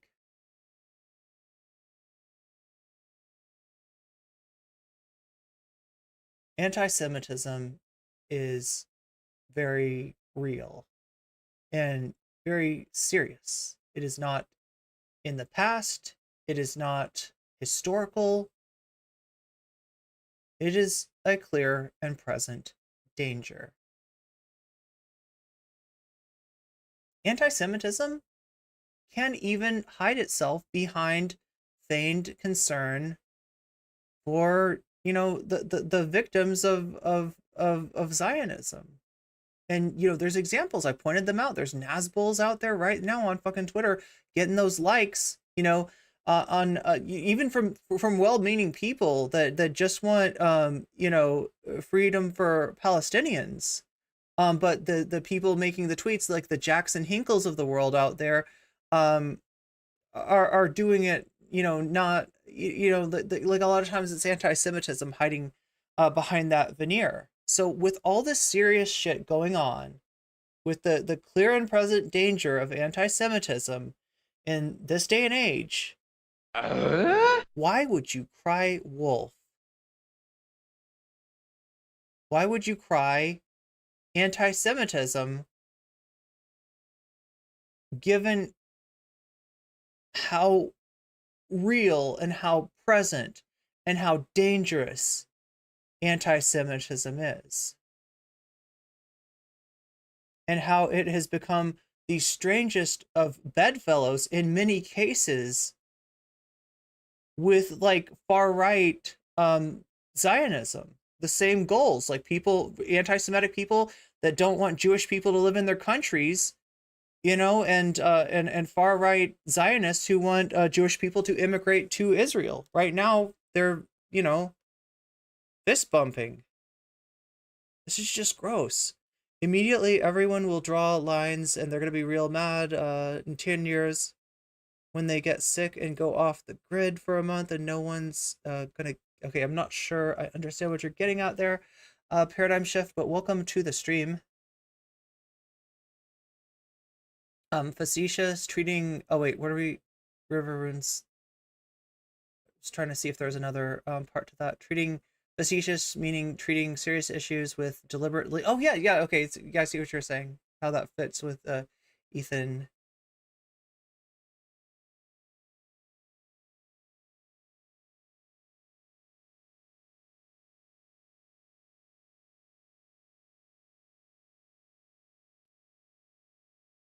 Minority, that everyone would just stand by gleefully and silently. I saw this TikTok that blew my fucking mind. This girl, she's on a train in New York, and she's like, I saw these. Okay, the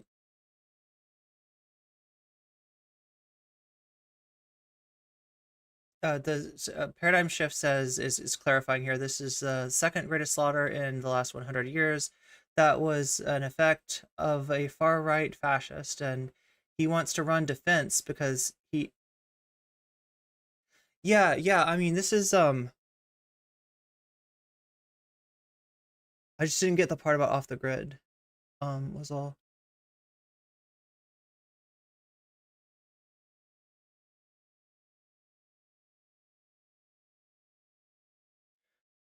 Sorry, I'm juggling multiple chats here. Is everything okay, YouTube chat? God, I'm sorry. Wait, what a...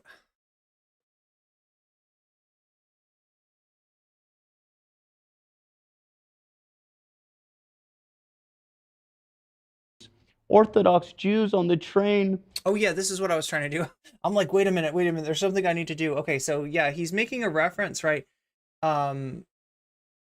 And I don't have this TikTok. Now, I don't necessarily expect anybody in chat to be able to find this, but he's talking about a TikTok where somebody was like freaking out, or he says, anyway, I don't really, like, he's not a freaking reliable narrator at this point. Like, I don't necessarily believe him. All right, given how he described Rogan's tweets, and we looked at those tweets, remember? Like, this is what he said was anti-Semitic. It seems like instead, no, Frogan is dealing with Islamophobia in the context of a therapy session. So I don't know whether to believe him here. I'm given to like kind of not trust this, but let's hear him out. The first thing I thought was, are they Zionists? Get the. So somebody on TikTok, they see what was it, like a group of Orthodox people? They're a minority that everyone would just stand by gleefully and silently. I saw this TikTok that blew my fucking mind. This girl, she's on a train in New York, and she's like, I saw these Orthodox Jews on the train, and the first thing I thought was, are they Zionists? Get the fuck away from me. I'm like, bitch, you hate Jewish people. And that. Okay, so I will say, if that's what happened, that's fucked up, right? There's Orthodox people that are against Zionism, like for religious reasons, like because of the, you know, the particular like idea of a return to Israel being like, you know, part of like a messianic event, and so to kind of like, you know, force that is seen by them to be wrong, and it's just not right to like, based on somebody's background, based on somebody's identity, to make the assumption that somebody, like I said, it's wrong for the therapist to assume that Frogan is anti-Semitic. It's wrong for you know, this person, like, and again, chat, I don't know what the TikTok is, so like I don't know whether to trust Ethan's account of this, but you know, if it is what he says it is, it's wrong to look at a group of Orthodox people and think, oh my God, they're a bunch of Zionists, right? That's you know, jumping to a conclusion based on, you know, kind of a I had like 160,000 likes on TikTok. Wow. So what am I supposed to think as a Jewish person when this is a celebrated opinion, to be on a train with Jewish people and your first thought is, get the fuck away from me, without knowing a single thing about them, without talking about them? That's anti-Semitism. I'm sorry to fucking spell it out, you know, and it's sickening. And you know, so many of you just don't care. Because, you know, horrible things are happening in Gaza, which is true, and which I've voiced repeatedly. Yeah, people are saying move on. Listen, I got to get this off my chest. Okay, so people are saying move on. You know, people that want the H3 community to continue to be a thing, people that have been with, like, you know, part of that community for years and years and years, you know, like people that care about Ethan, like, you know, this is part of what he's hearing. You know, there's some people that are mad at him. There's some people that are like, please, for fuck's sake, move on. And then there's some people saying W Ethan, right? So you got a lot of different takes from the chat. It's truly remarkable.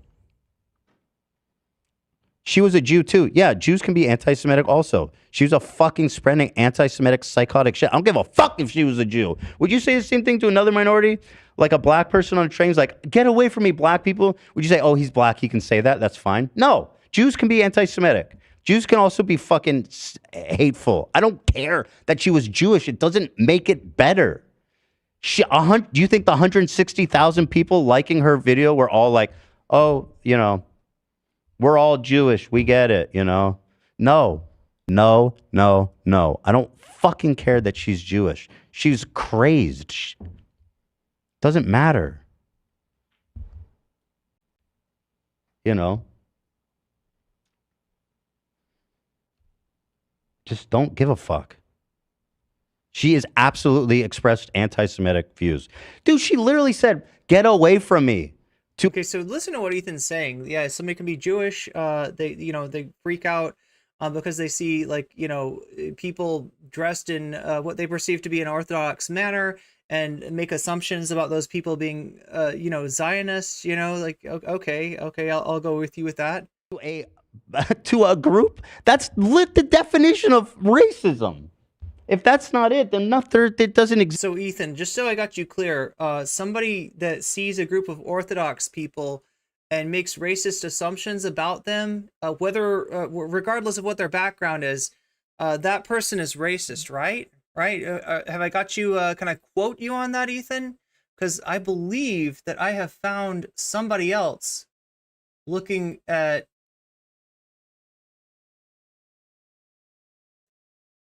a group of Orthodox people and making some pretty, fucked up assumptions that I don't know like how to characterize, but let's just watch. I mean, I could take these guys a little bit more seriously if it wasn't for this curly ass shit. Like these fucking double curls. That is disgusting. It's just goofy. But also, come on, wearing a full suit in the summer. You know what? Whatever, dude. Whatever they want to do is fine.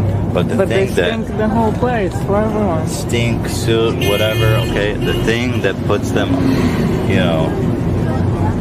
the thing that makes it not okay. Here we got one driving a car. Careful, everybody. Yeah, the thing that not makes it okay is these curly ass, goofy mouth, because it just makes you into a goofy guy. You try walking around that shit. You walk around something like that, you're nuts. It's like having a rat tail. It's like having two rat tails on each side of your head. Yeah, that's what it is. Except you fucking manicure them every day. At least people with rat tails have the decency to just let it sit. But these guys goof with it all the time. We'll get some good footage, hopefully, of these goofy ass rat tail motherfuckers.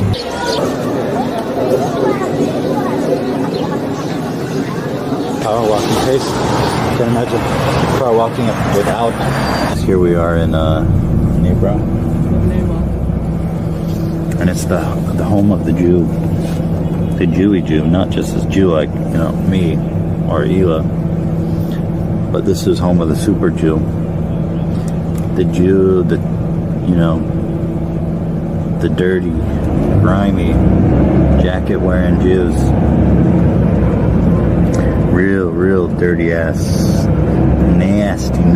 You know what I mean?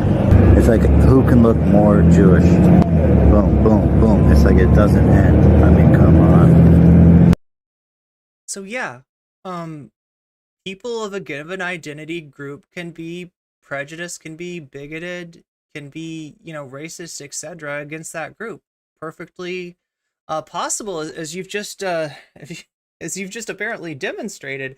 I don't know what to say, right? It's not for me to say what that is, in terms of characterizing it as anti-Semitic or racist or whatever.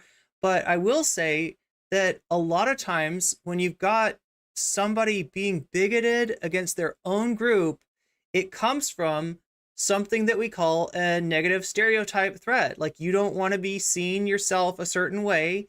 You see somebody in your identity group embodying that, and you kind of get like bigoted against them. You kind of say some fucked up shit to try to put some distance between you and them, and there you go, Ethan. Perfect example. Thank you for being a fucking hypocrite. Okay, it's not my place to say what that was that we just watched from Ethan, but I will say that you are a fucking hypocrite. Exist in this world. She looked at people of an specific identity and said, "Get the fuck away from me," without knowing a single goddamn thing about them. I don't give a fuck that she's Jewish. Yeah, is Ollie London not homophobic because he's gay? You know what I'm saying? Is Blair White not transphobic because she's trans? No, she's transphobic, and there's lots of I've dealt with. I feel like half of my career has been dealing with transphobic trans people in Twitch poll, but yeah, no, that's Blair White not transphobic because she's trans? None of you would agree to that. So why are you expressing such dumb fucking thoughts in my chat? Why? Like I said, Ethan, if you speak the truth there, if that's exactly what that TikTok showed, that is fucked up, right? But you've made yourself into an extremely unreliable narrator, and you've done it through being an abject hypocrite. So please forgive me if I don't trust your account for what that TikTok was, right? I at this point, I don't know. Why? Is Blair White transphobic? Answer that question. And then don't fucking express such moronic shit to me, please. It's embarrassing. Chestnuts. Play chestnuts, Zach. Please. Zionism isn't a race. Oh my Judaism God. is a You know what he's gonna do here? fucking ethnicity, you idiot. Stop trying to carve out circles for you to be a fucking hateful, bigoted bitch. Fuck you. Does anybody know what the chestnuts is? How about that, scumbag? And I've heard them play this before, but Go ahead, play the chestnuts. Hurry. Thank you. That's the only thing that's going to save me. And you know what? I lose fans, I lose subs, I lose memberships every time I say this. And I don't look. I'm not a huge like H3 fan. Like I have not. Like I only became aware of Ethan's content in the past few years. I don't know what the origin of the chestnuts roasting on an open fire meme is, but it kind of sounds to me like, are we making fun of somebody's accent here? Is that what's going on here? Is that what you want to top it off with, Ethan? Seriously? Like, what the fuck is that? Because to me, it looks like a fucking edgelord, an aging edgelord that maybe at some point made a decision not to be so much of an edgelord and saw other people like Keemstar, you know, and said, like, saw themselves in that and said, I don't want to be that anymore. And made a decision to kind of like, you know, change the way you live. And among just with a little bit of pushback, just with a little bit of criticism, you get so fragile that you're right back fucking at it again. Like, I don't know, Chad. I don't want to say, like, I don't know what the origin of that meme is, but it's just weird to like that's the icing on the cake. That's the cherry on the icing. That's the sprinkles, you know, on this giant fucking cake of hypocrisy. My principles, man. And what is it I'm even saying? Let's think about it. I'm fully in support of the people of Gaza. I'm with all of them. I'm with all you guys. My take was, let's be a little thoughtful of Jewish people, and also let's also be mindful that suicide is bad and contagious. Suicide is contagious. You guys know that? That's a phenomenon. I didn't know that. It is. When Kurt what's this Nirvana guy's name? Kurt Cobain. Kurt Cobain killed himself. There was like tons of people who killed themselves right afterwards. Yeah. So was the right decision there to make fun of Kurt Cobain's death? Is that what would that have helped if people were like, you know, if people complimented his accuracy with the shotgun? Is that you want me to work out that metaphor to its logical conclusion, given what you've said, Ethan? That's where you put yourself, right? The person being like, well, you know, one thing you got to say about Kurt Cobain is, you know, what a marksman. No, you're not gonna fucking say that. Clip the ridiculous soundbite. Which one?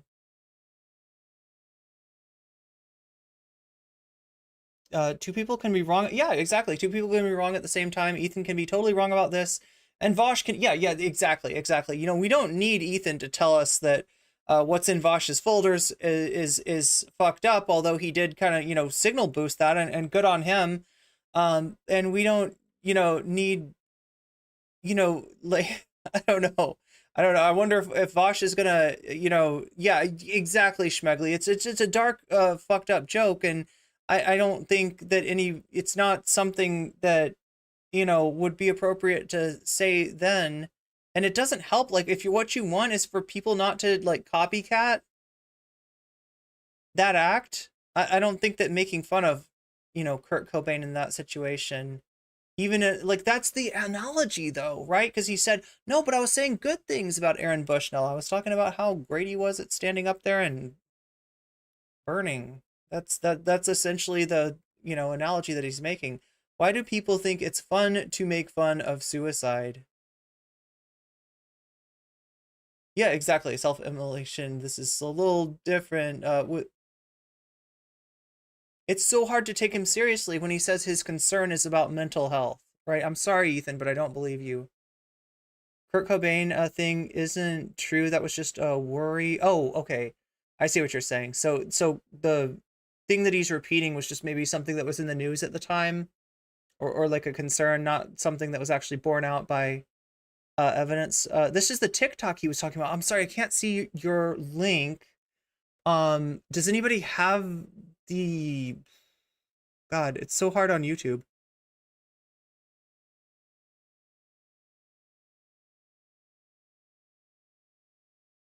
If anybody has that and can put it into Discord, let me take a look and see what's going on Discord.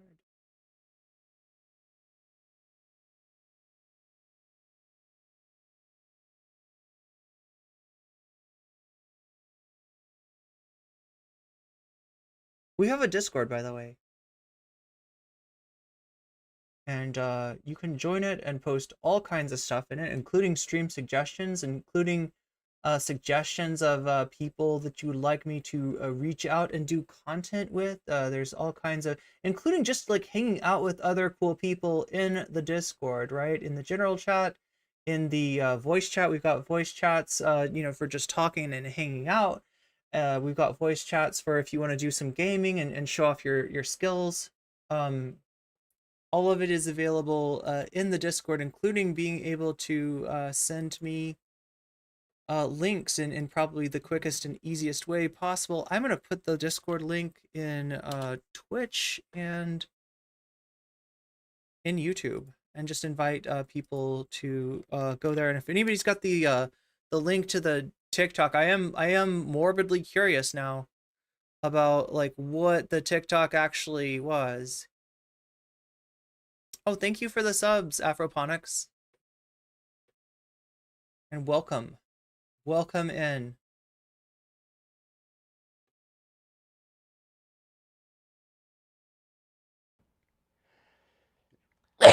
That's you know what I mean? Keep the chestnuts going. It's the only thing that's gonna pull me. I feel like his crew and his chat, and in some cases even Gila are trying to save him from himself. And he's just not interested. Out of this. He's like, I gotta get this off my chest. I gotta say this. If you have any other ones too, just keep them running. That's what I need. Charlie's got. There's people in the chat suggesting the eel pit. Do you know about the eel pit, chat? We watched a little bit of the eel pit. It's a piece of content that Ethan has teased like 1,000,000 times, and I don't think they've actually shown it. Like they always have it on the agenda, and then they never quite get. So I think it's like a meme. The eel pit's like a. More to say. Our partner is Jewish, and they're going through a tough time as well. We talk a lot about the war. Oh, the El Salvadorian war, and the stark similarities. What is happening? Yeah. Yes, Blair is a transphobe. Okay, thank you, Charlie. See, we came through to Charlie. Thank you. I love you, Charlie. That's all I want is a conversation. I don't want to be shouted out that I'm a Zionist. For you know, and like. Oh, okay. So Natalie's got this for me from Wikipedia. Fears of Miss Hire has got this for me from Wikipedia. Fears of a suicide wave following the suicide of Kurt Cobain. I should probably try to say other words. RIP monetization, I guess. If you wanna support me, there's a lot of ways you can do it. And I appreciate all your support, especially on nights like this where I'm very likely to be demonetized because of the heavy subject matter that I'm talking about. You can check down in the description for a bunch of different ways. Obviously, super chats, super stickers, memberships, gift memberships, subs, gift subs, bits, and Patreon are all ways that you can support me. But I don't expect to be monetized for this. Given that I've said that particular word is definitely not advertiser friendly. So if I wasn't Israeli, half Israeli, or what I mean. And I hate having to remember to say like words like that, like in a Sudoku. That's what people say when they want to indicate that word without saying that word. It just feels weird in this situation because it makes it sound like I'm joking about something that's really not a laughing matter. So whatever. I'm American, but I have Israeli citizenship. Would people be screaming at me that I'm a Zionist if I was like, let's be careful? The Reddit is mostly his fans backing him and attacking people who are Really? I've got some very different we're gonna look at what the subreddit is saying in a second here. But yeah, I don't know, maybe Pam, if you've seen it, you can typify the whole thing better than I can. He can hear Wait, he can hear what? What? More, I don't understand. Ethan can hear us. I don't think Ethan Klein watches No Comment Check. I am not that up my own ass that I believe that I have reached out even with a video about Ethan to Ethan himself. Careful about mental health and not encourage it. No. Oh, is Morp saying that he can't hear me? Mirror. You're a fucking anti-Semitic person. I know. Because being racist is the worst thing in your life. It's the worst thing you can be in your world. And yet What's the worst thing you can be in your world, Ethan? here we are. Calling A hypocrite, maybe? me a Zionist.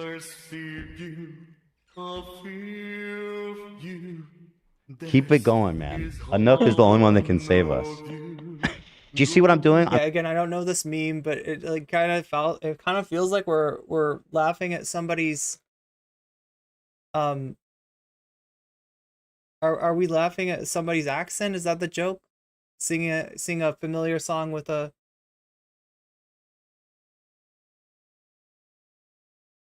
He's loving the song because it's roasting on an open fire, or I don't know. Yeah, like I said, I'm not like a, huge H3 fan. I just became aware of his content in the past few years, honestly. I'm trying to make light of a heavy, difficult topic.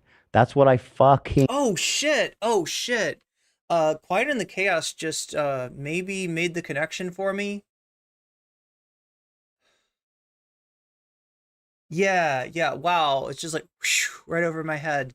That sounds like it's a long time meme. Yeah, I'm aware. I mean, like I've heard it before. I just don't know if there's like a. But anyway, like it's a reference to Aaron Bushnell. And if it's not, it's like phenomenally, amazingly, unbelievably bad timing. Right?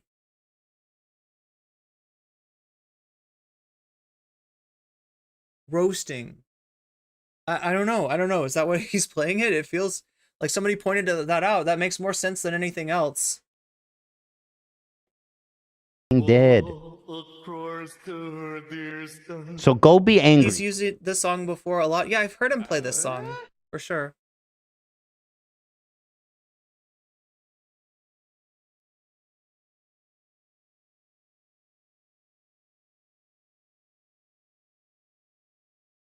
Lore indicates that it's mocking sentimentality. Okay.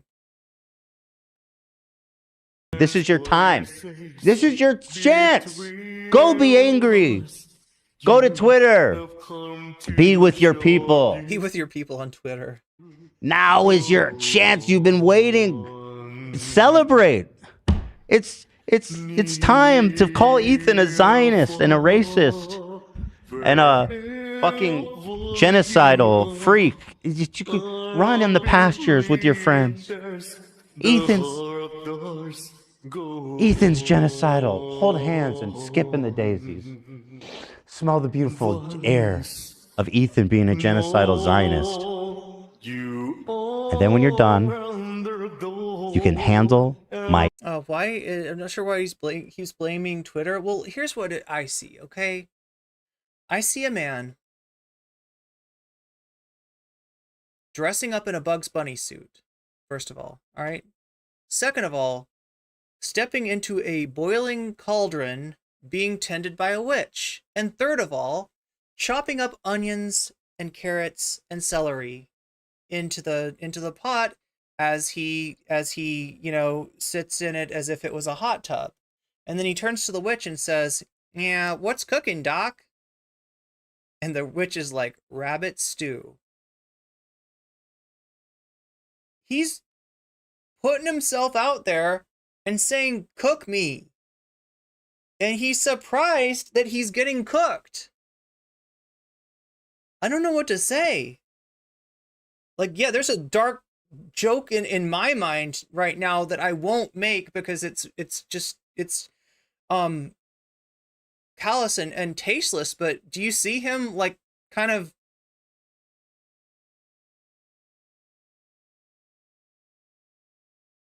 do you see what he's doing to his career? Do you see what he's doing to his community? It seems like he's destroying it. There's another metaphor that I could make for what he's doing to his career and etc. And I'm not gonna fucking say it. But I'm sure you can imagine, right? That if I was the edgelord that Ethan was, I would have a very, I mean, it's just fucking low-hanging fruit anyway. I'm not gonna go any further, but you know what I'm saying. You know what I'm saying. Yeah, this is just like, what the fuck, Ethan? What the actual fuck? Circumcised Oh my god, I'm glad you're there to call me out, Morp. tiny Jewish cock delicately into your mouth. Like a miniature, what do you call those kosher hot dogs that everyone loves? Hebrew National? Like a little Hebrew National. Welcome H3 fans. Good to have you here. Wish we could have met under different circumstances. I feel like you'd have a very different disposition towards me if you saw my coverage of Ethan's Vosh content, but nonetheless, it's nice to take a load off and make yourself a snack and some tea, and let's get to know each other. Let's get to know each other. What do I owe the honor of your being here? Like, where was this organized? Right? Why do you care about a random ass small streamer chick, honestly? Appetizer plate. Like, are we really getting brigaded for this shit? Are we seriously getting brigaded? What the fuck is going on? Toothpick in it. That's what my dick is. And you're gonna delicately put it in your mouth, and you're gonna like it. Enjoy. Enjoy, everybody. Let the haters feast. I'm here for you. Let us all enjoy. It's Shabbat. After all, it's Friday. Let's feast. Let's break the challah. Let's you know what I mean? Let's have a drink. It's time to feast. Happy Friday, everybody. Thank you, Zach. I'm ready to move on. Thank you. Any comments? I know people always say, I want to give it, if anyone wants to say anything. Thoughts and prayers, everybody. Thoughts or prayers? Throw them up. Now's the time. Thank you. No comment. I feel like you said it all. I don't think I need to say anything. If you are W. Ethan after that, then just like Tipster and Keffels last week dying on Lolly Hill, you've decided to put on your own Bugs Bunny suits. You've decided to climb in your own cauldrons and cutting up the vegetables and asking the witch, what's cooking, Doc? And the answer is it's you. You're getting cooked and you don't like it. And, I don't know. I don't blame you. You kind of stink. You stink to high hell. You stink of hypocrisy and you stink of callousness.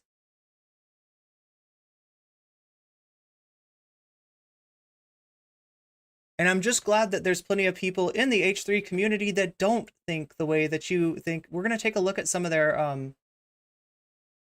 we're going to take a look at what they're saying right now, right? Because look, when somebody that you follow, somebody that you have a lot of, good memories with, says something fucked up, you do have two choices, right? One of those choices is to double down and to be a fucking stan, to be a clown just like them, to get in that cauldron and cook yourself, and just be like, cook me, right? And you can do that, right? There's another option though, right? You don't necessarily have to do that, and I'm surprised this actually needs to be said, but I'm gonna say it anyway. Let's take a look at what's going on in ye old H3 subreddit. I really am surprised that I am on anybody's radar. That's strange. Don't you know what a homegalol is? I've been called a glup shit. Do you know what glup shitto is? Like in the Star Wars universe? like, look, there's like Han Solo and Princess Leia, Princess Leela from Futurama. No, there's there's you know, Kylo Ren and Rey, and there's characters like that, and then there's other characters that like most people don't know the names of, but they become fan favorites nonetheless. I'm like that. I'm a Klepshido. Like, I'm a nobody. I'm a Omega lol. I literally don't matter, and yet you're here, and yet you're here. All right, so here we go. I'm a longtime fan. I honestly don't remember life before H3. Yeah, a lot of people, like, Ethan's been streaming for a long time, right? And he's got a lot of long-term fans. A lot of people care about the community. A lot of people care about the crew. I you know, gotta be honest, I kind of like their content, and I love a good redemption arc. And I kind of thought that that's what we were seeing with Ethan. But holy shit, does he have a propensity to just double down on the worst fucking takes that he has. And just show himself to be an utter hypocrite. But I can't take any more of this shit. With peace and love to all of you H3 fans out there. Ethan needs to stop trying to engage in nuanced political discussion. Okay, so this is one viewpoint that I was talking about, right? This is one species, one variety of viewpoint, right? There's some people out there that are like, I fucking love Ethan, I fucking love Gila, I love the crew, I love H3, I love what they're doing, but god damn, does this motherfucker have some bad political takes. With Hasan not around, Dan seemingly no longer willing to debate his boss, I don't blame him, right? I'm worried for AB. AB just spoke up a little tiny bit to give voice to what some people in the H3 community were feeling. And I don't know if AB is gonna be there for much longer. We'll see. We'll find out, right? It's just evolved into Ethan throwing out half-baked, ill-informed opinions, doing Vosh and Destiny style. Yo, that's what I said. That's what I said. That was almost the title for this stream. Ethan Klein is doing a Vosh. Ethan's doing a Vosh. I almost titled it that. I was worried that people wouldn't know what the fuck I was talking about. But yeah, like some of the shit that he said about, you know, he goes into like, oh, you don't think that a trans person can be transphobic? You don't think that a black person can be racist, can be, you know, anti-black? You know, like meet my friends Candace Owens, Jesse Lee Peterson, and you know, whoever, right? You know, like yeah, absolutely. They, you know, and then we show that Ethan is like literally doing that, literally going off and making fun of like Orthodox people, like right? So there we go. Doing Vosh and Destiny style tone policing of supposed leftists. That's right, it's the leftists. You gotta watch out for the leftists. You gotta watch out for the tankies. You gotta watch out for the goddamn commies, because they are ruining the H3 community. They've taken over. Can I get a...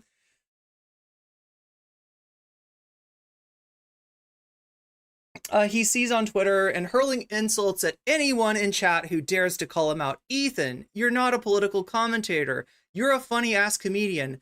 And while it's clear your heart is always in the right place, see, people fucking love you, Ethan. You have a really strong community. You have a really good community. You have a really supportive community. And the fact that you would throw it all away to get some shit off your chest, instead of maybe like pondering it, thinking about it, considering it, asking yourself why people did not like what you said on See You Next Tuesday. No, we gotta fucking double down. We gotta double down. You are just like Vosh in this regard, right? And this is so fucking ironic for this shit to come to you a week after you rightly pointed out how what a fucked up, you know, situation that was. You're a funny-ass comedian. While it's clear that your heart is always in the right place, you just don't have the background or knowledge to engage with these topics responsibly on such a large platform. Look, this person loves you, Ethan. This person cares about you. This person wants what's best for you, wants what's best for your community, and I feel like they are giving you more benefit of the doubt than you actually deserve. Ethan, what I'm saying is that you don't deserve this community, right? Or at least part of this community. You can have the W-Ethan. You can have the Weethans. Any Weethans in chat? Can I get some Weethans? Can I get some fucking Weethans if we got some H3 fans out there that are still on board for this bullshit? Just go ahead and Weethan. If you don't care about what's fucking happening out there, if you think that making jokes about somebody self-immolating is a funny thing, just go ahead and Weethan right in my chat. Just Weethan all over me, okay? Just cover me in a Weethan bukkake. If that's how you're feeling tonight, right? Just let me know.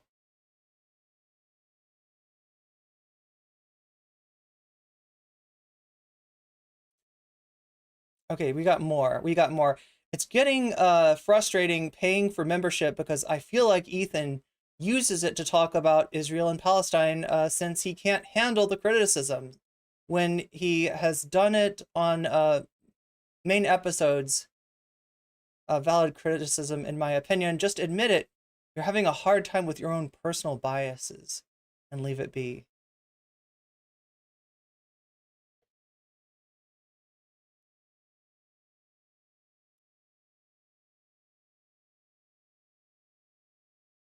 Oh, there we go. That's the button I want to hit. Boom.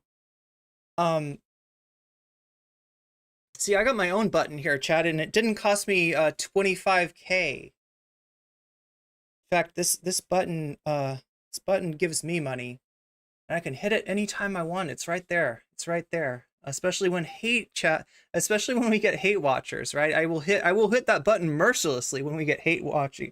Don't think I won't monetize your asses, because I will. I will. That's what I'm famous for, to the extent that I'm famous at all, which is pretty much none. Like I said, Glupshido, random ass small streamer chick here, Homegalol, why should you care? And yet here you are.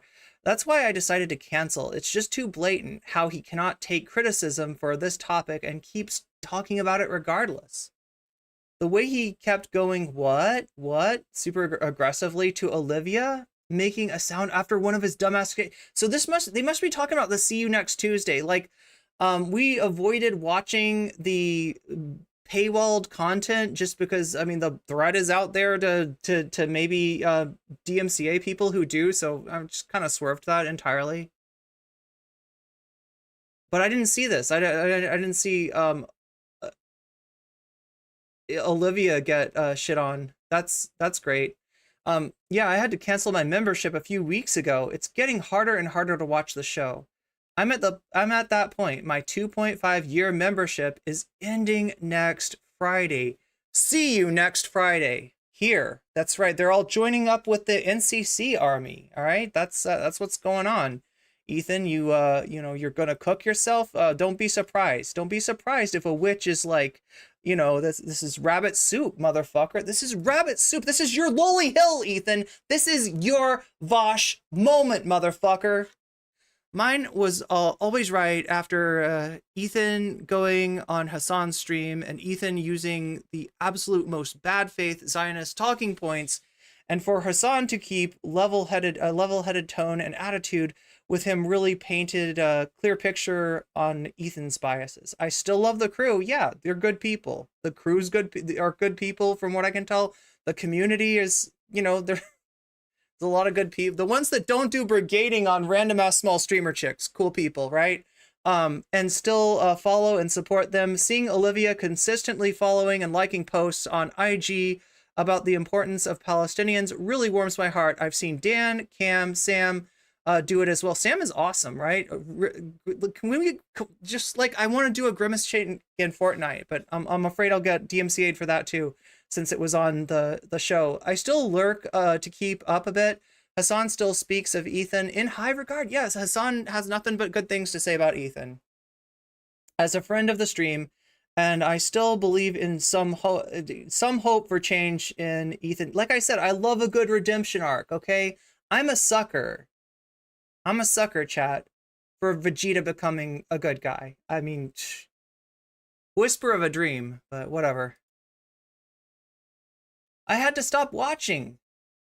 This is the episode that pushed me over the edge to cancel my membership. Ethan should know by now that his takes on Israel are shit, and almost nobody wants to hear about it. At all, nobody wants to hear. They're continuing this person's. Nobody wants to hear about it at all. The second he started up, I decided today's episode is definitely not for me. Tough watch today. Yeah, tough watch for a lot of people in the H3 community. Like I said, I don't think they're a bad community. From what I've seen of H3 fans, they're there's a lot of good people out there. A lot of people that are not okay with this shit. And like, it's just weird. Like the way he attacks his own community, I feel like Ethan just doesn't.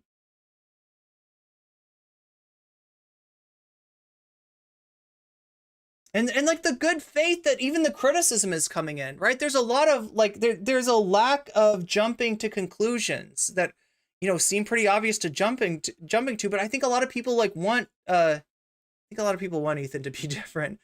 Fuck Ethan, free Palestine from Israel's genocidal right-wing fascist government, one state solution, fuck Genocide Joe, and F this podcast. Jiggly Bubbler says, at this point, he's made it clear that he's either a Zionist or Zionist adjacent in his views. I'm just mad that there's no one left to call him out since his dog shit takes, since Dan has given up on challenging him. God, talk about a hostile workplace. Talk about a hostile workplace environment. And since he ran away from leftovers like a pussy. It's not for me to say. It's not for me to say. I should have seen the clear writing on the wall when he and Hila were essentially calling Olivia uneducated when they saw she liked a piece of art on Twitter. Half of this shit I didn't even know about. God damn. She liked a piece of art on Twitter bearing From the River to the Sea. He canceled the one show where his views would be challenged to end up shitting out the most brain-dead Zionist takes behind a paywall.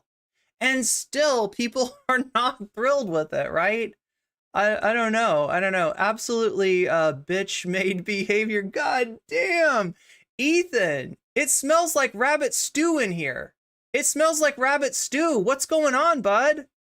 Why are you climbing? Why are you dressed like Bugs Bunny climbing into the giant cauldron and insisting on getting cooked? Because you are getting cooked right here.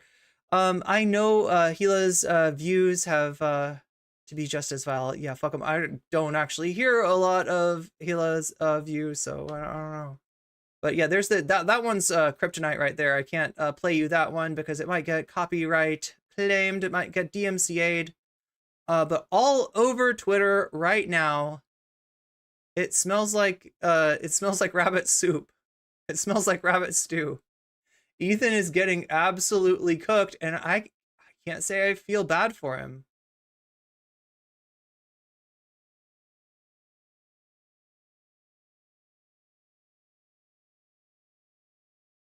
In that brigade. Mission with them Mhm. to like a terrorist city. Yeah. That was kind of a crazy story. Yeah, What's up, Jerry Jeff Jogger? You know my dad loves your music. so my officers and like the soldiers in that brigade, they would go every night on a raid Right. in Ramallah to arrest terrorists, and so I always saw them preparing for it and leaving, and then I would stay in the base. So one time I wanted to go with them just to experience it. Why, you just were all of a sudden had an urge to go with them? I just wanted. But one thing that you don't want to experience is the top of the hour ad break, right? Which is coming at you once again in just a few minutes, right?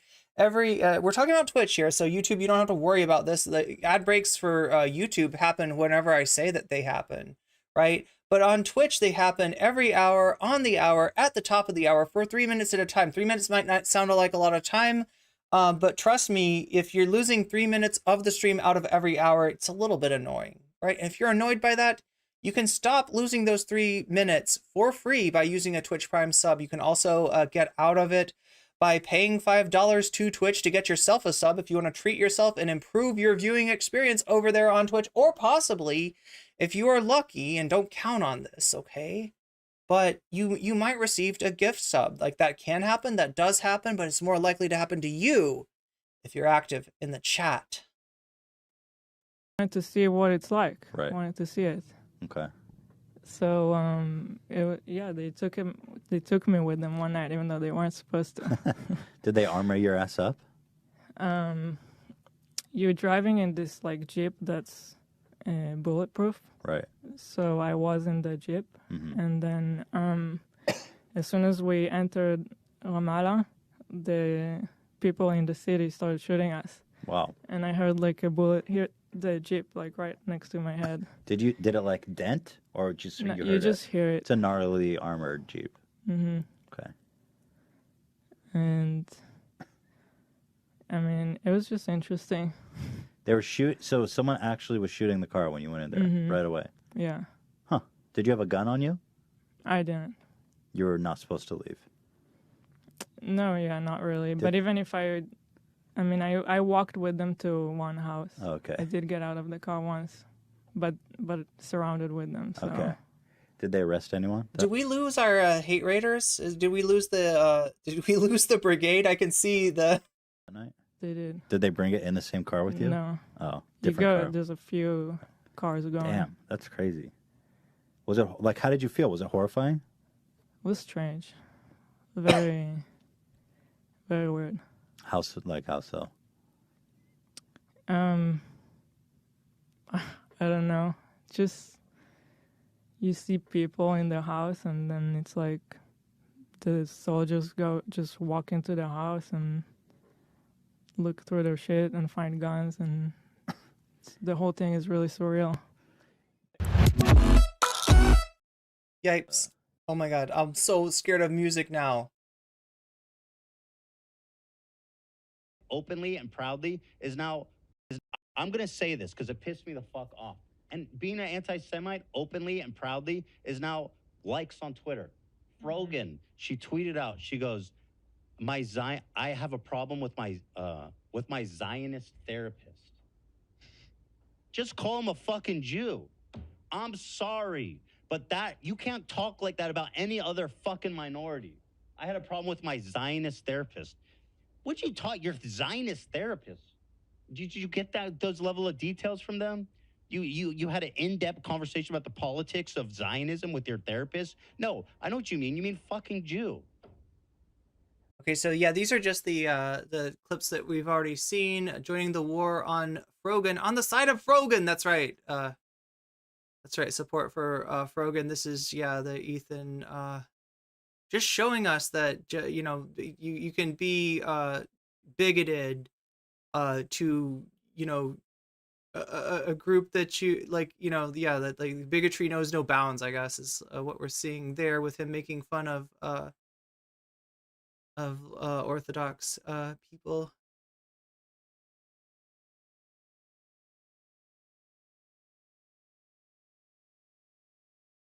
I don't know if this is real. 13 hours ago. You're gonna see that not all of Israel is. Let's see if we can watch this without Fun up when I'm away from home too long. I don't hate Israel. By the way, isn't this a great place? Look how cool that looks. Isn't that nice on the nicest street in Israel? I've been there once. It's great, isn't it? That being said, I don't hate Israel. I don't think it's a shithole. Okay, yeah, I feel like this person is like. I feel like this is fake news. I don't think that Gila's actually seeking a divorce. Gila's standing right there with him, right? So, but it is Ethan calling Israel. Well, just watch. I definitely like it a lot here. No, I'm kidding. I'm kidding. You're gonna see that not all of Israel is shit. And by the way, I don't hate Israel. I'm just frustrated because I want to get home and make more H3 videos for you guys. I just get I get spun up when I'm away from home too long. I don't hate Israel. By the way, isn't this a great place? Look how cool that looks. Isn't that nice on the nicest street in Israel? I've been there once. It's great, isn't it? That being said, I don't hate Israel. I don't think it's a shithole. I definitely like it a lot here. No, I'm kidding. I don't know. We're under like 6 levels of irony here. I don't know what actually Ethan's thoughts about Israel being a shithole or not actually are, but I doubt that. I think this is like they're just trying to dunk on them there. I don't think Gila's actually thinking of divorcing him. But yeah, there's a lot of cooking going on. It smells like rabbit stew. People are pack watching. Rip Bozo.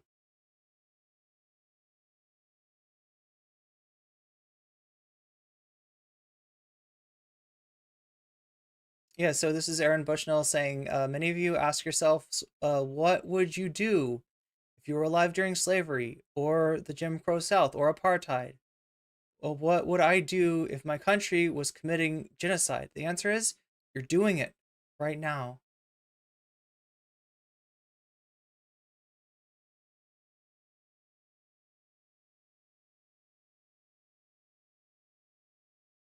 hello, you have been permanently banned from participating in the RH3H3 production because your comment violates the community's rules. You won't be able to post or comment, but you can still view and subscribe to it. If you have a question regarding your ban, you can contact the moderating team by replying to this message. Remember, or reminder from the Reddit staff, if you have another account to circumvent this subreddit ban, that will be considered a violation of the content policy and can result in your account being suspended from the site as a whole. Which rule did I violate? You have been, temporarily muted from RH3H3. Oh, that's what they're asking. That's what, it doesn't look like they get an answer, but here's what, yeah, he's banning his own fucking community. That's what he's doing. That's what, or sorry, that's what they're, sorry, I shouldn't put that on Ethan. That's the subreddit, not necessarily controlled by Ethan. I don't know how it works. Some subreddits the creators involved in. So peaceful up here, but now they're freaking communists invading radicals. Look, we're gonna take a look at what the Vanguard had to say about Ethan Klein today in just a second. I kind of want to watch the Chud Logic thing. I have a feeling that Chud Logic is going to be glazing Ethan the fuck up. I have a feeling that that's what we're going to see from Chud Logic. I think the Vanguard probably have a good take on this though, so we'll watch that first. Yeah, that's about it. It smells like rabbit stew. Ethan's jumping in the pot and saying, "Cook me." Not much more to say about that. Let's see what the Vanguard will be there, sir. What does the Vanguard have to say? What are the Vanguards? Let's get into this. Let's take. What does Zach and Gavin have to say about this situation? Let's take a look.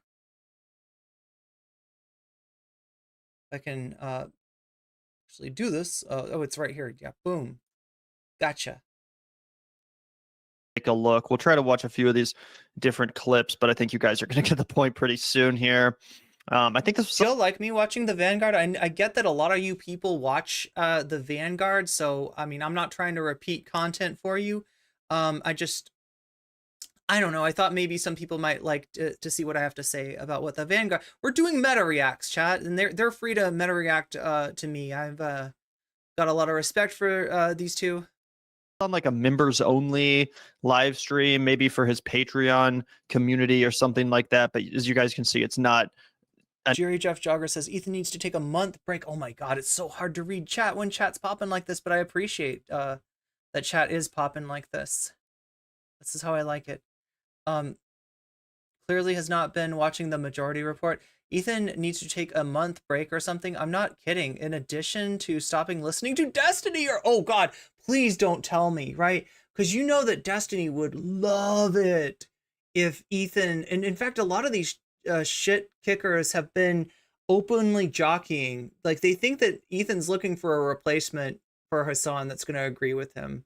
That Leftovers wouldn't work. Do you understand? Okay, so if Hasan, big creator, and Ethan, huge creator, right, doing Leftovers together gets less than Ethan's normal, concurrence, right? Then what is like Destiny, smaller creator, sorry Destiny, but it's true, smaller creator, Hasan has surpassed you long ago, and Ethan, still huge creator for now, right, until he alienates the rest of his community, that's going to get even less numbers, right? So it doesn't make sense, right? I don't know, Ethan might do it out of spite, but it would be out of spite. It wouldn't be to make money. It wouldn't make sense, right? The main reason that the Leftovers got canceled, the main reason that it's not on anymore is because it's just like he could make more money off of doing a stream that is not politically oriented, and probably lose less members as well. So but yeah, I don't think that Destiny or Chud Logic or Turkey Tom joining Ethan on the new Leftovers. I don't think that. I think they're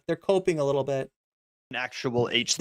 They want to be Ethan orbiters. They want live stream. He's not in studio or anything. This was. You thought Zach went a little hard on Hasan? Oh yeah. Well, some people think I went a little hard on Hasan over the soul sucking job thing. Look, I tried to just be real with you. All right. I don't think that Hasan is a bad person. I don't think that he is ungrateful. I think that he was a little bit just lacking self-awareness, because, when you are sitting in, a nice home, and I get it that, part of I'm not one of those people that is like, Hasan is a millionaire, he can't be a socialist, right? I'm not like that. Okay. I like a lot of what Hasan does. But Now there are freaking communists invading radicals. I like a lot of what Hasan has to say, but like I'd be lying to you if I said that I thought that him saying what he said in the clip was a good idea. Now, obviously, if you look at the whole of what he's saying, he clarifies it, okay? And that's good. That's good that he's willing to admit that customer service is like on a whole nother level. Like, and depending on what kind of customer service job you've got, it can be hellacious, right? And I don't think he was trying to say that he has the hardest job in the world. It just came off bad. And just somebody that does work a hard job, and you know, and they watch Hasan. I don't know. Just like put yourself in those shoes, right? Of you know, hearing that soul sucking shit. But like again, I don't think that it means that I'm not like on the Hasan bad train about that. I just got to be real, okay? I don't get paid nearly as much as Hasan gets paid. I am lucky if I get paid the equivalent of minimum wage. In fact, I don't think we're quite up to there yet.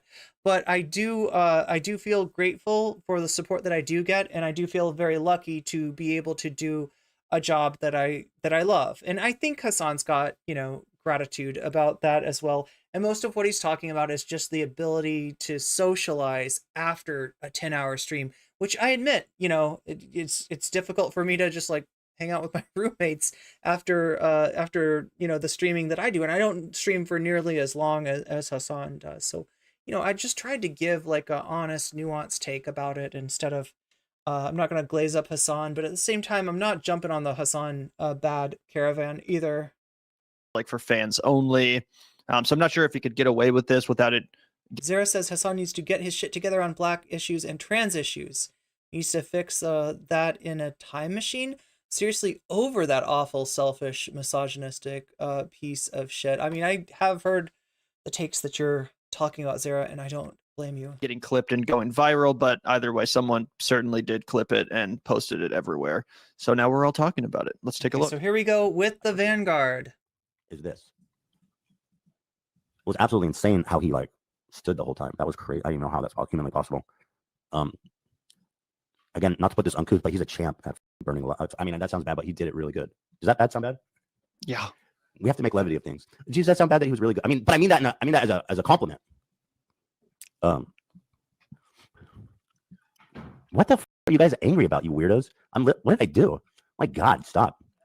They just say all I hear is Ethan no, but I don't understand what I've even said. Chat, what happened to the brigade? Did they just like get tired and leave?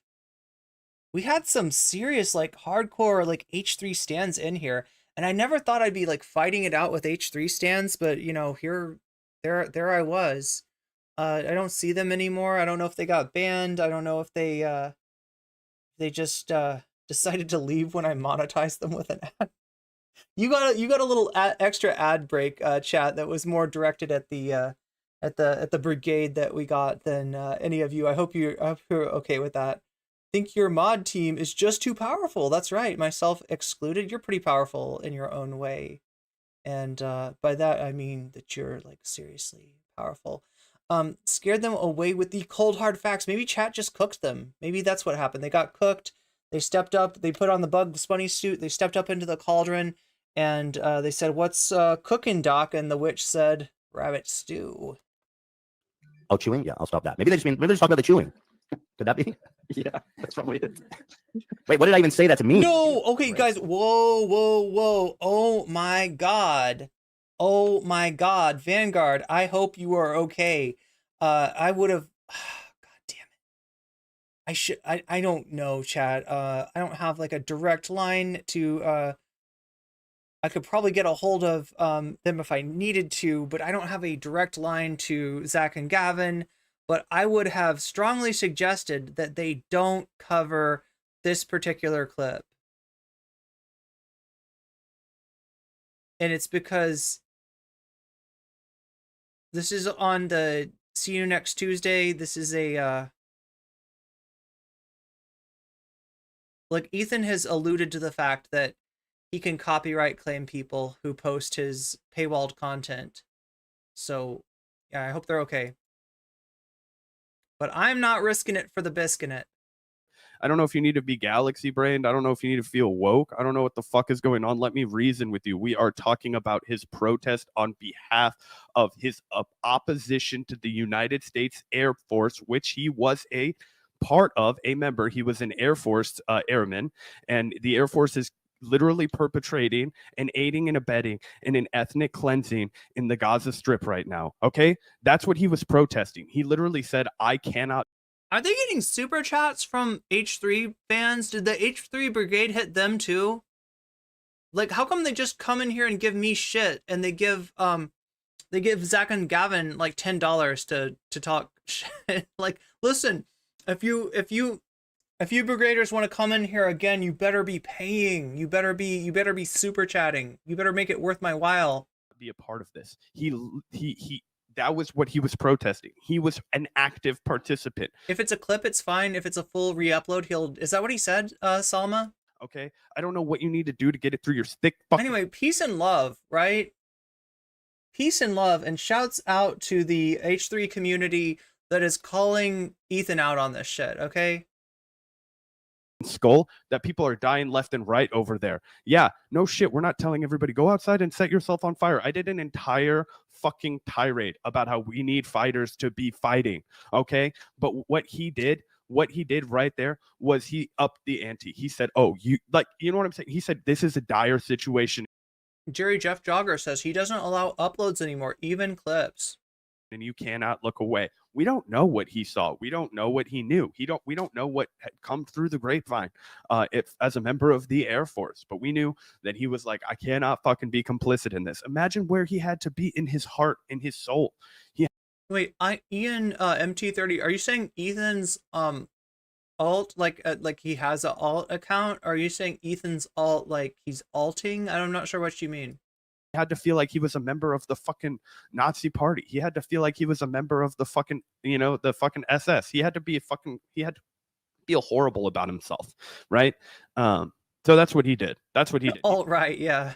No, that's it. Hopefully that's in his past. I don't know. I don't know. He's kind of a shitlord in the past. I don't know about alt right, but protested a horrible thing that he himself would have been complicit in. So yeah. Shout out to you, Zinaj, but you got to wear the dunce cap. And according to him, American forces were and are complicit in what's going on.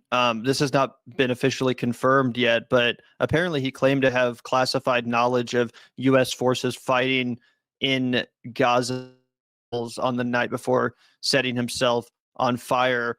As you guys can see here, Aaron Bushnell claimed he had secret knowledge of U.S. troops fighting in Hamas tunnels under Gaza just hours before setting himself on fire in an extreme act of protest against Israel. The 25-year-old airman who served in Air Force's 70th Intelligence, Surveillance, and Reconnaissance Wing, but had also interacted with radical anarchist groups online, LOL, ranted that he had top secret clearance for military data in the call to his friends Saturday night.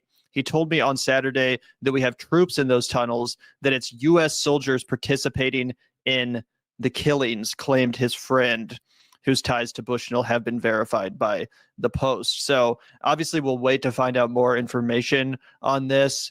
We'll wait for any sort of confirmation if that is going to happen. Obviously, I don't think the U.S. military is likely to say, of course, yeah, that's absolutely what's going on. We're doing really well on likes tonight. But if you haven't liked the stream yet, and you're not a hate raider, you're not brigading me, and you appreciate the commentary, make sure to hit that like button. But who knows? And if you are brigading and you do hate my commentary, and you wish that I would get the fuck off the internet, make sure to hit the dislike button, right? Because I can see those on my end. You might not see them on your end, but they show up for me. And if my ratio gets low enough, then I'll literally quit the internet and disappear, and you won't have to worry about me anymore. So it's very, very good, worth your while to hit that dislike button if that's how you feel.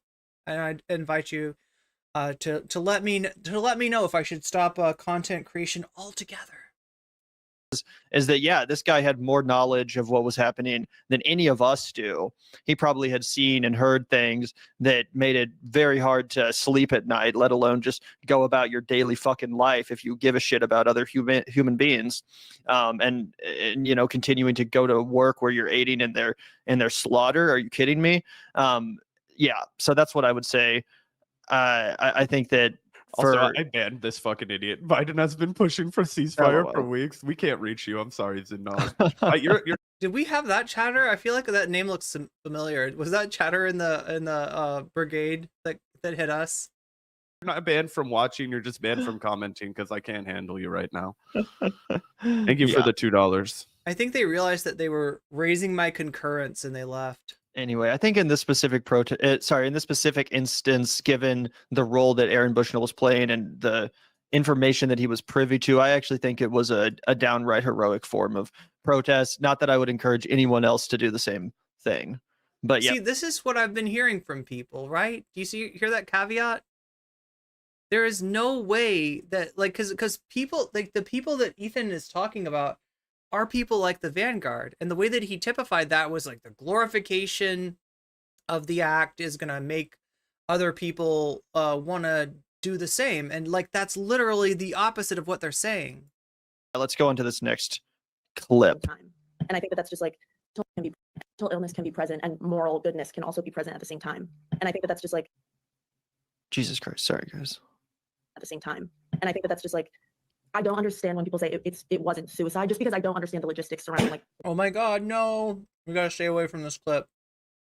I didn't even see that it was going. I got distracted. We're gonna try to keep this trousers of Satan, in Satan's trousers.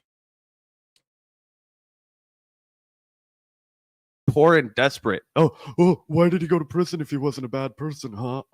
Have you ever heard of a country before? Have you ever heard of socioeconomic constrictions? Like, it's maddening, right? This dude's recording this from a mansion in LA. Like, it's like, dude, and dude, did your wife have any fucking illusions about the IDF when she signed up for that shit? Huh? Did she protest that shit? No. Oh, well, is your wife mentally like, what are you talking about, bro? What are you talking about? Why did he sign up? Did they have any illusions about the killing of 1 million Iraqis? No, he probably was desperate and 17 years old and put his name on a dotted line when they said they would give him health care for the rest of his life and college tuition. Yeah. Oh, I'll be in the Air Force because that's the one where you're least likely to get. Did somebody end up sending me the TikTok? Like, you know what I'm saying? Maybe I'll learn how to be a pilot and have a job when I get out of here. You know, I'll just put my head down for 4 years. Won't have to do anything bad, and then I'll get out of here. Of course, that's misguided. Of course, that's not advice that I would give him. He could learn that the hard way, bro. He learned that harder than anybody else. How the fuck are you to lecture him about that shit? You know what I mean? Mentally ill. Yeah, dude, the United States fucking military will make you mentally ill. If you have a soul, if you have a conscience, if you are capable of human empathy, they will force you to do things that you cannot fucking ration.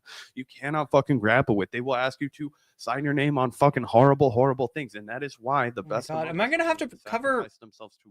Chat, am I gonna have to cover Brianna Wu soon? This is like more and more people keep on sending me Brianna Wu stuff. Remind us of the horrors that we're fucking. I feel like maybe Brianna Wu is some kind of mini boss or something. Is that right? Like, is this like a boss battle that I gotta level up for? I gotta get my troll armor. I gotta hunt down some trolls and make some troll armor. Responsible for as a nation. You know what I mean?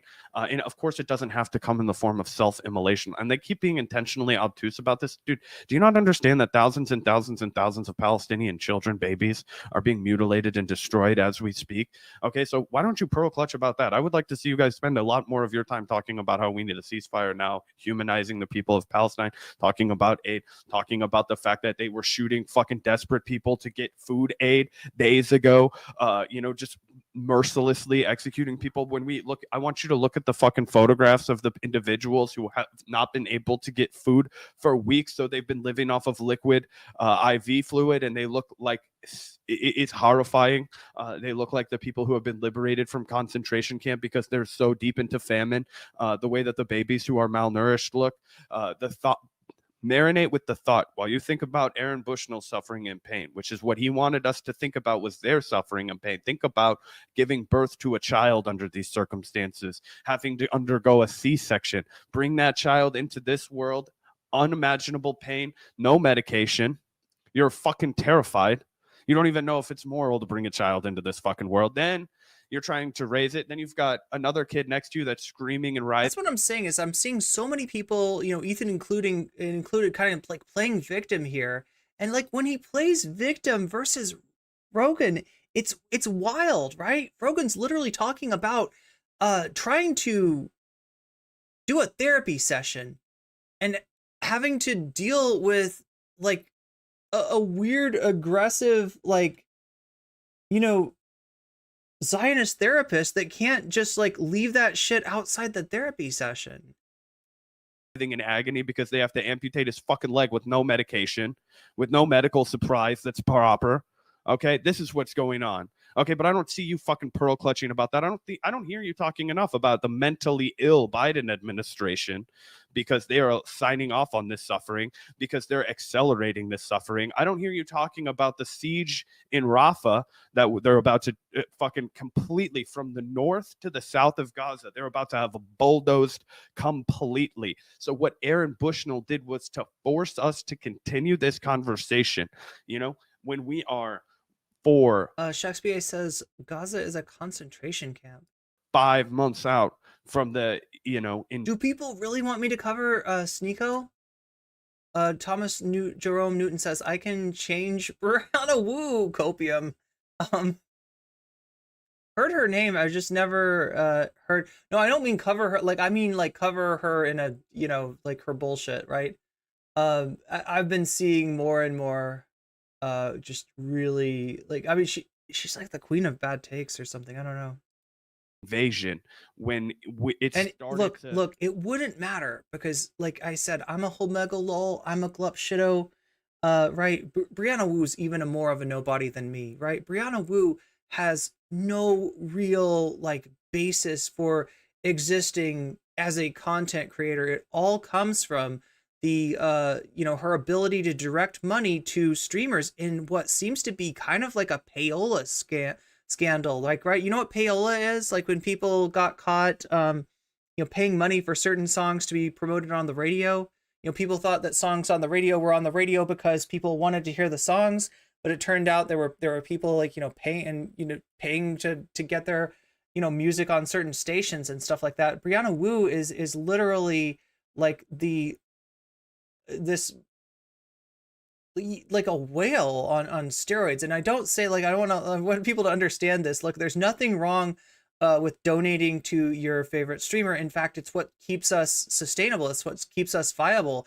It's what keeps us going on, right? But what Brianna Wu's doing is essentially like astroturfing streamers, right? Taking people like Wick who have tried and failed at streaming and essentially propping him up in a way that's not even helpful to him. Like, you know, President Sunday, I think, pointed this out, and forgive me if it wasn't President Sunday. I thought that's where I saw it.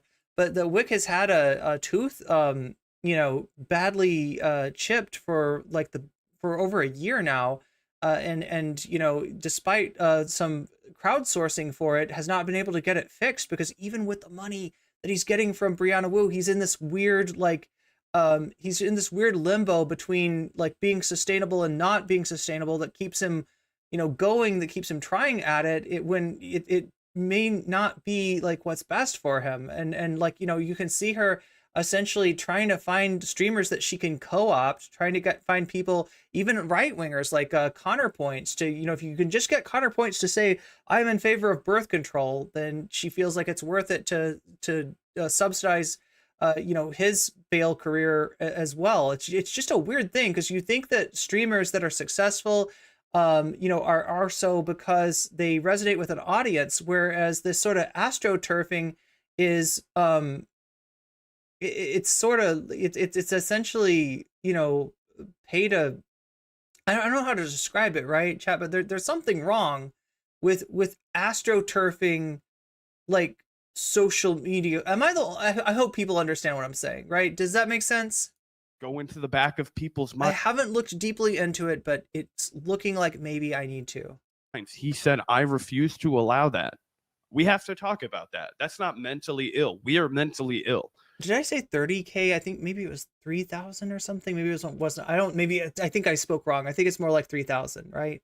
But what I'm saying essentially is that this guy can't, obviously, you know, he's not getting enough money to keep streaming, but yet because he's getting this like little, you know, stipend, which is essentially what Progressive Victory seems to be doing, right? It masks itself as a political action committee, and you know, they do some activities in terms of canvassing, of course, for, you know, centrist or conservative Democratic candidates, and Genocide Joe, I guess, and such. But a lot of what they seem to be doing is just like astroturfing the streaming world. We are mentally ill as a society that allows this. Did I say mask? Yeah, I meant PAC, Political Action Committee. Okay, and it's not glamorizing the act of suicide. This was a serviceman. We've talked about. Anyway, I don't want to overblow it or anything and make it out to be some great big conspiracy secret thing. They're not. There's nothing secret about it. They're doing it out in the open. They're not very transparent, but it's pretty clear what's going on there. And you know, it's some people, especially President Sunday, have been talking about it. Around calling all the, like, do you like when you talk about Obama, do you call him a fucking murderer and assassin? Squirrel Nut says a bribe. See, like, I mean, that, you know, she's not masking it as a PAC. It is a PAC. I mean, I guess, but that's not what I think. Like, if I was donating to a PAC, I would not think like maybe my money is going to go to ruin the life of one Wick. keep him going at something that he's obviously not good at. No, you don't, even though you should, right? That's just not the way that we fucking describe these things. This was a political action that was done by a member Yeah, of... that's the other question about it. It calls itself Progressive Victory is the name of it, but it's if you know anything about Brianna Wu, she is a force pulling you know, even like Democratic politics to the right. The you know, services. Anyway, just a thought. I was just wondering if people are aware of her, if people are interested in that. I don't want to give you content that you're not interested in. I want to give you content that you care about. But it seems like I should be talking about this. Force that was perpetrating international crimes. Okay, so we have to unpack all of that. Okay, and the unwillingness to do so, but then the quick. Oh, what? Did he not know about Iraq and the million? Bro, people in glass houses shouldn't throw stones. How does AIPAC do their work? Look, I haven't deep dove. I haven't deep dove into AIPAC, right? I'm not an expert on AIPAC, and I'm not an expert on money in politics, but that's essentially what, when we're talking about PACs, we're talking about lobbying, essentially. So that's, you know, what I know about AIPAC. And when I think about lobbying, I think about financing elections for candidates, right? You are a candidate, you are running for election, you can get funds from PACs if you are doing what the PACs want you to do. Bro, people little different than paying streamers. Anyways, chat, I'm pause fucking the fuck out of Zach and Gavin. I apologize. I know you're here to watch me react to that. Shouldn't throw stones, okay? Because I've watched you cape for fucking a lot of people who were responsible for a lot of bad. A lot of people who were responsible for the fucking, oh, you know, Biden, he's not so bad. Remember when that was your line, Ethan? You know what I mean? But at the same time, I think people need to be absolutely careful with how they fucking put him on a pedestal, because you're going to end, because more people are going to kill themselves. And I don't think suicide should ever be glamorized. Even when a fucking monk does it, and it's like, wow, it should be more like, dude, that's fucking crazy. And it's horrible also. It's absolutely like, oh, why isn't it no people, it's not a mental health issue? Why the fuck isn't there tons of other people doing it? I'm sorry. You don't set yourself on fire. If he's a martyr, Jesus Christ. Some of y'all are lost. I don't know what to say. Some of y'all life sometimes wonders if, like, I don't know, man. Chat is so fucking weird. He's moments away from calling his chat Hamas. Yeah. And it's like, if someone joins the military and they die in a war, even if it's an unjust war, most people, I feel like, including Ethan's response to that, would be like, that's a tragedy. He's a hero. He gave his life trying to defend the country, even if he, you know, was propagandized into that position. No one sits here and says, what a stupid thing to do. We can't talk about this. We can't celebrate it. Other people are going to do that too, even though that's actually something that people do. Sign up, enlist for the military, go fight in unjust wars and quote unquote sacrifice themselves for this country, quote unquote. Again, as you said, Zach, even though they then come home only to see on the television that the war was all for oil and we were lied into it and that it was all bullshit in the first place. That's what actually happens. This Aaron Bushnell guy, unlike the vast majority of Air Force members, Navy members, and military members, he actually sacrificed his life for a real cause. He actually sacrificed his life just in the attempt to save other people. That's what they tell you happens when soldiers die. That's what they tell you happens when fucking military members, come home in caskets, that they sacrifice their life for other people to defend us or others, innocence, freedom, etc. That's what Aaron Bushnell actually fucking did. But we can't talk about it because suicide. This is so fucking lame. Yep. People under tyrannical, so Palestinians. No, but there are people whose voices can't be heard. Also, the dude's not even Palestinian. If he was, you know what I mean? Like, nobody in Palestine is like going to the fucking barbed wire fence of the wall and setting themselves on fire. If someone did that, it'd probably be like, wow, that's fucking, like that would hit me maybe harder. Again, not to trivialize it. However, you have to be mentally ill to set yourself on fire. Especially, I'm sorry. Then why aren't people going and doing it? There's a billion people talking about Twitter, so why isn't there a whole fucking Congo line of people self? So here we go. This is where he catches himself so bad. So when he says, "Oh, God damn it, I gotta stop. I keep on thinking they're done with the clip. I don't know, chat. Do they just go over the clip the whole time? Yeah, we're trying to keep from putting Ethan's paywalled content on.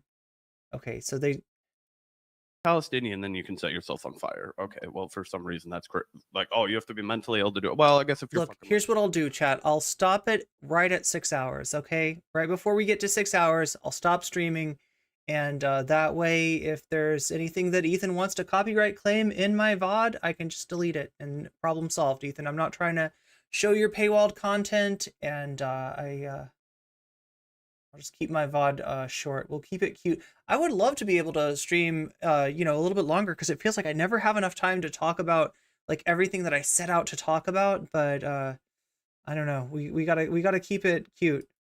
I don't understand.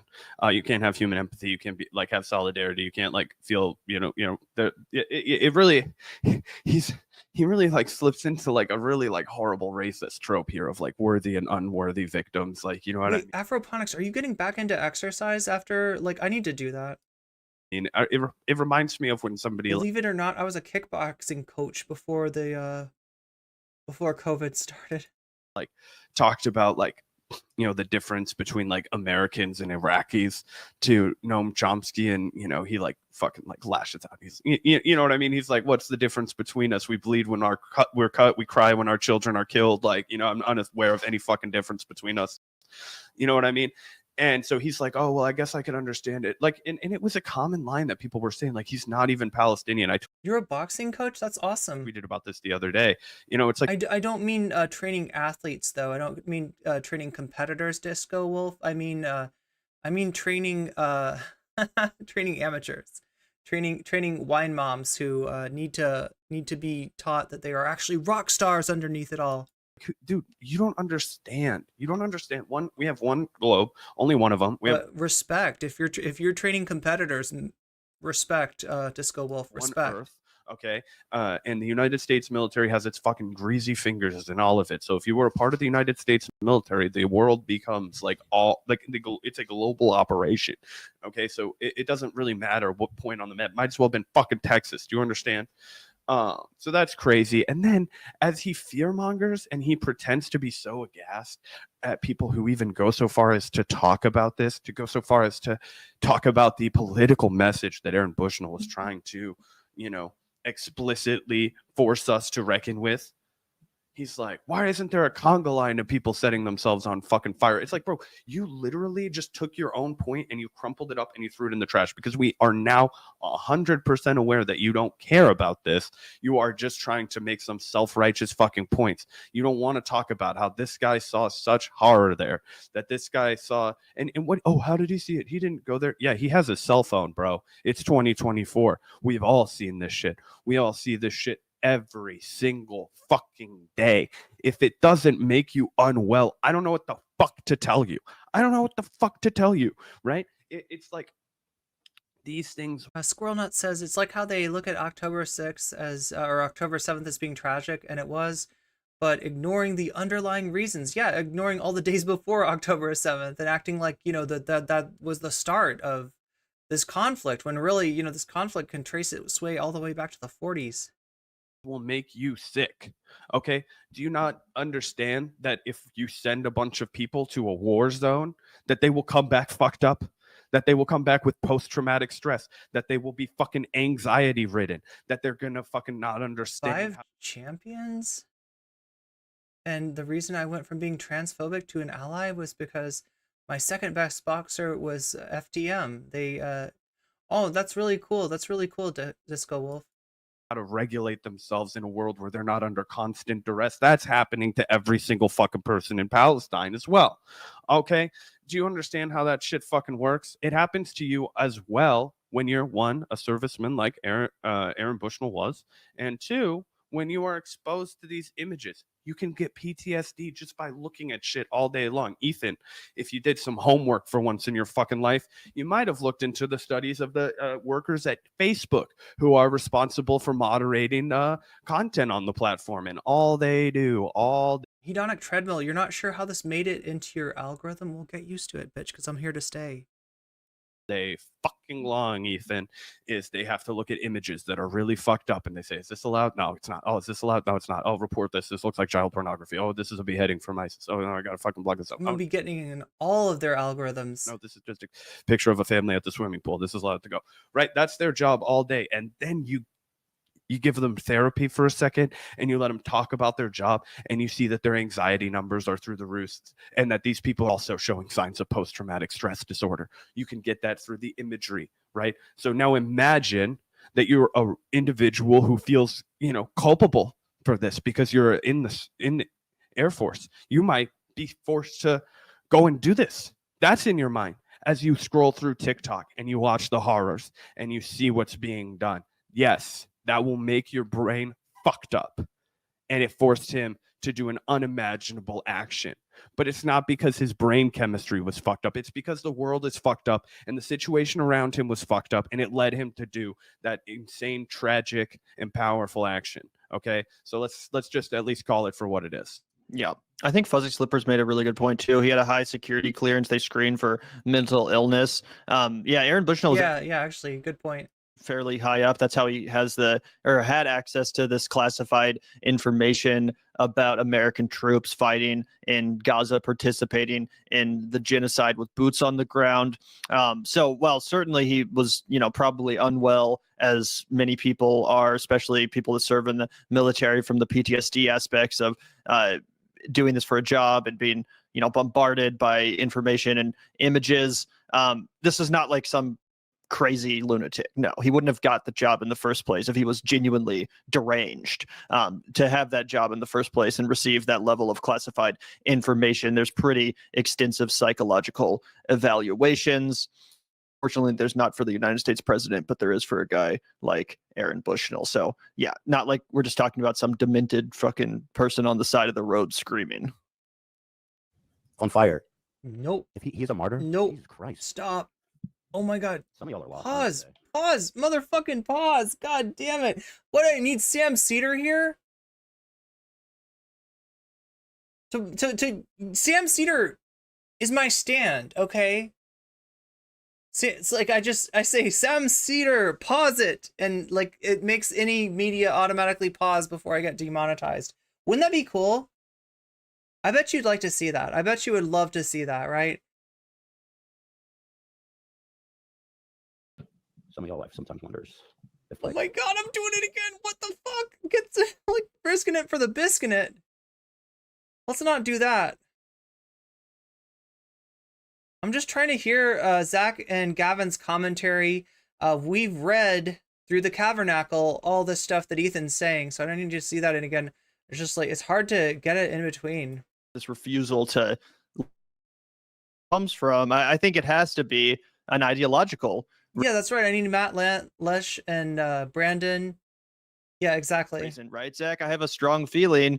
No, I feel like Sam Cedar's voice is what makes it happen. That if Ethan Klein had agreed with Aaron Bushnell, if he had been more sympathetic to Aaron Bushnell's ideology as it relates to Palestine, that being that we should free Palestine, I have a feeling that Ethan Klein would agree that this man is a hero, and he wouldn't be out here labeling him. And he wouldn't be getting cooked on Twitter as mentally ill. And complaining about Twitter freaks in order to cope. Do you see what I'm saying? Oh, for sure. Yeah. And for some proof to that extent, let's take a look at this other clip recently from H3. I think this was from just the other night. Yes, okay. This was really yes. Yeah. Oh my God, they are struggling with Zach and Gavin. If you're out there, if you end up seeing this, like it looks like you're struggling with the bookmarks feature of Twitter, just like I do. Zionism, and here Ethan basically conflates anti-Semitism and Zionism, which of course is anti-Semitic. Let's take a look. I'm going to say this because it pissed me the fuck off. And being an anti-Semite openly and proudly is now likes on Twitter. Rogan, she tweeted out, she goes, I have a problem with my Zionist therapist. Just call him a fucking Jew. I'm sorry, but you can't talk like that about any other fucking minority. I had a problem with my Zionist therapist. So sorry if it's a little low on volume. I have it turned up as far as it can go, but it's hilarious how he's saying that Zion. I love seeing all the chatters that are being a Zionist is a minority in common between the two communities. Like you're in the minority if you're a freaking Zionist, which isn't even true. I feel like Biden's on TV calling himself a Zionist every day. Exactly. Our president is a proud self-identifying Zionist. It's like I mean, you might be in the minority, but you're definitely in the faction that's got, that seems to have the reins as far as the U.S. military-industrial complex is going. Mainstream position. Try going on CNN or MSNBC and saying that you're not a Zionist or that you're an anti-Zionist. They're gonna freaking attack you. So I don't understand that. Be a Catholic, like a devout Catholic, right? Exactly. Just like Joe Biden supposedly is. Biden is supposedly our first or our second or something Catholic president. Kennedy, right? And he's a proud Zionist. Lots of people identify as Zionists who are in no way connected to the Jewish religion, neither religiously nor. Holden, look, I usually try to avoid calling out chatters, okay? But what you said is wrong, and everybody in here knows it's wrong, because we got the tweets, motherfucker! We got the tweets! We got the tweets! We got the tweets! We got the tweets! I just went to therapy for the first time after talking about my dad fleeing from Israel, the Israeli-Lebanon war. She was like, I'm Israeli. Do you have any issue with me being a therapist? Started therapy 5 years after a bad experience. Yeah, like we even have the, here's her more recent tweet. When I said I saw, so like, there's the tweet from 5 years ago. There's a more recent tweet. She's not just calling this person a therapist because they're like, I'm Israeli, okay? That's not all she did. Like, why does that have anything to do with anything? Frogan's trying to get therapy, and she has to hear, like, she has to deal with somebody, like, making her nationality, like, an issue here. I told my therapist I was Lebanese, and she hit me with, I'm Israeli. Do you have an issue with that? Is that something a fucking therapist should say to you? Who's making the assumption about who? I don't get the feeling that Frogan is like making an assumption that this therapist is like a Zionist because they're Israeli. It's because of all the fucked up, you proceeded to be Islamophobic. That's where it comes from, right? Look at Frogan's tweet here. When I say my therapist was Zionist, when I went back to her in 2019, I meant she literally brought up that I was Lebanese, unprompted, right? Frogan's trying to get therapy. The therapist is making her fucking background an issue, acting like she's gonna, be hated for being an Israeli just because Frogan's like Lebanese, right? confronted me about it, saying she's Israeli. She asked if I had a problem with that. Do you have a fucking problem? That's not something your therapist should be saying to you. She asked me if I felt like Israel has the right to exist. It's almost like you cannot be my client unless you are on board with literal Zionism here. What the fuck? What the fuck? Look, I hate to fucking look. I'm not trying to make it personal, and you're just a chatter, and I get that I've got a platform, and all you can do is chat, right? And there's, you know, there's a long history of people getting cooked by me from chat, including content creators, right? But like, I got to make an example here because you could not be more wrong. Started asking more and more if I was frustrated with Islam and trying to convert Frogan from Islam. What the fuck do you call that? What the fuck do you want to take off your hijab? No, it's really okay. What the fuck do you call that? I asked her if she was all right with me being Lebanese, and she got really aggressive, accusing me of flipping it on her when she refused to answer. She's the one making it weird. Look, that is not what a therapist should do. That is out of line with the, you know, standard of care. Like, you can't be a therapist for the general public if you can't handle a Lebanese person coming down and getting therapy from you without fucking interrogating the fuck out of her, asking her if she is frustrated with Islam and, you know, would you like to take off your hijab in here? It's really okay. Like, what the fuck? That is not what anybody should have to deal with. Like, that's when it really strikes home to me, because like I said, you know, like, yeah, is my identity politicized? Sure, a little bit, but it's not like that. Like, seriously, that's like me going into a therapist and my therapist asking if I have a problem with J.K. Rowling. You know what I'm saying? Like, that's fucked up. Nobody should have to go through that. That's unfair, and it's really, really unfair to call somebody that was victimized by Islamophobia a fucking bigot and an anti-Semite, because they just talked about their experience, right? Ethan didn't seem to know what was actually going on with Frogan, and he filled in the gaps in the most blatantly racist way possible. So when I say Zionist, I don't mean she was Jewish. I meant that she was a racist Israeli who could not help herself but to confront me about my ethnicity in what was supposed to be a therapy. Can you not fucking go to therapy without being interrogated about your background? Like, what if you're Frogan? Apparently not. If you're a Lebanese woman in a hijab, apparently not. Apparently you're gonna pull it into this. I hate to make an example out of you, but it's an important example, right?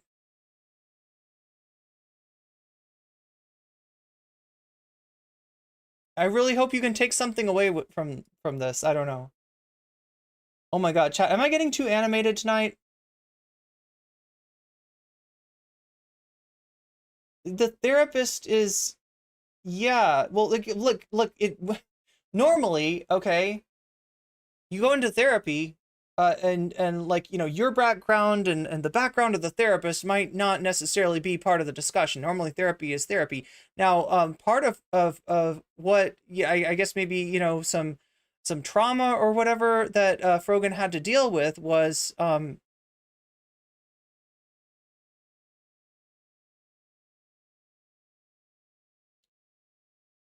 yeah, she's talking about her dad fleeing the Israel-Lebanon war, right? And then this is where it comes up. I'm Israeli. Do you have any issue with me being your therapist? Do you believe that Israel has the right to exist, right? Just giving her the third degree. The third fucking degree about, like, you know, oh, you're Lebanese? Are you an anti-Semite? Are you anti-Zionist? Like, right? Just trying to, like, you know, push her off based on that. Like, right, this is not a normal thing to have to deal with in a therapy session. It's not something that Frogan should have had to, like, she's trying to deal with, you know, with her issues, and instead, like, the therapist herself becomes an issue. You love animated Irene, that's good. Why should I have a problem with JK? Because I hate shit writers. satire, Creeker? I don't know. I'm sorry. I hope I'm not pronouncing your name wrong.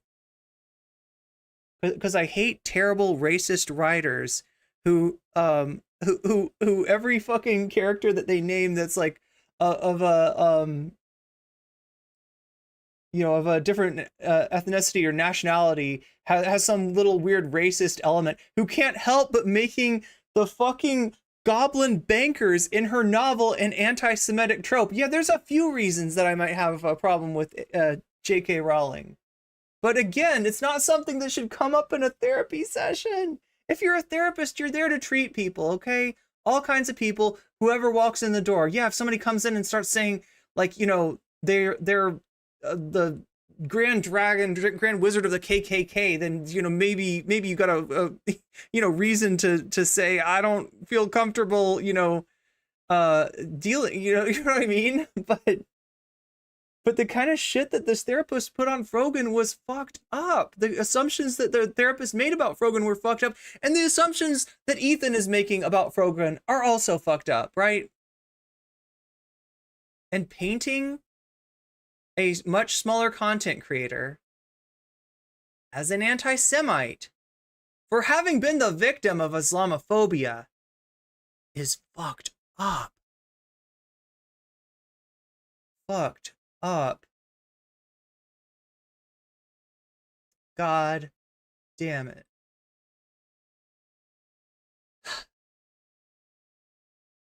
Chat, we got about 2 minutes left before I have to end the stream, and I gotta end the stream because I don't even know at this point. Yeah, I would love to stay on and talk to you some more, but because of me, through my own fault, playing a little bit of Ethan's the clips that Gavin and Zach were watching, if this video goes down, then my video is going to get copyright claimed as well, and I want to make sure that I'm able to pull it out of the clip. They'll be able to pull it out of the clip as well. Hopefully we'll be okay. Hopefully nobody loses their channel. But if I disappear, make sure to join my Discord. Make sure to follow me on all of my socials. You can see those down in the description.